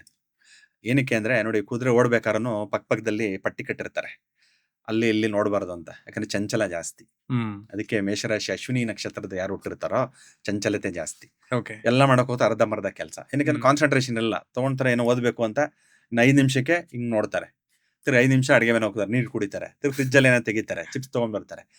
ಅದೇ 90 ಭಾಗ ಮಾಡ್ತಾರೆ, ಓದೋ 10 ಭಾಗ ಮಾಡೋಂಥದ್ದು. ಹಾಗಾಗಿ ಆ ಕುದುರೆಗಳನ್ನೆಲ್ಲ ಆಗ್ಲಿ, ಪ್ಲಸ್ ಅದ್ರಲ್ಲಿ ಓಡೋ ಕುದುರೆ ಅಂತಂದ್ರೆ ಅದು ಹಿಡಿಯಕ್ಕೆ ಆಗಲ್ಲ, ಹುಚ್ಚು ಕುದುರೆ ಅಂತ ಹೇಳ್ತೀವಿ ನಾವು, ಓಡೋ ಕುದುರೆಗಳನ್ನ. ಅದಕ್ಕೆ ಪಟ್ಟಿ ಹಾಕ್ಬಿಟ್ಟು ಮಾಡಿದಿರ್ತಾರೆ. ಅಂಡ್ ಆ ತರದನ್ನ ನಾನು ತುಂಬಾ ನೋಡ್ತಾನೆ ಇದ್ರೆ ನಮ್ಮ ಮನಸ್ಸು, ನಮ್ಮ ಬಿಹೇವಿಯರ್ ಕೂಡ ಅದನ್ನ ಫಾಲೋ ಮಾಡುತ್ತೆ ಎಲ್ಲಾದ್ರೂ ಒಂದ್ ಕಡೆ. ಫಾಲೋ ಮಾಡತ್ತೆ. ಅದು ಗೊತ್ತಿರಲ್ಲ. ಅದೇ ಹೇಳಿದ್ನಲ್ಲ, ನೀವು ನೋಡಿ ಪಕ್ಕದಲ್ಲಿ ಇದೇನೋ ಒಂದಿರುತ್ತೆ, ನಮ್ಗೆ ಗೊತ್ತಿರಲ್ಲ. ಬಟ್ ಇಲ್ಲಿ ನೋಡಿದಾಗ್ಲೂ ಅದು ಸುತ್ತ ಮನಸ್ಸು ಎಲ್ಲ 360 ಡಿಗ್ರಿ ಅಬ್ಸರ್ವ್ ಮಾಡ್ತಾ ಇರುತ್ತೆ ನಮ್ಮ ಬಾಡಿ. ಹಾಗಾಗಿ ಅದೊಂದು ಕೆಲವೊಂದು ರೀತಿಯಲ್ಲಿ ಯಾವಾಗ ಉಪಯೋಗಿಸ್ಬೇಕು, ಆ ಕುದುರೆಗಳು ಎಷ್ಟಿರ್ಬೇಕು, ಯಾವ ಗೋಡೆ ಮೇಲೆ ಹಾಕಬೇಕು, ಅದಕ್ಕೂ ನಿಯಮಗಳಿವೆ. ಹಾಗ ಆ ತರದ್ ಮಾತ್ರ ಹಾಕೋಬೇಕು. ಕೆಲವ್ರು ಯಾವ್ದೋ ಚೆನ್ನಾಗಿದೆ ವಾಸ್ತು ಅಂತೆ ರೋಡ್ ಸೈಡ್ ಎಲ್ಲ ಮಾಡ್ತಾ ಇರ್ತಾರೆ ಆ ಒಂದು ಚಿತ್ರಗಳು, ಅದೆಲ್ಲ ರಾಂಗ್ ಇರುತ್ತೆ. ಅದನ್ನ ತಂದು ಹಾಕೋಬಿಡೋದು. ಅಲ್ಲೂ ಕೂಡ ಒಂದು ಶ್ರೀಯಂತ್ರ ಅಂತ ಬರುತ್ತೆ. ಮನೇಲಿ ಏನೇ ದೃಷ್ಟಿ ದೋಷಗಳಿದ್ರೆ ಇದ್ ಮಾಡಿದ್ರೆ ಅದು ಹೀರ್ಕೊಳ್ಳುವಂತ ಶಕ್ತಿ ಶ್ರೀಚಕ್ರ ಎಲ್ಲ ಒಂದೇ. ಹಾಗ ಅದು ಕೂಡ ಅಷ್ಟೇ. ಮಾರ್ಕೆಟ್ ಅಲ್ಲಿ ಸಿಗುವಂತದ್ದು, ನೀವು ಆನ್ಲೈನ್ ಸಿಗುವಂತದ್ದು ನೋಡ್ತು ಅಂದ್ರೆ, it is called as Sacred geometry. It is a combination of triangles, upper triangle, lower triangle. Upper triangle ಅಂತಂದ್ರೆ ಏನು, ಶಿವನ ಶಕ್ತಿ. ಲೋವರ್ ಟ್ರಯಾಂಗಲ್ ಅಂತಂದ್ರೆ ಅಮ್ಮನವರು. ಹಾಗಾಗಿ ಶಿವ ಮತ್ತೆ ಶಂಕಿ ಕಾಂಬಿನೇಷನ್ಸ್. ಅದು ಜಾಮೆಟ್ರಿ ಕೂಡ ಕರೆಕ್ಟ್ ಆಗಿರ್ಬೇಕು, ಆಂಗಲ್ಸ್. ಕೆಲವೊಂದಲ್ಲಿ ಮಧ್ಯದಲ್ಲಿ ಮಾಡ್ತಾ ಹೊರಗಡೆಯಿಂದ ಮಾಡ್ಕೊಂಡ್ ಬರ್ತಾರೆ ಜಾಮೆಟ್ರಿ, ಒಳಗಡೆ ಜಾಗನೇ ಸಿಗಲ್ಲ. ಹೆಂಗ ಒಂದು ಅಡ್ಜಸ್ಟ್ ಮಾಡಿ ರಾಂಗ್ ಆಂಗಲ್ಸ್ ಎಲ್ಲ ಹಾಕ್ಬಿಟ್ಟಿರ್ತಾರೆ. ಹಾಗಾಗಿ ಅದರಿಂದ ಒಂದು ವೈಬ್ರೇಷನ್ಸ್ ಕ್ರಿಯೇಟ್ ಆಗಲ್ಲ. ಸೊ ರಾಂಗ್ ಆಗ್ಬಿಡುತ್ತೆ. ಅದಕ್ಕೋಸ್ಕರನೇ ಏನೇ ಇಟ್ಕೊಂಡ್ರು ಇಂಥವೆಲ್ಲ ಇಟ್ಕೋಬಾರದು. ಯಾರನ್ನ ತಿಳಿದವ್ರ ಹತ್ರ ಹೋಗಿ, ಇಲ್ಲ ನೀವೇ ಅದನ್ನ ರಿಸರ್ಚ್ ಮಾಡಿ ಅದನ್ನ ಅರ್ಥ ಮಾಡ್ಕೊಳಕ್ಕೆ 2 ವರ್ಷ 3 ವರ್ಷ ಆಗತ್ತೆ. ಹಾಗಾಗಿ ನಿಮ್ಗೆ ಟೈಮ್ ಇತ್ತು ಅಂದ್ರೆ ಮಾಡಿ. ಇಲ್ಲ ಅಂತಂದ್ರೆ ಯಾರು ತಿಳ್ಕೊಂಡಿರ್ತಾರೋ, ನಿಮ್ಗೆ ಗೊತ್ತಿರುತ್ತೆ, ಸುಮಾರು ಜನ ಇರ್ತಾರೆ, ಅವ್ರ ಹತ್ರ ಹೋಗಿ ತಿಳ್ಕೊಂಡು ನೀವು ಸ್ವಲ್ಪ ರಿಸರ್ಚ್ ಮಾಡಿ ತದನಂತರ ಅದನ್ನ ಉಪಯೋಗಿಸ್ಕೊಳ್ಳುವಂಥದ್ದು. ಪಿತೃಗಳ ಫೋಟೋ ಬಗ್ಗೆ ಹೇಳಿದೆ ಗುರುಗಳೇ. ಕೆಲವರು ದೇವ್ರ ಮನೆ ಒಳಗಡೆನೆ ಪಿತೃಗಳ ಫೋಟೋನ ಇಟ್ಕೊಂಡಿರ್ತಾರೆ ದೇವ್ರಗಳ ಜೊತೆನೆ. ಅದ್ ಸರಿನಾ ತಪ್ಪ? ಆದ್ರೆ ಏನಂತಂದ್ರೆ ಅದು ಎನರ್ಜೀಸ್ ಮಿಕ್ಸ್ ಮಾಡಬಾರ್ದು. ಹೇಳಿದ್ನಲ್ಲ, ದೈವ ಎನರ್ಜೀಸು ಬೇರೆ, ಪಿತೃ ಎನರ್ಜೀಸ್ ಬೇಡ, ಎರಡೂ ಬೇಕು. ನಮ್ಗೆ ವಿಟಮಿನ್ ಸಿನೂ ಬೇಕು, ವಿಟಮಿನ್ B12 ಬೇಕು ನಮ್ಮ ಬಾಡಿ ಒಂದು ಫಂಕ್ಷನ್ ಆಗಕ್ಕೆ. ಹಾಗಾಗಿ ಎರಡನ್ನು ಒಂದೇ ಇದ್ರಲ್ಲಿ ಮಾಡಿ ಮಿಕ್ಸ್ ಮಾಡ್ಕೊಂಡು ಇದ್ ಮಾಡ್ಕೋತೀನಿ ಅಂತಂದ್ರೆ that will damage the nerves, muscles damage ಆಗ್ಬಿಡುತ್ತೆ. ಹಾಗಾಗಿ ಆ ಎನರ್ಜೀಸು ಯಾವಾಗ್ಲೂ ಅದನ್ನ ಮಿಕ್ಸ್ ಮಾಡಕ್ ಹೋಗ್ಬೇಡಿ. ಗೊತ್ತು, ಅದು ಪ್ರೀತಿ ಇರುತ್ತೆ, ರೆಸ್ಪೆಕ್ಟ್ ಇರುತ್ತೆ, ತಂದೆ ತಾಯಿ ದೇವರು ಅಂತ ನಮ್ಮ ವೇದಗಳು ಹೇಳುತ್ತೆ, ನಮ್ಮ ಸನಾತನ ಧರ್ಮನೇ ಹೇಳುತ್ತೆ.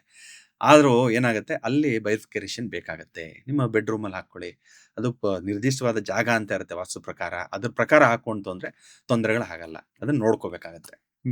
ಇನ್ನು ಮನೇಲಿ ಇರ್ಲೇಬೇಕು ಅನ್ನುವಂತಹ ಎಲಿಮೆಂಟ್ಸ್ ಅಥವಾ ವಿಷಯಗಳು ವಾಸ್ತು ಪ್ರಕಾರ ಯಾವುದು? ಅದು ಏನು ಅಂತಂದ್ರೆ, ಮೇನು ಆಗಿನ ಕಾಲದಲ್ಲಿ ಪ್ರತಿಯೊಂದು ಹಿಂದೂ ಮನೆಗಳಲ್ಲಿ, ಬ್ರಿಟಿಷರ್ಸ್ ಬರೋಕ್ಕಿಂತ ಮುಂಚೆ ಮತ್ತೆ ಮುಸಲ್ಮಾನರು ನಮ್ಮನ್ನ ಆಳಕ್ಕಿಂತ ಮುಂಚೆ, ಪ್ರತಿಯೊಬ್ಬರ ಮನೇಲಿ ಕೂಡ ಒಂದು ಮತ್ಸ್ಯಂತ್ರ ಅಂತ ನಾನು ತೋರಿಸ್ತೇನೆ ನಿಮ್ಗೆ. ಆ ಮತ್ಸ್ಯಂತ್ರ ಇರೋದು ಮತ್ತೆ ಶ್ರೀಯಂತ್ರ ಮನೇಲಿರೋದು, ಇವೆರಡು ತುಂಬಾನೇ ವೆರಿ ವೆರಿ ಇಂಪಾರ್ಟೆಂಟ್. ಪ್ರತಿಯೊಬ್ಬರು ಮನೆಯಲ್ಲೂ ಕಾಮನ್ ಆಗಿ ಇರೋದು.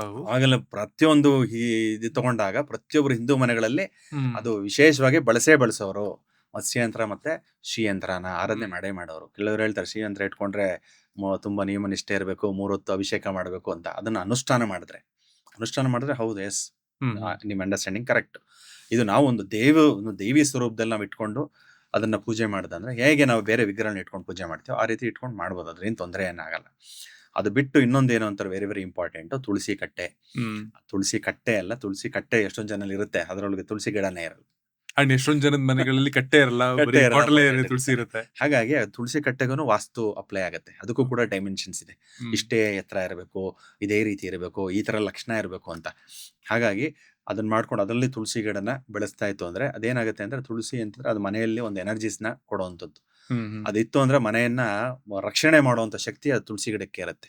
ಹಾಗಾಗಿ ಆಗಿನ ಕಾಲದಲ್ಲಿ ಯಾರ್ಯಾರು ನಿಯಮಗಳು ಮಾಡಿರ್ತಾರೆ ಅವರೆಲ್ಲ ಒಂಥರ ಸೈಂಟಿಸ್ಟೇ, ಒಂಥರ ಅಲ್ಲ, ಅವ್ರು ಸೈಂಟಿಸ್ಟೇ ಅವರು. ಹಾಗಾಗಿ ಏನ್ ನಿಯಮಗಳು ಫಾಲೋ ಮಾಡಿರ್ತಾರೆ, ಕೊಟ್ಟಿರ್ತಾರೆ, ಅದನ್ನ ನಾವು ಬ್ಲೈಂಡ್ ಆಗಿ ಫಾಲೋ ಮಾಡಿದ್ರು ನಮ್ಗೆಲ್ಲೂ ಸೈಡ್ ಎಫೆಕ್ಟ್ಸ್ ಇರಲ್ಲ. ಬೇರೆ ತರ ಪ್ಲಾಸ್ಟಿಕ್ಸ್ ಅಂತ ಹೇಳಿದ್ನಲ್ಲ, ಇವಾಗ ಎಷ್ಟೊಂದ್ ಜನ ಏನೇನೋ ವಾಸ್ತು ಇದು ಅಂತ ಹೇಳ್ಬಿಟ್ಟು ಅದನ್ನೆಲ್ಲ ಭೂಮಿ ಒಳಗಡೆಲ್ಲ ಹಾಕ್ಸ್ಕೊಂಡ್ ಬರ್ತಾರೆ. ಪ್ಲಾಸ್ಟಿಕ್ ಆದಷ್ಟು ಹೇಳ್ದಂಗೆ ರಾಹು ಅನ್ನೋ ತರ, ಹಾಗೆ ಭೂಮಿ ಒಳಗಡೆಲ್ಲ ಹಾಕಿ, ಇವಾಗ ಪ್ಲಾಸ್ಟಿಕ್ಸ್ ಅಂದ್ರೆ ರೀಜನರೇಟ್ ಆಗೋದೇ ಇಲ್ಲ. ಅದು ಕರೆಕ್ಟ್. ಎಲ್ಲ ಎಷ್ಟೋ ವರ್ಷಗಳಾದ್ರೆ ಮಿಲಿಯನ್ಸ್ ಆಗಿದ್ರು ಕೂಡ ಪ್ರಪಂಚನ ಮುಳುಗೋದು ಕೂಡ ತೆಗೆದ್ರೆ ಪ್ಲಾಸ್ಟಿಕ್ ಹಂಗೆ ಇರುತ್ತೆ, ಹಾಗೆ ಹಲೋ ಭೂಮಿನೇ ಅನ್ನತ್ತೆ. ಉಳ್ಕೊಂಡ್ಬಿಡುತ್ತೆ. ಹಾಗೆ ಉಳ್ಕೊಂಡ್ಬಿಡುತ್ತೆ. So ಹಾಗಾಗಿ ಅದೆಲ್ಲ ಸ್ವಲ್ಪ ಗಮನ ಕೊಟ್ಟು ನಮ್ಮ ಎನ್ವಿರಾನ್ಮೆಂಟ್ ಬಗ್ಗೆನೂ ಸ್ವಲ್ಪ ಯೋಚನೆ ಮಾಡಿ, ಯಾರು ಡಿಸೈನ್ ಮಾಡ್ತಾರೋ, ಯಾರು ಅದೊಂದು ಹೊಸ ಪ್ರಾಡಕ್ಟ್ ಕ್ರಿಯೇಟ್ ಮಾಡ್ತಾರೋ ಅದೆಲ್ಲ ಸ್ವಲ್ಪ ದಯವಿಟ್ಟು ಗಮನ ಕೊಟ್ಟು ಮಾಡಬೇಕು. ಸೊ ಇದು 3 ಪ್ರತಿಯೊಬ್ಬ ಹಿಂದೂ ಮನೆಗಳಲ್ಲಿ ಇತ್ತು ಅಂದ್ರೆ ಅದೇ ಯಾಕಂದ್ರೆ ಅದು ಡಿಸಿಪ್ಲಿನ್ ಕಳಿಸ್ಬಿಡುತ್ತೆ. ಶ್ರೀಯಂತ್ರ ಇತ್ತು ಅಂದ್ರೆ ಅಮ್ಮನವರು ಮನೇಲಿ ಕುತ್ಕೊಂಡಂಗೆ, ದೇವಿನೇ ಬಂದ್ಬಿಟ್ಟು, ದೇವಿ ಅಂದ್ರೆ ದುರ್ಗಾದೇವಿ ಅನ್ಕೊಳ್ಳಿ. ದುರ್ಗೆ ಅಂತಂದ್ರೆ ಏನೋ ಒಂದು ದೇವಿ ಅಲ್ಲ, she is a combination of 3 ಅಲ್ವಾ. ಪಾರ್ವತಿ, ಲಕ್ಷ್ಮಿ, ಸರಸ್ವತಿ, ಆ 3 ಒಂದು ಫಾರ್ಮ್ ಅಲ್ಲಿ ಬಂದಾಗ್ಲೇನೆ ದಿಸ್ ಕಾಲ್ಡ್ ಎಸ್ ದುರ್ಗಾದೇವಿ. ಹಾಗಾಗಿ ಶ್ರೀಯಂತ್ರ ಅಂದ್ರೆ ಅದೇ ಫಾರ್ಮ್. ಶ್ರೀ ನಮ್ಮ ಶಂಕರಾಚಾರ್ಯ ಗುರುಗಳು ಅದಕ್ಕೋಸ್ಕರನೇ ಹುಟ್ಟಿದ್ದು. ಆ ಶ್ರೀಚಕ್ರ ಬರ್ದಿ ಅಮ್ಮನವ್ರನ್ನ ಕೂಡಿಸ್ತಾರೆ, ಅದನ್ನ ಆ ಮಧ್ಯದಲ್ಲಿ ಕೂಡಿಸ್ತಾರೆ, ಬಿಂದು ಅಂತ. ಅದಕ್ಕೆ ಅವಳನ್ನ ಬಿಂದುವಾಸಿನಿ ಅಂತ ಕರೆಯೋದು. ಹಾಗಾಗಿ ಅಷ್ಟು ಶಕ್ತಿ ಇರುತ್ತೆ ಅದಕ್ಕೆ. ಅಂದ್ರೆ ಅಮ್ಮನವರೇ ಮನೇಲಿ ಕುತ್ಕೊಂಡಾಗ ಫುಲ್ ಡಿಸಿಪ್ಲಿನ್ ಇರುತ್ತೆ. ಮತ್ತೆ ಏನೇ ತೊಂದರೆಗಳಾದ್ರೂ, ಏನೇ ದೃಷ್ಟಿದೋಷಗಳಾದ್ರೂ ಅದನ್ನೆಲ್ಲ ಕಾಪಾಡುವಂತ ಶಕ್ತಿ ಅಮ್ಮನವ್ರಿಗಿರುತ್ತೆ. ಫೈನಾನ್ಷಿಯಲ್ ಇದಾಗ್ಲಿ, ಎಜುಕೇಶನ್ ಪ್ರಾಬ್ಲಮ್ ಆಗ್ಲಿ, ಏನೇ ಟ್ರಬಲ್ ಇದ್ರು ಅಮ್ಮನವ್ರು ಇದಾರೆ, ನೋಡ್ಕೋತಾರೆ ಬಿಡಮ್ಮ, ಅಮ್ಮನ ಇದ್ ಮಾಡ್ತಾರೆ, ಕಾಪಾಡ್ತಾರೆ ನಮ್ಮನ್ನ ಅನ್ನೋ ತರ ಒಂದು ಭಾವನೆ ಇರುತ್ತೆ. ಡಿಸಿಪ್ಲಿನ್ ನೋಡಿ, ಶಾಸ್ತ್ರ ಯಾವತ್ತೂ ಸುಳ್ಳಾಗಲ್ಲ. ಶಾಸ್ತ್ರ ಹೇಳೋರು ಸುಳ್ಳಾಗ್ಬೋದು ಹೊರತು ಶಾಸ್ತ್ರ ಯಾವತ್ತೂ ಸುಳ್ಳಾಗಲ್ಲ. ಹಾಗಾಗಿ ನಮ್ಮ ಸನಾತನ ಏನೇನ್ ಕೊಟ್ಟರು ಅವೆಲ್ಲ ಬ್ಲೈಂಡ್ ಆಗಿ ಫಾಲೋ ಮಾಡಿದ್ರು ಕೂಡ ನಮ್ಗೆ ಬೆನಿಫಿಟ್. ಆ ಒಂದು ನೋಡಿ, ಒಳ್ಳೆ ಬೆಳಗ್ಗೆ ಯಾವ ಹೇಳುವಂಥದ್ದು, ಆ ಮತ್ಸ್ಯಂತ್ರ ನೋಡ್ಕೊಳ್ಳುವಂಥದ್ದು, ಶ್ರೀಯಂತ್ರಕ್ಕೆ ಒಂದು ಪೂಜೆ ಮಾಡುವಂಥದ್ದು, ಮಡಿಯಿಂದ ಅಡಿಗೆ ಮಾಡುವಂಥದ್ದು, ಪ್ರಸಾದ ರೂಪದಲ್ಲಿ ಬಡಿಸುವಂಥದ್ದು ಪ್ರೀತಿಯಿಂದ, ಅದೆಲ್ಲ ಎಷ್ಟು ಪಾಸಿಟಿವಿಟಿ ಕ್ರಿಯೇಟ್ ಮಾಡುತ್ತೆ. ಆ ಮನೆ ಏನೇ ನೀವು ಒಂದು ಎಲ್ಲ 100% ತಪ್ಪಿದ್ರು ಕೂಡ ವಾಸ್ತು ಮನೆಯಲ್ಲಿ ಈ ತರ ಭಾವನೆ ಇಟ್ಕೊಂಡು ಮಾಡಿದಾಗ, ಆ 3 ವಸ್ತುಗಳು, ಒಂದು ಮತ್ಸ್ಯಂತ್ರ, ಒಂದು ಶ್ರೀಯಂತ್ರ, ಮತ್ತೆ ತುಳಸಿ ಕಟ್ಟೆ, ಅದನ್ನ ಇಟ್ಕೊಂಡಾಗ ಬೇರೆ ಧರ್ಮದವರು ಅಷ್ಟೇ, ನೀವು ಪೂಜೆ ಮಾಡ್ಲಿ ಬಿಡ್ಲಿ, ತುಳಸಿನ ಇಟ್ಕೊಳ್ಳಿ, ಮೆಡಿಸಿನಲ್ ಬೆನಿಫಿಟ್ಸ್ ಸಿಗುತ್ತೆ. ಆ ಗಾಳಿ ಅದ್ರ ಮೇಲ್ಗಡೆ ಬಂದಾಗ ತುಳಸಿ ಆಯಿಲ್ ಫಾರ್ಮ್ ಆಗುತ್ತೆ, ಎಣ್ಣೆ ಅದ್ರ ಮೇಲ್ಗಡೆ. ಅದು ಗಾಳಿ ಬಂದಾಗ ಅದನ್ನ ಕ್ಯಾರಿ ಮಾಡ್ಕೊಂಡು ಮನೆ ಒಳಗಡೆಲ್ಲ ಓಡಾಡುತ್ತೆ. ಹಾಗಾಗಿ ಮನೆ ಒಳಗಡೆ ಕ್ರಿಮಿಕೀಟಗಳೆಲ್ಲ ಸಾಯುತ್ತೆ. ಹಾಗಾಗಿ ಏನೇ ಮಾಡಿದ್ರು ಕೂಡ ಸೈಂಟಿಫಿಕ್ ಎವಿಡೆನ್ಸ್ ಇಲ್ದಿರ ನಮ್ಮ ಋಷಿಗಳು ಮಾಡಿರಲ್ಲ. ನಿಮ್ಗೆ ಗೊತ್ತಿಲ್ದಿರೋ ಬ್ಲೈಂಡ್ ಕಣ್ಣು ಮುಚ್ಕೊಂಡು ಫಾಲೋ ಮಾಡಿದ್ರು ವಾಸ್ತು ಪ್ರತಿಯೊಂದು ಇದರಲ್ಲೂ ಕೂಡ ನಮ್ಗೆ ಹೆಲ್ಪ್ ಆಗೇ ಆಗುತ್ತೆ, ಯಾವತ್ತೂ ಹಾರ್ಮ್ ಮಾಡೋದೇ ಇಲ್ಲ. ಮುಂಚೆ ಎಲ್ಲ ಗುರುಗಳೇ, ಊರು ತುಂಬಾ ಚಿಕ್ಕದಾಗಿರ್ತಾ ಇತ್ತು. ಊರಿನ ಒಳಗಡೆನೆ ಎಲ್ರು ವಾಸ ಮಾಡ್ತಾ ಇದ್ರು. ಊರಿನ ಹೊರಗೆ ಅಂತಂದ್ರೆ ಅದೊಂಥರ ಬಯಲಾಗಿರ್ತಾ ಇತ್ತು. ಬೇರೆ ಊರಿಗೆ ಹೋಗೋದಕ್ಕೆ ಒಂದು ದಾರಿ ಆಗ್ತಾ ಇತ್ತು. ಈಗ ಬೆಂಗಳೂರು ಬೆಳೀತಾ, ನಗರಗಳು ಬೆಳೀತಾ ಊರು ತುಂಬಾ ವಿಸ್ತಾರ ಆಗ್ತಾ ಇದೆ, ದೊಡ್ಡದಾಗಿ ಬೆಳೀತಾ ಹೋಗ್ತಾನೆ ಇದೆ. ಅಂಡ್ ಊರಿನ ಹೊರಗಿರುವಂತಹ ಬಯಲು ಕೂಡ ಊರಾಗ್ತಾ ಇದೆ. ಅಲ್ಲೂ ಕೂಡ ಮನೆ ಕಟ್ಕೋತಾ ಇದಾರೆ, ಕೆರೆಗಳಿರ್ಬೋದು ಅಥವಾ ಇನ್ನೊಂದು ಮತ್ತೊಂದಿರ್ಬೋದು, ಮನೆ ಕಟ್ಕೋತಿದ್ದಾರೆ. ಸೊ ಈ ತರ ಕಟ್ತಾ ಏನಾಗ್ತಿದೆ, ಕೆಲವೊಂದ್ಸಲಿ ಸೈಟ್ ತಗೊಂಡಾಗ ಆ ಸೈಟು ಮುಂಚೆ ಸ್ಮಶಾನ ಆಗಿತ್ತು, ನೆಗೆಟಿವ್ ಎನರ್ಜಿ ಏನಾದ್ರು ಇತ್ತು, ಅನಾಚಾರಗಳಾಗಿತ್ತು, ಅಥವಾ ಆ ಜಾಗದಲ್ಲಿ ಒಂದು ಕೆರೆ ಇತ್ತು, ಈ ತರದ್ ಸುಮಾರು ವಿಷಯಗಳಿರುತ್ತೆ. ಆ ಸೈಟ್ ತಗೊಂಡಾಗ ಆ ವ್ಯಕ್ತಿಗೆ ಅದು ಗೊತ್ತೇ ಇರಲ್ಲ. ಸೈಟ್ ತಗೊಂಡಾಗ ಮುಂಚೆ ಆ ತರ ಇತ್ತು ಅಂತಂದ್ರೆ ಅಲ್ಲಿರುವಂತಹ ಎನರ್ಜಿಗಳು ಆ ಮನೆ ಕ್ಯಾರಿ ಆಗುತ್ತಾ? ಅದನ್ನ ಎನರ್ಜೀಸ್ ಅಂತಂದ್ರೆ ನಮ್ಮ ವಾಸ್ತುಶಾಸ್ತ್ರದಲ್ಲಿ ಏನ್ ಹೇಳ್ತೀವಿ, ಅದನ್ನ ಶಲ್ಯ ದೋಷಗಳು ಅಂತ ಕರಿತೀವಿ. ಶಲ್ಯ ಅಂದ್ರೆ ನಾವು ಹಾಕೊಳ್ಳೋ ಶಲ್ಯ ಅಲ್ಲ, ಅದು ಭೂಮಿಯಲ್ಲಿ ಇರುವಂತದ್ದು ಅನ್ವಾಂಟೆಡ್ ಥಿಂಗ್ಸ್, ಅದೇ ವಾಸ್ತು ದೋಷ. ಅಂದ್ರೆ ಶಲ್ಯಗಳನ್ನೇ ಡಿಫೆಕ್ಟ್ಸ್ ಅಂತ ಕರಿತೀವಿ. ಒಳಗಡೆ ಮನುಷ್ಯನ ಮೂಳೆ ಇರ್ಬೋದು, ಕೂದಲು ಇರಬಹುದು, ಸುಟ್ಟೋಗಿರುವಂತ ವುಡ್ ಇರುವಂತದ್ದು, ಮರ ಇರುವಂತದ್ದು, ಅದನ್ನೆಲ್ಲ ನಾವ್ ಏನ್ ಕರಿತೀವಿ, ಅದನ್ನ ಶಲ್ಯ ದೋಷಗಳು ಅಂತ ಕರಿತೀವಿ. ಆ ಶಲ್ಯ ದೋಷಗಳು ಇದೆಯಲ್ಲ ಅಂತ ಗೊತ್ತಾಗಲ್ಲ. ಅದು ಪ್ರಶ್ನಶಾಸ್ತ್ರ ಅಂತ ಇದೆ ಜ್ಯೋತಿಷದಲ್ಲಿ. ಅದರಲ್ಲಿ ಬಂದು ಅವರು ಆ ಟೈಮ್ಗೆ ಏನ್ ಪ್ರಶ್ನೆ ಕೇಳ್ತಾರೋ ಕುಂಡಲಿನ ಹಾಕೊಂಡು ಮತ್ತೆ ಅವರ ಲಕ್ಷಣಗಳನ್ನ ನೋಡ್ಕೊಂಡು ಎಲ್ಲೆಲ್ಲಿ ಏನೇನಿದೆ ಅಂತ ಕಂಡಿಡ್ಕೋಬಹುದು. ಅದು ಇಲ್ಲ ಅಂತಂದ್ರೆ ಇವಾಗ ಲೇಟೆಸ್ಟ್ ಟೆಕ್ನಾಲಜಿ ಬಂದಿದೆ, ಅದನ್ನ ನೋಡಿ ಅದನ್ನೆಲ್ಲ ಸ್ವಲ್ಪ ಇದ್ ಮಾಡ್ಕೊಂಡು ಮಿಷಿನ್ಸ್ ಅಲ್ಲಿ ಅದು ಏನೇನಿದೆ ಅಂತ ಗೊತ್ತಾಗತ್ತೆ. ಜ್ಯೋತಿಷ್ ಶಾಸ್ತ್ರ, ಇದು ವಾಸ್ತುಶಾಸ್ತ್ರ ಏನ್ ಹೇಳುತ್ತೆ ಅಂತಂದ್ರೆ, ಅಟ್ಲೀಸ್ಟ್ ಎಲ್ಲಿ ನಮ್ಗೆ ನೀರು ಸಿಗುತ್ತೆ ಅಗದಾಗ ಅಲ್ಲಿ ತನಕ ಮಣ್ಣನ್ನ ಸಮವಾಗಿ ಎತ್ತಬೇಕಂತೆ ವಾಸ್ತುಶಾಸ್ತ್ರ ಹೇಳುತ್ತೆ. ಒಳಗಡೆ ಅನ್ವಾಂಟೆಡ್ ಗೊತ್ತಿಲ್ಲ ನಮ್ಗೆ ಏನಿದೆಯೋ ಏನು. ಇವಾಗ ಯಾವ್ದೋ ಒಂದು ಮೂಳೆಗಳಿರುತ್ತೆ, ಮನುಷ್ಯಂದೋ ಇಲ್ಲ ಪ್ರಾಣಿದೋ, ಅದ್ರ ಮೇಲೆ ಮನೆ ಕುಟ್ಕೊಂಡಾಗ ಪ್ರತಿಯೊಂದು ಕೂಡ ವೈಬ್ರೇಷನ್ಸ್ ಇರುತ್ತೆ, ಪ್ರತಿಯೊಂದು ಕೂಡ ಒಂದು ಫ್ರೀಕ್ವೆನ್ಸಿ ಅಂತ ಇರುತ್ತೆ ಅಲ್ವಾ, whether it is living or non living. ಒಂದು ನೋಡಿ ಮೈಕ್ ಇದೆ ಪ್ಲಸ್ ಇದು ಒಂದು ವೈಬ್ರೇಷನ್ಸ್ ಕ್ರಿಯೇಟ್ ಮಾಡ್ತಾ ಇರುತ್ತೆ, ಹ್ಮ್. ಫ್ರೀಕ್ವೆನ್ಸೀಸ್ ಇರುತ್ತೆ. ಹಾಗೆ ಪ್ರತಿಯೊಂದಕ್ಕೂ ಫ್ರೀಕ್ವೆನ್ಸೀಸ್ ಇರುತ್ತೆ. ಆ ಫ್ರೀಕ್ವೆನ್ಸೀಸ್ ಏನ್ ಮಾಡ್ಬಿಡುತ್ತೆ, if it is not living, ಏನ್ ಮಾಡ್ಬಿಡುತ್ತೆ ಅಂತಂದ್ರೆ ಈ ತರ ಎಲ್ಲ ಡಿಸ್ಟರ್ಬ್ ಆಗಿರುತ್ತೆ. ಸುಟ್ಟೋಗಿರೋ ಮರ ಬರೀ ನೋಡಿದಾಗ ಖುಷಿ ಆಗುತ್ತೆ, ಅದೇ ಸುಟ್ಟೋಗಿರೋದಾಗ ಏನಾಗುತ್ತೆ feeling hmm. Somewhat will not feel all right, ಏನೋ ಒಂಥರ ನಮ್ಮ ಮನ್ಸಿಗೆ ಇಡ್ಸಲ್ಲ. ಹ್ಮ್. ಆ ರೀತಿದೆಲ್ಲ ಭೂಮಿಲಿದ್ದಾಗ ಅದು ಕಾಣಿಸದೇ ಇದ್ರು ಕೂಡ ಅದೊಂದು ಎನರ್ಜಿ ಮಾಡ್ತಾ ಇರುತ್ತೆ. ಅಲ್ಲಿ ನಾವು ವಾಸ ಮಾಡಿದಾಗ ಏನಾಗುತ್ತೆ, ಅದೇ ರೀತಿ ಹೇಳಿದ್ನಲ್ಲ, ನಮಗೆ ಕಣ್ಣಿಗೆ ಕಾಣಿಸುವಂಥದ್ದು ಬೇರೆ, ಹ್ಮ್. ಕಾಣಿಸ್ತಿರೋದು 99 ಭಾಗ, ಕಾಣಿಸೋದು ಒಂದೇ ಭಾಗ, ಅಲ್ಲಿ ಹೌದು. 1%. ಹಾಗಾಗಿ ನಮ್ಮ ದೇಹ ಎಲ್ಲ ಎನರ್ಜಿಸ್ನ ಸಕ್ ಮಾಡ್ಕೊಡಿ. ಇದೆಲ್ಲ it is A receiver, it is not A transmitter. ಹಾಗಾಗಿ ಒಂದು ಜೀವ ಹುಟ್ಟಬೇಕಾದ್ರೆ ಸೂರ್ಯ ಕಾರಣ, ಆಮೇಲೆ ಇಲ್ಲೊಂದು ದೇಹ ಬರಬೇಕು ಅಂತಂದ್ರೆ ಗುರುಗ್ರಹ ಕಾರಣ, ಜುಪಿಟರ್. ಅದು ಕೂಡ ಸೈಂಟಿಫಿಕ್ ಆಗಿ ಎಲ್ಲ ಪ್ರೂವ್ ಮಾಡ್ತಾ ಇದ್ದಾರೆ. ಹ್ಮ್. ಗುರುಗ್ರಹ ಇಲ್ಲದೆ ಇದ್ರೆ ಇಲ್ಲಿ ಪ್ರತಿಯೊಂದು ಏನು ಜೀವಿ ಕೂಡ ಬದುಕಕ್ಕೆ ಸಾಧ್ಯ ಇಲ್ಲ. ಹಾಗಾಗಿ ಜ್ಯೋತಿಷ ತಗೊಂಡೋಗಿ ಎಷ್ಟೋ ವರ್ಷಗಳ ಹಿಂದೆ ಬರ್ದಿರುವಂಥದ್ದು ಅದು ನೋಡಿ ಬ್ಯೂಟಿಫುಲ್ ಆಗಿ ಕನೆಕ್ಷನ್ಸ್ ಕೊಡ್ತಾರೆ. ಹ್ಮ್. ಹಾಗಾಗಿ ನಾವು ಏನೇ ಇದು ಮಾಡ್ಬೇಕಾದ್ರೂ ನಿಯಮನ ದಾಟಿ ಹೋಗಬಾರದು. ಅದಕ್ಕೆ ವಾಸ್ತು ಅನ್ನೋದು ಬಹಳ ಬಹಳ ವಿಶೇಷ, ಇಂಪಾರ್ಟೆಂಟ್ ಆಗುತ್ತೆ. ಓಕೆ. ಕೆಲವು ಕಡೆ ತುಂಬಾ ಸಲ ನೀವು ಕೇಳಿರ್ತೀರ, ಅಂದ್ರೆ ಮನೇಲಿ ದುಡ್ಡೇ ನಿಲ್ಲಲ್ಲ, ತುಂಬಾ ಖರ್ಚಾಗ್ತಿರುತ್ತೆ, ಜೇಬಲ್ ₹1 ನಿಲ್ಲದೇ ಇಲ್ಲ, ಎಷ್ಟು ದುಡಿದ್ರು ಜೇಬಲ್ ₹1 ನಿಲ್ಲಲ್ಲ ಅಂತ ಮಾತಾಡ್ತಾ ಇರ್ತಾರೆ. ಇದಕ್ಕೆ ಕುಬೇರ ಮೂಲೆ ವೀಕ್ ಆಗಿದೆ ಅಂತ ಕೆಲವೊಂದ್ ಕಡೆ ಹೇಳ್ತಾರೆ. ಅದು ಬರೀ ಕೇಳಿದ್ ಮಾತ್ರ ನೆನಪು. ಕುಬೇರ ಮೂಲೆ ಅಂದ್ರೆ ನಾರ್ತ್ ಈಸ್ಟ್, ಅಲ್ಲಿ ಕೆಲವೊಂದ್ಸಲಿ ಕಸ ಹಾಕ್ತಾರೆ, ಇಲ್ಲಾಂದ್ರೆ ಭಾರವಾದ ವಸ್ತುಗಳನ್ನ ಇಡಬಾರ್ದು, ಈ ತರದೆಲ್ಲ ಹೇಳ್ತಾರೆ. ಎಕ್ಸಾಕ್ಟ್ ಆಗಿ ಕುಬೇರ ಮೂಲೆಯ ವೈಶಿಷ್ಟ್ಯತೆ ಏನು ಗುರುಗಳೇ? ಅಂಡ್ ಕುಬೇರ ಮೂಲೆ ವೀಕ್ ಆಗೋದ್ರಿಂದ ಮನುಷ್ಯನಿಗೆ ಈ ತರ ದುಡ್ಡಿನ ಸಮಸ್ಯೆಗಳು ಬರೋದ್ ನಿಜಾನಾ? ನೋಡಿ, ಕುಬೇರ ಮೂಲೆ ಅಂತಂದ್ರೆ ಅದು ನಾರ್ತ್ ಈಸ್ಟ್ ಆಗಲ್ಲ. ಹ್ಮ್. ಕುಬೇರ ಮೂಲೆ ಬಟ್ ಅಂದ್ರೆ ತುಂಬಾ ಜನ ಸೌತ್ ವೆಸ್ಟ್. ನಾರ್ತ್ ಈಸ್ಟ್ ಅಂತ ಹೇಳ್ತಾರಲ್ವಾ? ತಪ್ಪು ತಿಳ್ಕೊತಾರೆ. ಇನ್ನೊಂದು ಸೌತ್ ವೆಸ್ಟ್ಗೂ ಕುಬೇರ ಮೂಲೆ ಅಂತ ಹೇಳ್ಬಿಡ್ತಾರೆ. ತಪ್ಪು. ಯಾಕಂದ್ರೆ ಯಾವ್ದು ಕುಬೇರ ಮೂಲೆ ಅಂದ್ರೆ ಉತ್ತರದಿಂದ, ಹ್ಮ್. ಉತ್ತರ ಇರೋದೇ ಕುಬೇರ ವಾಸವಾಗಿರೋಂಥದ್ದು. ಇವಾಗ ನಾರ್ತ್ ಈಸ್ಟ್ ನೀವು ಹೇಳಿದ್ ಕರೆಕ್ಟ್, ಬಟ್ ಏನಂದ್ರೆ ಅದು ಟರ್ಮ್ ರಾಂಗ್ ಅಷ್ಟೇ. ಅದು ಕುಬೇರ ಮೂಲೆ ಆಗಲ್ಲ. ಎಷ್ಟೋ ಜನ ಅದೇ ರೀತಿ ತಪ್ಪು ತಿಳ್ಕೊತಾರೆ. ಬಟ್ ನಾರ್ತ್ ಈಸ್ಟ್ ಅಂದ್ರೆ ಈಶಾನ ಮೂಲೆ ಆಗುತ್ತೆ. ಹೆಸರು ಹೇಳ್ದಂಗೆ ಈಶಾ ಅಂದ್ರೆ ಈಶ್ವರನ ಒಂದು ಅವತಾರ, ಅದು ಈಶಾನ. ಅಲ್ಲಿ ಕುತ್ಕೊಂಡಾಗ ಬಹಳ ಶುದ್ಧತೆಯಿಂದ ನೋಡ್ಕೋಬೇಕು. ಅಲ್ಲಿ ಯಾವುದೇ ರೀತಿಯಲ್ಲಿ ಟಾಯ್ಲೆಟ್ಸ್ ಬರಬಾರ್ದು. ನಾರ್ತ್ ಈಸ್ಟ್ ಅಲ್ಲ ಅಥವಾ ನಾರ್ತ್ ಅಲ್ಲ ಗುರುಗಳೇ? North East. ನಾರ್ತ್ ಈಸ್ಟ್ ಅಲ್ಲಿ. ನಾರ್ತ್ ಈಸ್ಟ್ ಅಲ್ಲಿ ಅದಕ್ಕೆ ಗ್ರಹಗಳಲ್ಲಿ ಅಷ್ಟ ದಿಕ್ಕು ಅಂತ ಬರುತ್ತೆ. ಅಷ್ಟ ದಿಕ್ಕುಗಳಲ್ಲಿ ಒಂದೊಂದು ದಿಕ್ಕಿಗೂ ಒಂದು ಗ್ರಹನ ನಿಯಮ ಮಾಡಿರ್ತಾರೆ, ಮೆಂಟರ್ ತರ. ಅವ್ರು ನೋಡ್ಕೋಬೇಕು ಅದನ್ನ. ಸೊ ಈಶಾನ್ಯ ಮೂಲೆಗೆ ಯಾರು ಮೆಂಟರ್ ಅಂತಾರೆ? ಗುರುಗಳು, ಜುಪಿಟರ್, ಬೃಹಸ್ಪತಿ, ಅವ್ರನ್ನ ಕೂಡಿಸಿರ್ತಾರೆ. ಬೃಹಸ್ಪತಿ ಏನು ಅಂತಂದ್ರೆ ಮೇನ್ ಇಂಪಾರ್ಟೆಂಟ್ ನೋಡ್ಕೋಬೇಕು. ಯಾವಾಗ್ಲೂ ಬೃಹಸ್ಪತಿ ಅಂದ್ರೆ ಟಕ್ ಅಂತ ನಾನು ನಮ್ಮ ಅಸ್ಟ್ರಾಲಜಿ ಕ್ಲಾಸಸ್, ಜ್ಯೋತಿಷ ಕ್ಲಾಸಸ್, ಯಂತ್ರ ಕ್ಲಾಸಸ್, ವಾಸ್ತು ಕ್ಲಾಸಸ್ ಎಲ್ಲ ಮಾಡ್ತಾ ಇರ್ತೀವಿ. ಅದು ಎಷ್ಟೋ ಇದು ಫ್ರೀ ಆಗಿ ಮಾಡ್ಕೊಡ್ತೀನಿ ನಾನು ಆನ್ಲೈನಲ್ಲಿ. ಅಲ್ಲಿ ನಾನು ಪ್ರತಿಯೊಬ್ಬರಿಗೆ ಹೇಳೋದಷ್ಟೇ, ಗುರು ಅಂತಂದ್ರೆ 3 ನೆನ್ಪಿಟ್ಕೊಳ್ಳಿ ಯಾವಾಗ್ಲೂ ಅಂತ. ಒಂದು ಆರೋಗ್ಯ, ಒಂದು is mental health, other one is physical health. ಎರಡು ಇಂಪಾರ್ಟೆಂಟ್. ದೈಹಿಕ ಆರೋಗ್ಯ, ಮಾನಸಿಕ ಆರೋಗ್ಯ ಎರಡು ಇಂಪಾರ್ಟೆಂಟ್. ಅದನ್ನ ಕೊಡೋದು ಯಾರು? ಗುರು. ಎರಡನೇದು ನಮ್ಮ ಮಕ್ಕಳು, ಪ್ರೋಜಿನಿ ಅಂತ ಹೇಳ್ತೀವಿ. ಜಾತಕದಲ್ಲಿ ನೋಡ್ಬಿಟ್ಟು ಯಾರಿಗೆ ಎಷ್ಟು ಜನ ಮಕ್ಕಳಾಗ್ತಾರಲ್ಲ, ಗುರುಗ್ರಹ ವೀಕ್ ಇರ್ತಾನೆ. ಆ ಗುರುಗೆ ರೆಮಿಡಿ ಮಾಡಿದಾಗ ಆಗೋ ಚಾನ್ಸಸ್ ಇರುತ್ತೆ. 100% ಅಂತ ಎಲ್ಲೂ ಹೇಳಕ್ಕಾಗಲ್ಲ, ಬಟ್ ಏನಂದ್ರೆ ಚಾನ್ಸಸ್ ಜಾಸ್ತಿ ಇರುತ್ತೆ, ಮಕ್ಕಳು ಆಗಿವೆ. ಮೂರನೇದು ಏನಂದ್ರೆ ಮೇನ್ ಕ್ಯಾಶ್. ಎಲ್ಲರೂ ಕ್ಯಾಶ್ ಅಂತಂದ್ರೆ ಶುಕ್ರ ಅಂತ ಹೇಳ್ತಾರೆ. ಶುಕ್ರ ದಶೆ ಬಂತು ಅಂದ್ರೆ ನೀನ್ ತುಂಬ ಲಕ್ಸುರಿ ಕಾರ್ ತಗೋಬಹುದು, ಮನೆ ತಗೋಬಹುದು ಅಂತ ಹೇಳ್ತಾರೆ. ಬಟ್ ತಪ್ಪು ತಿಳ್ಕೊಂಡಿರ್ತಾರೆ. ಕ್ಯಾಶ್ ಬರುವಂತದ್ದು ಒಂದು ದಾರಿ ಯಾರು ಅಂದ್ರೆ ಗುರು. ಅದಕ್ಕೆ ನಾರ್ತ್ ಈಸ್ಟ್ ಅಂದ್ರೆ ಈಶಾ, ದೇವ್ರು ಕುಡ್ಸೋದು ಕಸ ಹಾಕ್ತೀರಾ? ಕೆಲವರೆಲ್ಲ ನಾರ್ತ್ ಈಸ್ಟ್ ಅಲ್ಲಿ ಪರಕೆ ಇಟ್ಟಿರ್ತಾರೆ, ಆಮೇಲೆ ಮೊರ ಇಟ್ಟಿರ್ತಾರೆ, ಆಮೇಲೆ ಕಸ ಎಲ್ಲ ಹಾಕ್ಬಿಟ್ಟು ಅಲ್ಲೇ ಇಟ್ಕೊಂಡಿರ್ತಾರೆ, ತುಂಬಾ ಗಲೀಜಾಗಿ ಮೇಂಟೈನ್ ಮಾಡಿರ್ತಾರೆ. ಆಮೇಲೆ ಕಮೋಡ್ ಮಾಡ್ಕೊಂಡಿರ್ತಾರೆ ಅಲ್ಲಿ, ಮತ್ತೆ ಸ್ನಾನ ಗೃಹ ಬಂದ್ಬಿಟ್ಟಿರುತ್ತೆ. ಮಾಡಬಾರದು, ಯಾಕಂದ್ರೆ ಎಲ್ಲ ಡಿಟಾಕ್ಸ್ ಅದು. It is not A detox area. Detox ಅಂತಂದ್ರೆ ಮನೆ ಅಂದ್ರೆ ನಾವು ಮೇಲ್ಗಡೆ ಬೆಳಗ್ಗೆ ಎದ್ದ ತಕ್ಷಣ ಏನ್ ಮಾಡ್ತೀವಿ? ಮಲಮೂತ್ರ ವಿಸರ್ಜನೆ ಮಾಡ್ತೀವಿ. ಬಾಡಿ ಡಿಟಾಕ್ಸ್ ಆಗುತ್ತೆ ಒಂದು ರೀತಿಯಲ್ಲಿ ಅಲ್ವಾ? ಅದು ಮಾಡ್ಬೇಕು ಅಂತಂದ್ರೆ ಅದಕ್ಕೆ ಸೂಕ್ತವಾದ ಗಲೀಜನ್ನ ಇಟ್ಕೊಳ್ಳೋವಂಥದ್ದು, ಅವೆಲ್ಲ ಇಟ್ಕೊಳ್ಳೋವಂಥದ್ದು ಯಾವ್ದು ಅಂತಾರೆ? ಸೌತ್ ವೆಸ್ಟ್ ಅಂತ ಹೇಳ್ತೀವಿ. ಅಂದ್ರೆ ದಕ್ಷಿಣ ಮತ್ತೆ ನೈಋತ್ಯ ಮಧ್ಯದಲ್ಲಿ ಬರುತ್ತೆ. ಆ ಜಾಗ ಡಿಟಾಕ್ಸ್. ಅದಕ್ಕೆ ಅಲ್ಲಿ ಟಾಯ್ಲೆಟ್ ಮನೆ ಒಳಗಡೆ ಮಾಡಂಗಿದ್ದರೆ ಪ್ರಕಾರ ಅದು ಬೇಡ ಅಂತ ಹೇಳುತ್ತೆ. ಯಾಕಂದ್ರೆ ಮಾಡಂಗಿದ್ದರೆ ಅಲ್ಲಿ ನಾವು ಮಾಡ್ಕೋಬಹುದು ಡಿಟಾಕ್ಸ್ ಏರಿಯಾ. ಬಟ್ ನಾವು ರಾಂಗ್ ಮಾಡ್ಕೊಡ್ತೀವಿ. ಡಿಟಾಕ್ಸ್ ಅಂದ್ರೆ ಎಲ್ಲ ಹೋಗೋವಂಥದ್ದು.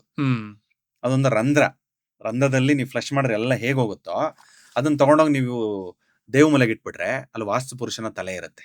ನಾವೊಂದು ಚಿತ್ರನ ಒಂದು ಇಮ್ಯಾಜಿನ್ ಮಾಡ್ಕೊಂಡಾಗ ನಾರ್ತ್ ಈಸ್ಟಿಯಲ್ಲಿ ವಾಸ್ತು ಪುರುಷನ ತಲೆ ಇರುತ್ತೆ. ತಲೆ ಮೇಲೆ ನೀವು ಗಲೀಜ್ ಇದ್ದಾಗ ಏನಾಗುತ್ತೆ? ಅನ್ಕಂಫರ್ಟಬಲ್ ಆಗುತ್ತೆ. ತಲೆಯಲ್ಲಿ ಅಂದ್ರೆ ಏನಿರುತ್ತೆ ಒಳಗಡೆ? ಬುದ್ಧಿ, ಬ್ರೈನ್ ಇರುತ್ತೆ, ಸರಿಯಾಗಿ ವರ್ಕ್ ಆಗೋದೇ ಇಲ್ಲ. ಆರೋಗ್ಯ ಸಮಸ್ಯೆ 100% ಬಂದೇ ಬರುತ್ತೆ. ಈ ಕುಬೇರ ಮೂಲೆ ದೇವ ಮೂಲೆ ಎರಡು ಒಂದೇ? ಇಲ್ಲ, ಕುಬೇರ ಮೂಲೆ ಆಪೋಸಿಟ್ ಬರುತ್ತೆ. ದೇವ ಮೂಲೆಗೆ ಕುಬೇರ ಮೂಲೆ ಆಪೋಸಿಟ್. ಅಂದ್ರೆ ಜನರಲ್ ಆಗಿ ಏನ್ ಹೇಳ್ತಾರೆ ಜನ, ಅದು ನೈಋತ್ಯ ಮೂಲೆಗೆ ಕುಬೇರ ಮೂಲೆ ಅಂತಾರೆ. ಹೌದು. ಹಾಗಾಗಿ ಒಂದು ನಾರ್ತ್ ಈಸ್ಟ್ ಅಂದ್ರೆ ಈಶಾನ್ಯ ಅಂತಂದ್ರೆ ಇಲ್ಲಿ ರಾಕ್ಷಸ ಮೂಲೆ ಬರುತ್ತೆ, ಅದನ್ನೇ ನೈಋತ್ಯ ಅನ್ನೋದು. ಒಂದು ದೇವ್ರಿದ್ರೆ ಆಪೋಸಿಟ್ ಯಾರು ಇರ್ಬೇಕು? ರಾಕ್ಷಸ ಇರ್ಬೇಕು ಅಷ್ಟೇ. ನಾವು ಈ ರಾಕ್ಷಸ ಮೂಲೆನ ಕುಬೇರ ಮೂಲೆ ಅಂತೀವಿ. ಏನಕ್ಕೆ ಅಂದ್ರೆ ರಾಕ್ಷಸ ತತ್ವ ಬೇಕು. ಇವಾಗ ಮನೆ ಯಜಮಾನ ಎಲ್ಲಿ ಮಲ್ಬೇಕು? ಇದೇ ಏರಿಯಲ್ಲೇ ಮಲ್ಕೋಬೇಕು. ಏನಕ್ಕೆ ಅಂದ್ರೆ ಅವ್ರಿಗೆ ಲೀಡರ್ಶಿಪ್ ಕ್ವಾಲಿಟೀಸ್ ಬರಬೇಕು, ಮನೇನ ಸಂಭಾಳಿಸ್ಬೇಕು. ಎಷ್ಟೋ ಕಷ್ಟಗಳು ಬರ್ತಾ ಇರತ್ತೆ, ಬರ್ತಾ ಇರತ್ತೆ, ಆದ್ರೂ ಕೂಡ ಸಂಭಾಳಿಸೋ ಒಂದು ಶಕ್ತಿ ಅವ್ರಿಗೆ ರಾಕ್ಷಸ ಮೂಲೆಯಲ್ಲಿ ಮಲ್ದಾಗ ಬರುತ್ತೆ.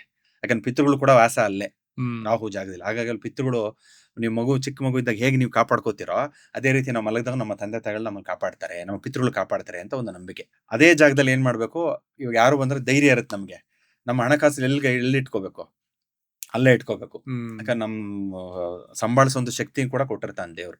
ಒಡವೆಗಳಾಗ್ಲಿ ಹಣಕಾಸಾಗ್ಲಿ ಎಲ್ಲ ಅಲ್ಲೇ ಇಟ್ಕೋತಾರೆ. ಹಾಗಾಗಿ ಅಲ್ಲಿ ಹಣಕಾಸಿಗೆಲ್ಲ ಏನ್ ಹೇಳ್ತೀವಿ ನಾವು, ಒಡವೆಗಳಿಗೆಲ್ಲ ಲಕ್ಷ್ಮಿ ಅಂತ ಹೇಳ್ತೀವಿ. ಅದಕ್ಕೆ ಕುಬೇರ ಮೂಲೆ ಅಂತ ರಾಂಗ್ ಆಗಿ ಹೇಳ್ಬಿಡ್ತಾರೆ. ಅದಕ್ಕೆ ಅಲ್ಲಿ ಶಕ್ತಿ ಬೇಕು ಅಂತಂದ್ರೆ ಸೌತ್ ವೆಸ್ಟ್ ಅಂದ್ರೆ ನೈಋತ್ಯ ಮೂಲೆಯಲ್ಲಿ ಇಟ್ಕೋಬೇಕು. ನಮಗೆ ದೈವತ್ವ ಬೇಕು, ಹಣಕಾಸು ಬರಬೇಕು ಅಂದ್ರೆ ಹಣಕಾಸು ಬರೋದು ಇಲ್ಲಿ, ಕೂಡಿ ಇಟ್ಕೊಳ್ಳೋದು ಇಲ್ಲಿ ಅಷ್ಟೇ. ಸಿಂಪಲ್ ಡಯಾಗ್ನಲ್ ಅದು. ಇಲ್ಲಿ ದೇವಮೂಲೆಯಿಂದ ಬರುತ್ತೆ ದುಡ್ಡು, ಅದು ಬರೋದು ಕರೆಕ್ಟ್ ಆಗಿ ಇಲ್ಲಿ ಬಂದು ಇಲ್ಲಿ ಶೇಖರಣೆ ಆಗ್ಬೇಕು. ಅದು ಕಾನ್ಸೆಪ್ಟ್. ಹಾಗಾಗಿ ನಾರ್ತ್ ಈಸ್ಟ್ ನ ಯಾವತ್ತೂ ಶುದ್ಧವಾಗಿ ಇಟ್ಕೋಬೇಕು, ಇಲ್ಲಾಂದ್ರೆ ಮಕ್ಕಳಿಗೆ ತೊಂದರೆ ಆಗ್ಬಿಡುತ್ತೆ. ಭಾರವಾದ ವಸ್ತುಗಳನ್ನು ಭಾರ ಬರಲೇಬಾರದು. ತಲೆ ಮೇಲೆ ಭಾರ ಇಟ್ರೆ ಹೆಂಗಾಗತ್ತೆ? ಮತ್ತೆ ಬೆನ್ನಿನ ಮೇಲೆ ಬ್ರಹ್ಮಸ್ಥಾನ ಅಂತ ಕರಿತೀವಿ. ವಾಸ್ತು ಪುರುಷ ಮಲಗಿರ್ತಾನೆ, ತಲೆಯಲ್ಲಿ ದೇವ ಮೂಲೆಯಲ್ಲಿ ಇರುತ್ತೆ. ಅಲ್ಲಿ ನೀವು ಕಸ ಕಡ್ಡಿ ಭಾರಗಳೆಲ್ಲ ಇಟ್ಬಿಟ್ಟಾಗ ಅವನ ಎದ್ದು ಆಶೀರ್ವಾದ ಮಾಡಕ್ಕೆ ಎಲ್ಲಿ ಹೇಳಕ್ಕೆ ಆಗಲ್ವಲ್ಲ. ಹಾಗಾಗಿ ಪಾಸಿಟಿವ್ ಎನರ್ಜೀಸ್ ಬರೋದೇ ಇಲ್ಲ. ಆಮೇಲೆ ಎಲ್ಲಿ ನಾಭಿ ಸ್ಥಾನ ಅಂತ ಹೇಳ್ತೀವಿ. ಬ್ರಹ್ಮಸ್ಥಾನಕ್ಕೆ ನಾಭಿ ಅಂದ್ರೆ ಹೊಕ್ಕಳು. ಆ ಹೊಕ್ಕಳಿಂದ ಇರೋಂಥದ್ದು ಯಾವುದು? ಬೆನ್ನು. L4 L5 ರೀಜನ್ ಅಂತ ಹೇಳ್ತೀವಿ ನಾವು. ಆ ಬ್ಯಾಕ್ ಬೋನ್ ಅಲ್ಲಿ L4 L5 ರೀಜನ್ ಅಂತ ಬರುತ್ತೆ. Very very important. Load bearing capability ಇರೋದು L4 L5ಗೆ. ಹಾಗಾಗಿ ಅಲ್ಲೂ ಏನನ್ನ ಭಾರ ಗೀರ ಇಟ್ಬಿಟ್ಟಾಗ, ಇವ್ ನಿಮ್ ಮಲಗಿಸ್ಬಿಟ್ಟು ಒಂದು 50 kg ಭಾರ ಇಟ್ಬಿಡ್ತೀನಿ ಹಿಂದೆ, ಎದ್ದೇಳಕ್ಕಾಗತ್ತಾ? ಆಗ್ಬೋದು, ತುಂಬಾ ಕಷ್ಟ. ಬಟ್ ಏನಂತಂದ್ರೆ L4 L5 ಡ್ಯಾಮೇಜ್ ಆಗ್ಬಿಡುತ್ತೆ. ಹಾಗಾಗಿ ಅಲ್ಲೂ ಕೂಡ ಭಾರ ಬರಬಾರದು. ಭಾರ ಬರೋದು ಎಲ್ಲಿ? ಕಾಲು, ನಮ್ಮ ಇಡೀ ದೇಹದ ಭಾರ ಎಲ್ಲೋಗುತ್ತೆ? ಕಾದುಗಳಿಗೆ ಹೋಗುತ್ತೆ. ಹಾಗಾಗಿ ಕಾನ್ಸೆಪ್ಟ್ ನಾರ್ತ್ ಈಸ್ಟ್ ಅಲ್ಲಿ ಅಂದ್ರೆ ದೇವ ಮೂಲೆಯಲ್ಲಿ ತಲೆ ಇರುತ್ತೆ ಕಾಲಪುರುಷಂದು, ವಾಸ್ತು ಪುರುಷಂದು. ಇದು ರಾಕ್ಷಸ ಮೂಲೆಯಲ್ಲಿ, ನೈಋತ್ಯ ಮೂಲೆಯಲ್ಲಿ ಕಾಲುಗಳಿರುತ್ತೆ. ಅದಕ್ಕೆ ಭಾರ ಎಲ್ಲ ಇಲ್ಲಿ ಬರಬೇಕು ಅಂತ ನೋಡಿ, ಬ್ಯೂಟಿಫುಲ್ ಆಗಿ ನೀಟಾಗಿ ಸೈಂಟಿಫಿಕ್ ಆಗಿ ನೀಟಾಗಿ ಮಾಡಿದ್ದಾರೆ. ಆ ಒಂದು ಪಿಕ್ಚರ್ ನೋಡಿದ ತಕ್ಷಣ ನಮ್ಗೆ ಅರ್ಥ ಆಗ್ಬಿಡುತ್ತೆ ಎಲ್ಲೆಲ್ಲಿ ಏನೇನ್ ಬರ್ಬೇಕು ಏನೇನ್ ಬರಬಾರ್ದು ಅಂತ. ಯೂಶಲಿ ಕುಬೇರ ಮೂಲೆನೇ ಖಾಲಿ ಬಿಡ್ತಾರೆ ನಾರ್ತ್ ಈಸ್ಟ್ ದೇವ ಮೂಲೆ ಅಂತೀವಿ. ದೇವ ಮೂಲೆಗೆ ಯೂಶಲ್ ಆಗಿ ಆದಷ್ಟು ಸ್ವಚ್ಛವಾಗಿ ಇಟ್ಕೋಬೇಕು. ಅಲ್ಲಿ ಏನೂ ಬರಬಾರ್ದು. ಅಲ್ಲಿ ಬಂದ್ರು ಅಂದ್ರೆ ಏನೋ ಒಂದು ದೇವರದ್ದು ಒಂದು ವಿಗ್ರಹನೋ ಒಂದು ಫೋಟೋನೋ ಇಟ್ಕೊಳ್ಳೋ ಅಂತ ಒಂದು ಚಾನ್ಸಸ್ ಇರುತ್ತೆ. ಆಮೇಲೆ ಅದು ದೇವ ಮೂಲೆಗಳಲ್ಲಿ ಬಾಗಿಲುಗಳು ಬರ್ಬೋದು. ತೀರಾ ಮೂಲೆಗೆ ಹಾಕಬಾರ್ದು, ಅದು ತಪ್ಪಾಗ್ಬಿಡುತ್ತೆ. ಅದು ಪದ ಅಂತ ಬರುತ್ತೆ. ಆ ಪದದಲ್ಲಿ ಕರೆಕ್ಟ್ ಆಗಿ ಬಾಗಿಲು ಎಲ್ಲಿ ಬರಬೇಕು ಅಂತ ಡಿಸ್ಕಸ್ ಮಾಡೋಣ.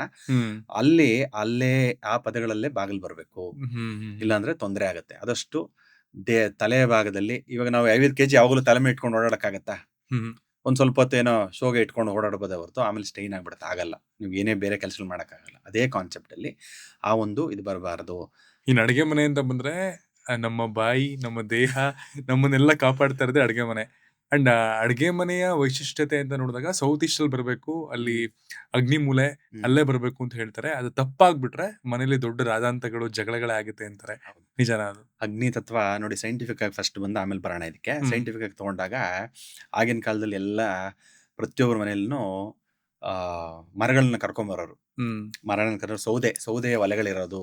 ಆಗಿನ ಕಾಲದಲ್ಲಿ ಈ ತರ ಗ್ಯಾಸ್ ಹೀಟರ್ ಇಲ್ಲ ಗ್ಯಾಸ್ ಸ್ಟವ್ ಇರಲ್ಲ, ಮತ್ತೆ ಬೇರೆ ಬೇರೆ ಏನೇನೋ ಮೈಕ್ರೋವೇವ್ ಎಂತದೂ ಇರಲ್ಲ, ಎಲೆಕ್ಟ್ರಿಕ್ ಸ್ಟವ್ನು ಇಲ್ಲ. ಆಗಿನ ಕಾಲದಲ್ಲಿ ಪ್ರತಿಯೊಬ್ಬರ ಮನೇಲೂ ಒಲೆ ಇರೋದು. ಅವಾಗ ಏನ್ ಮಾಡೋವಂಥದ್ದು, ಆಗ ಬುದ್ಧಿವಂತರು ಏನ್ ಮಾಡೋರು, ಆ ಸೂರ್ಯನ ಚಲನೆಯನ್ನು ನೋಡೋರು.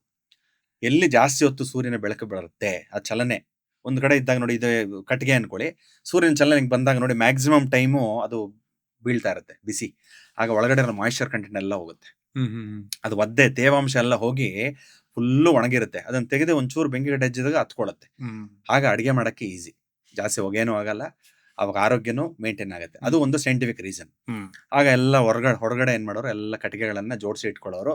ಆಗ ಬಿಸಿಲು ಬಿದ್ದಾಗ ಅಲ್ಲಿ ಹುಳುಗಳು ಬರ್ತಾ ಇರಲಿಲ್ಲ, ಮತ್ತೆ ಅದು ತೇವಾಂಶನೂ ಇರ್ತಾ ಇರಲಿಲ್ಲ.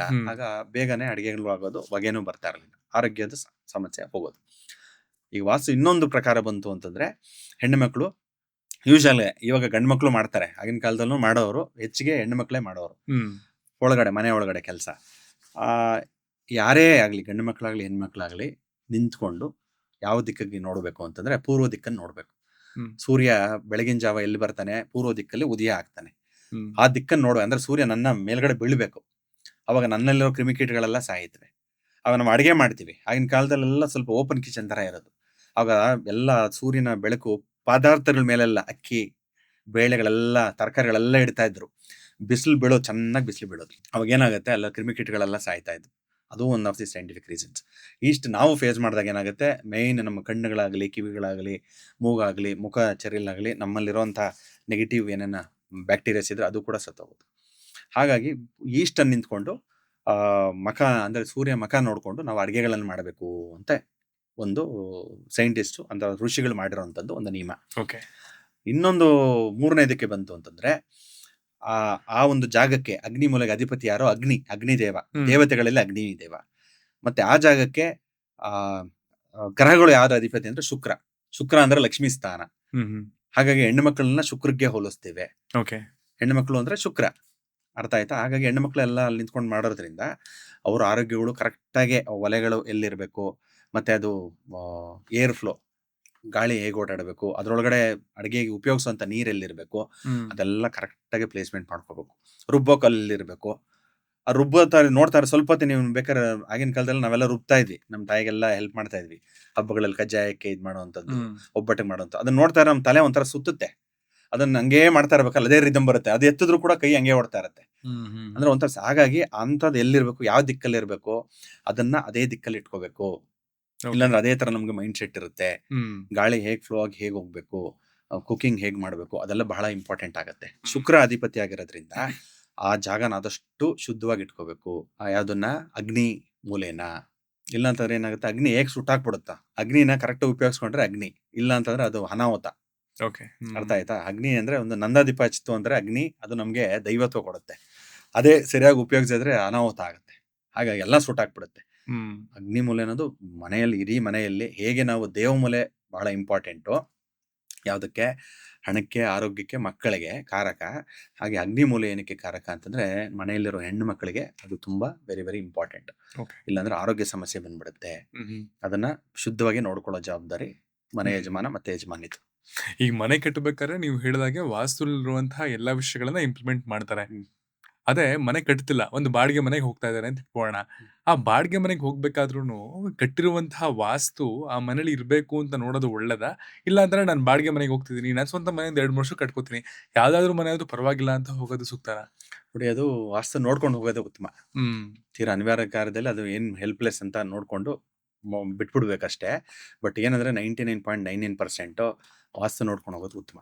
ವಾಸ್ತು ಅಂದ್ರೆ ಹೇಳಿದ್ನಲ್ಲ, ಪಂಚಭೂತಗಳು ಅಂದ್ರೆ ಕರೆಕ್ಟ್ ಗಾಳಿ ಇದೆಯಾ, ಬೆಳಕಿದೆಯಾ, ಆಮೇಲೆ ತೊಂದರೆಗಳಿದೆಯಾ ಅಕ್ಕಪಕ್ಕದಲ್ಲಿ. ಸ್ಕೂಲ್ ಹತ್ರ ಬಾಡಿಗೆ ಮನೆ ತುಂಬಾ ಚೀಪಾಗಿ ಸಿಗುತ್ತೆ. 5,000 ರೂಪಾಯಿ ಕೊಡ್ತಾ ಇದಾರೆ, ಡಬಲ್ ಬೆಡ್ರೂಮ್ ಅಂತ ಹೊರಡೋಗ್ತಾರೆ.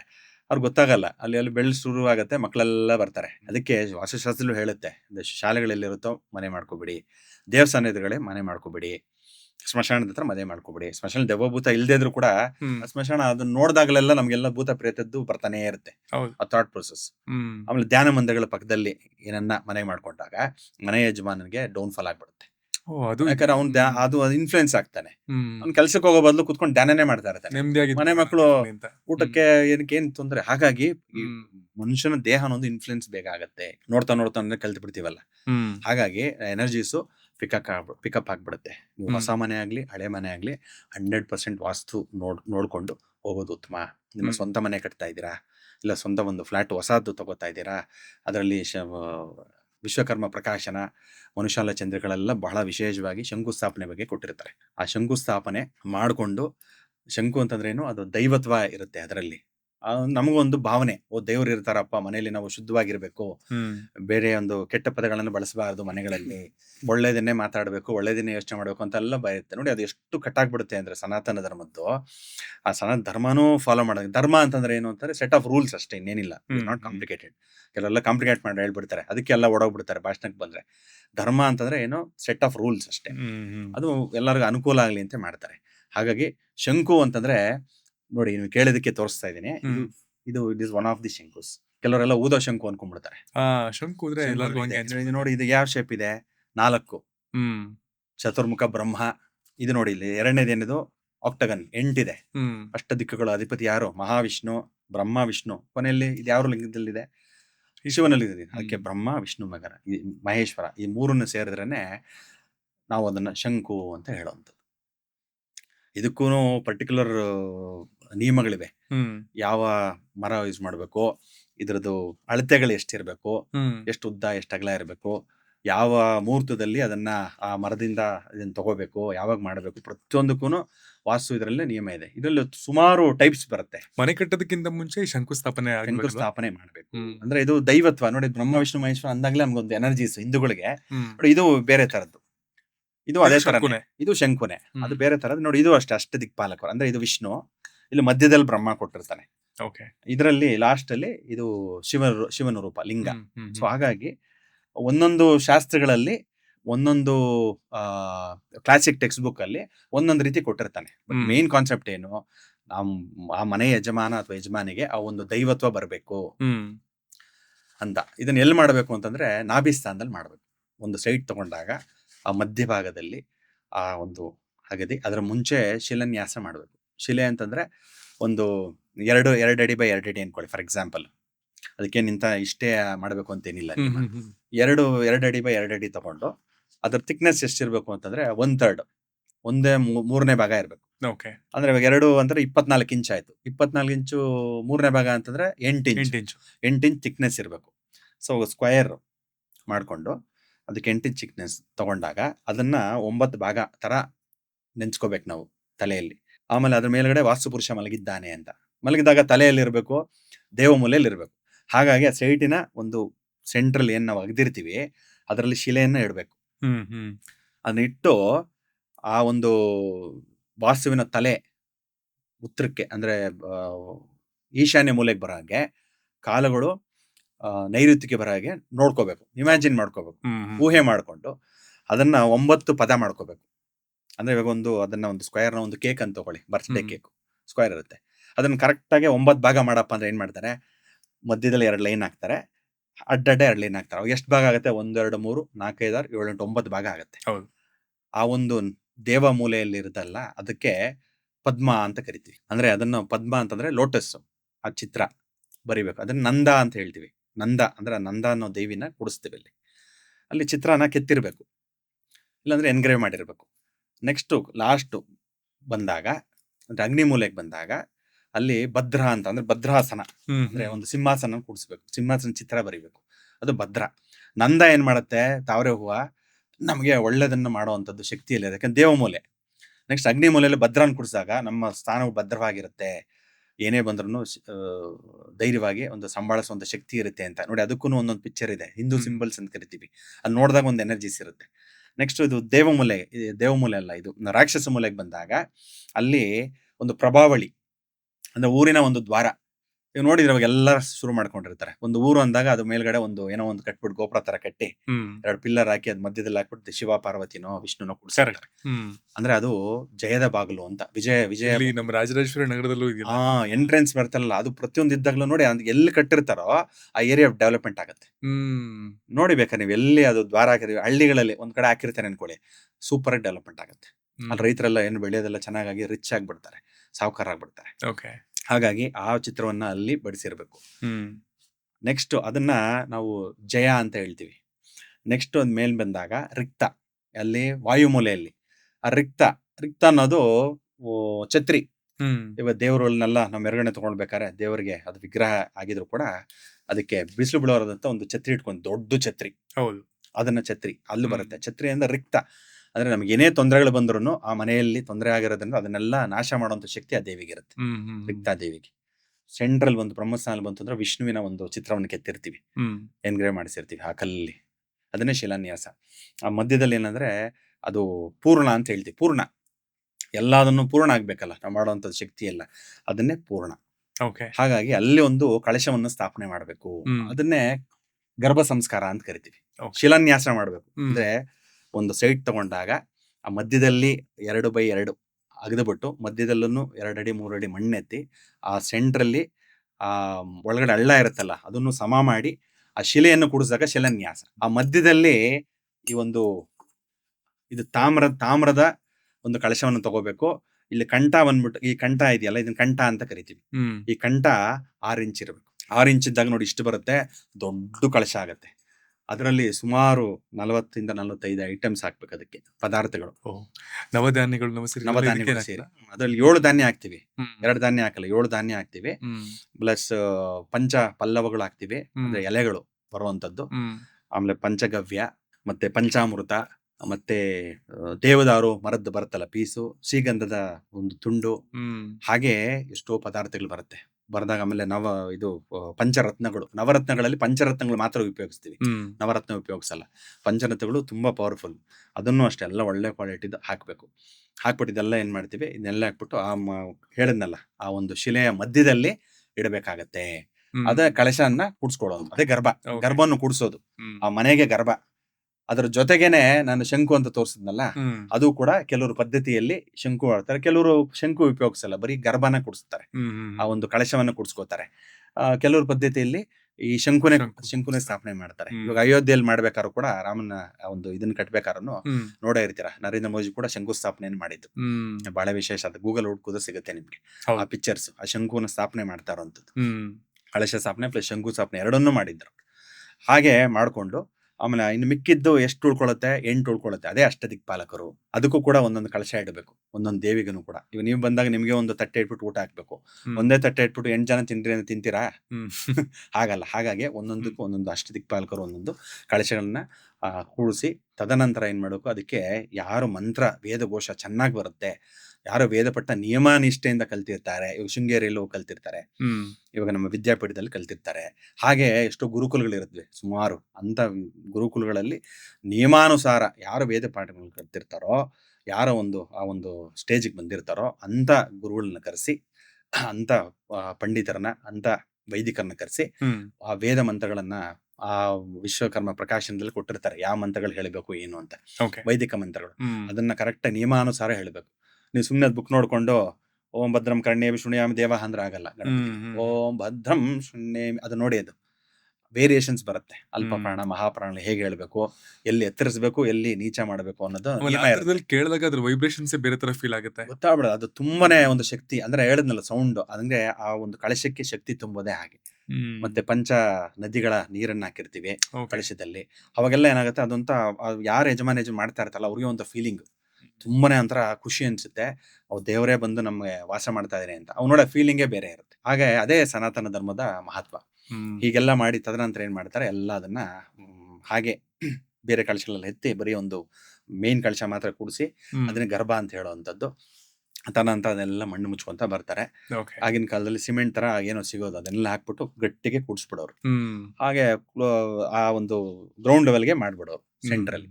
ಅದನ್ನೇ ನಾವೇನಂತೀವಿ ಶಿಲಾನ್ಯಾಸ ಅಂತೀವಿ, ಆಮೇಲೆ ಶೈಲೋದ್ಧಾರ ಅಂತೀವಿ. ಇದನ್ನ ಮಾಡಿದಾಗ ಏನ್ ಬೆನಿಫಿಟ್, ನೀವು ಹೋದಾಗ ಒಂದು ಭೂಮಿಯಲ್ಲಿ ಒಳಗಡೆ ಅಸ್ಥಿ ಪಂಜರ ಇದೆ ಗೊತ್ತಿಲ್ಲ ನಿಮ್ಗೆ, ಆರಾಮ್ ಖುಷಿಯಾಗಿ ಕಟ್ಕೊಂಡು ಆರಾಮಾಗಿರ್ತೀರಾ, ಏನೇನ್ ಇದೆಯೋ ಗೊತ್ತಿಲ್ಲ ಒಳಗಡೆ. ಹಾಗಾಗಿ ಏನ್ ಮಾಡೋದು, ಅದನ್ನ ಅಗ್ಯಕ್ಕೆ ಅವಕಾಶನೂ ಇರಲ್ಲ.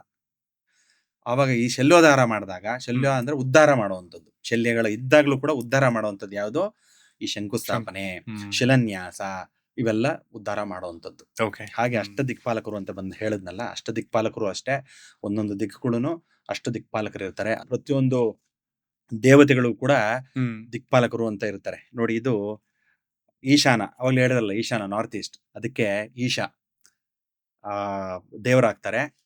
ಅದಕ್ಕೆ ವೆಪನ್ ಅಂತ ಹೇಳ್ತೀವಿ ನಾವು. ಏನ್ ವೆಪನ್ನು, ಅದಕ್ಕೆ ತ್ರಿಶೂಲ. ಈಶ್ವರನ ಹತ್ರ ಏನಿರುತ್ತೆ, ತ್ರಿಶೂಲ.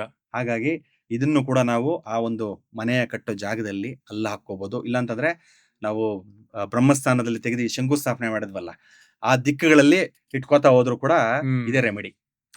ಇವಾಗ ಆ ದಿಕ್ಕಲ್ಲಿ, ಇವಾಗ ನಾರ್ತ್ ಈಸ್ಟ್ ಅಲ್ಲಿ ಏನೋ ತೊಂದರೆ ಆಗ್ತಿದೆ ನಮಗೆ, ಹೇಗ್ ಮಾಡೋದು, ಗೋಡೆ ಹೊಡಿಬೇಕಾ, ಎಂತ ಬೇಡ, ಹಾಗೂ ಇಲ್ದಿದ್ರು ಕೂಡ ಈ ಎನರ್ಜೀಸ್ ತಗೊಂಡೋಗಿ ಇಟ್ಬಿಟ್ಟಾಗ ಆ ಒಂದು ಎನರ್ಜೀಸ್ ಆಗತ್ತೆ. ಅಂದ್ರೆ ಅದಕ್ಕೆ ತಕ್ಕನಂಗೆ ವೈದಿಕ ಅಭಿಷೇಕ ಆಗ್ಬೇಕು, ಆ ಒಂದು ಪ್ರಾಣ ಪ್ರತಿಷ್ಠೆ ಆಗ್ಬೇಕು, ವೈದಿಕ ಮಂತ್ರಗಳಿಂದ ಎನರ್ಜೈಸ್ ಮಾಡ್ಬೇಕು. ತದನಂತರ ತಗೊಂಡೋಗಿಟ್ಟಾಗ ರೆಮಿಡೀಸ್ ಆಗ್ತಾ ಇರತ್ತೆ.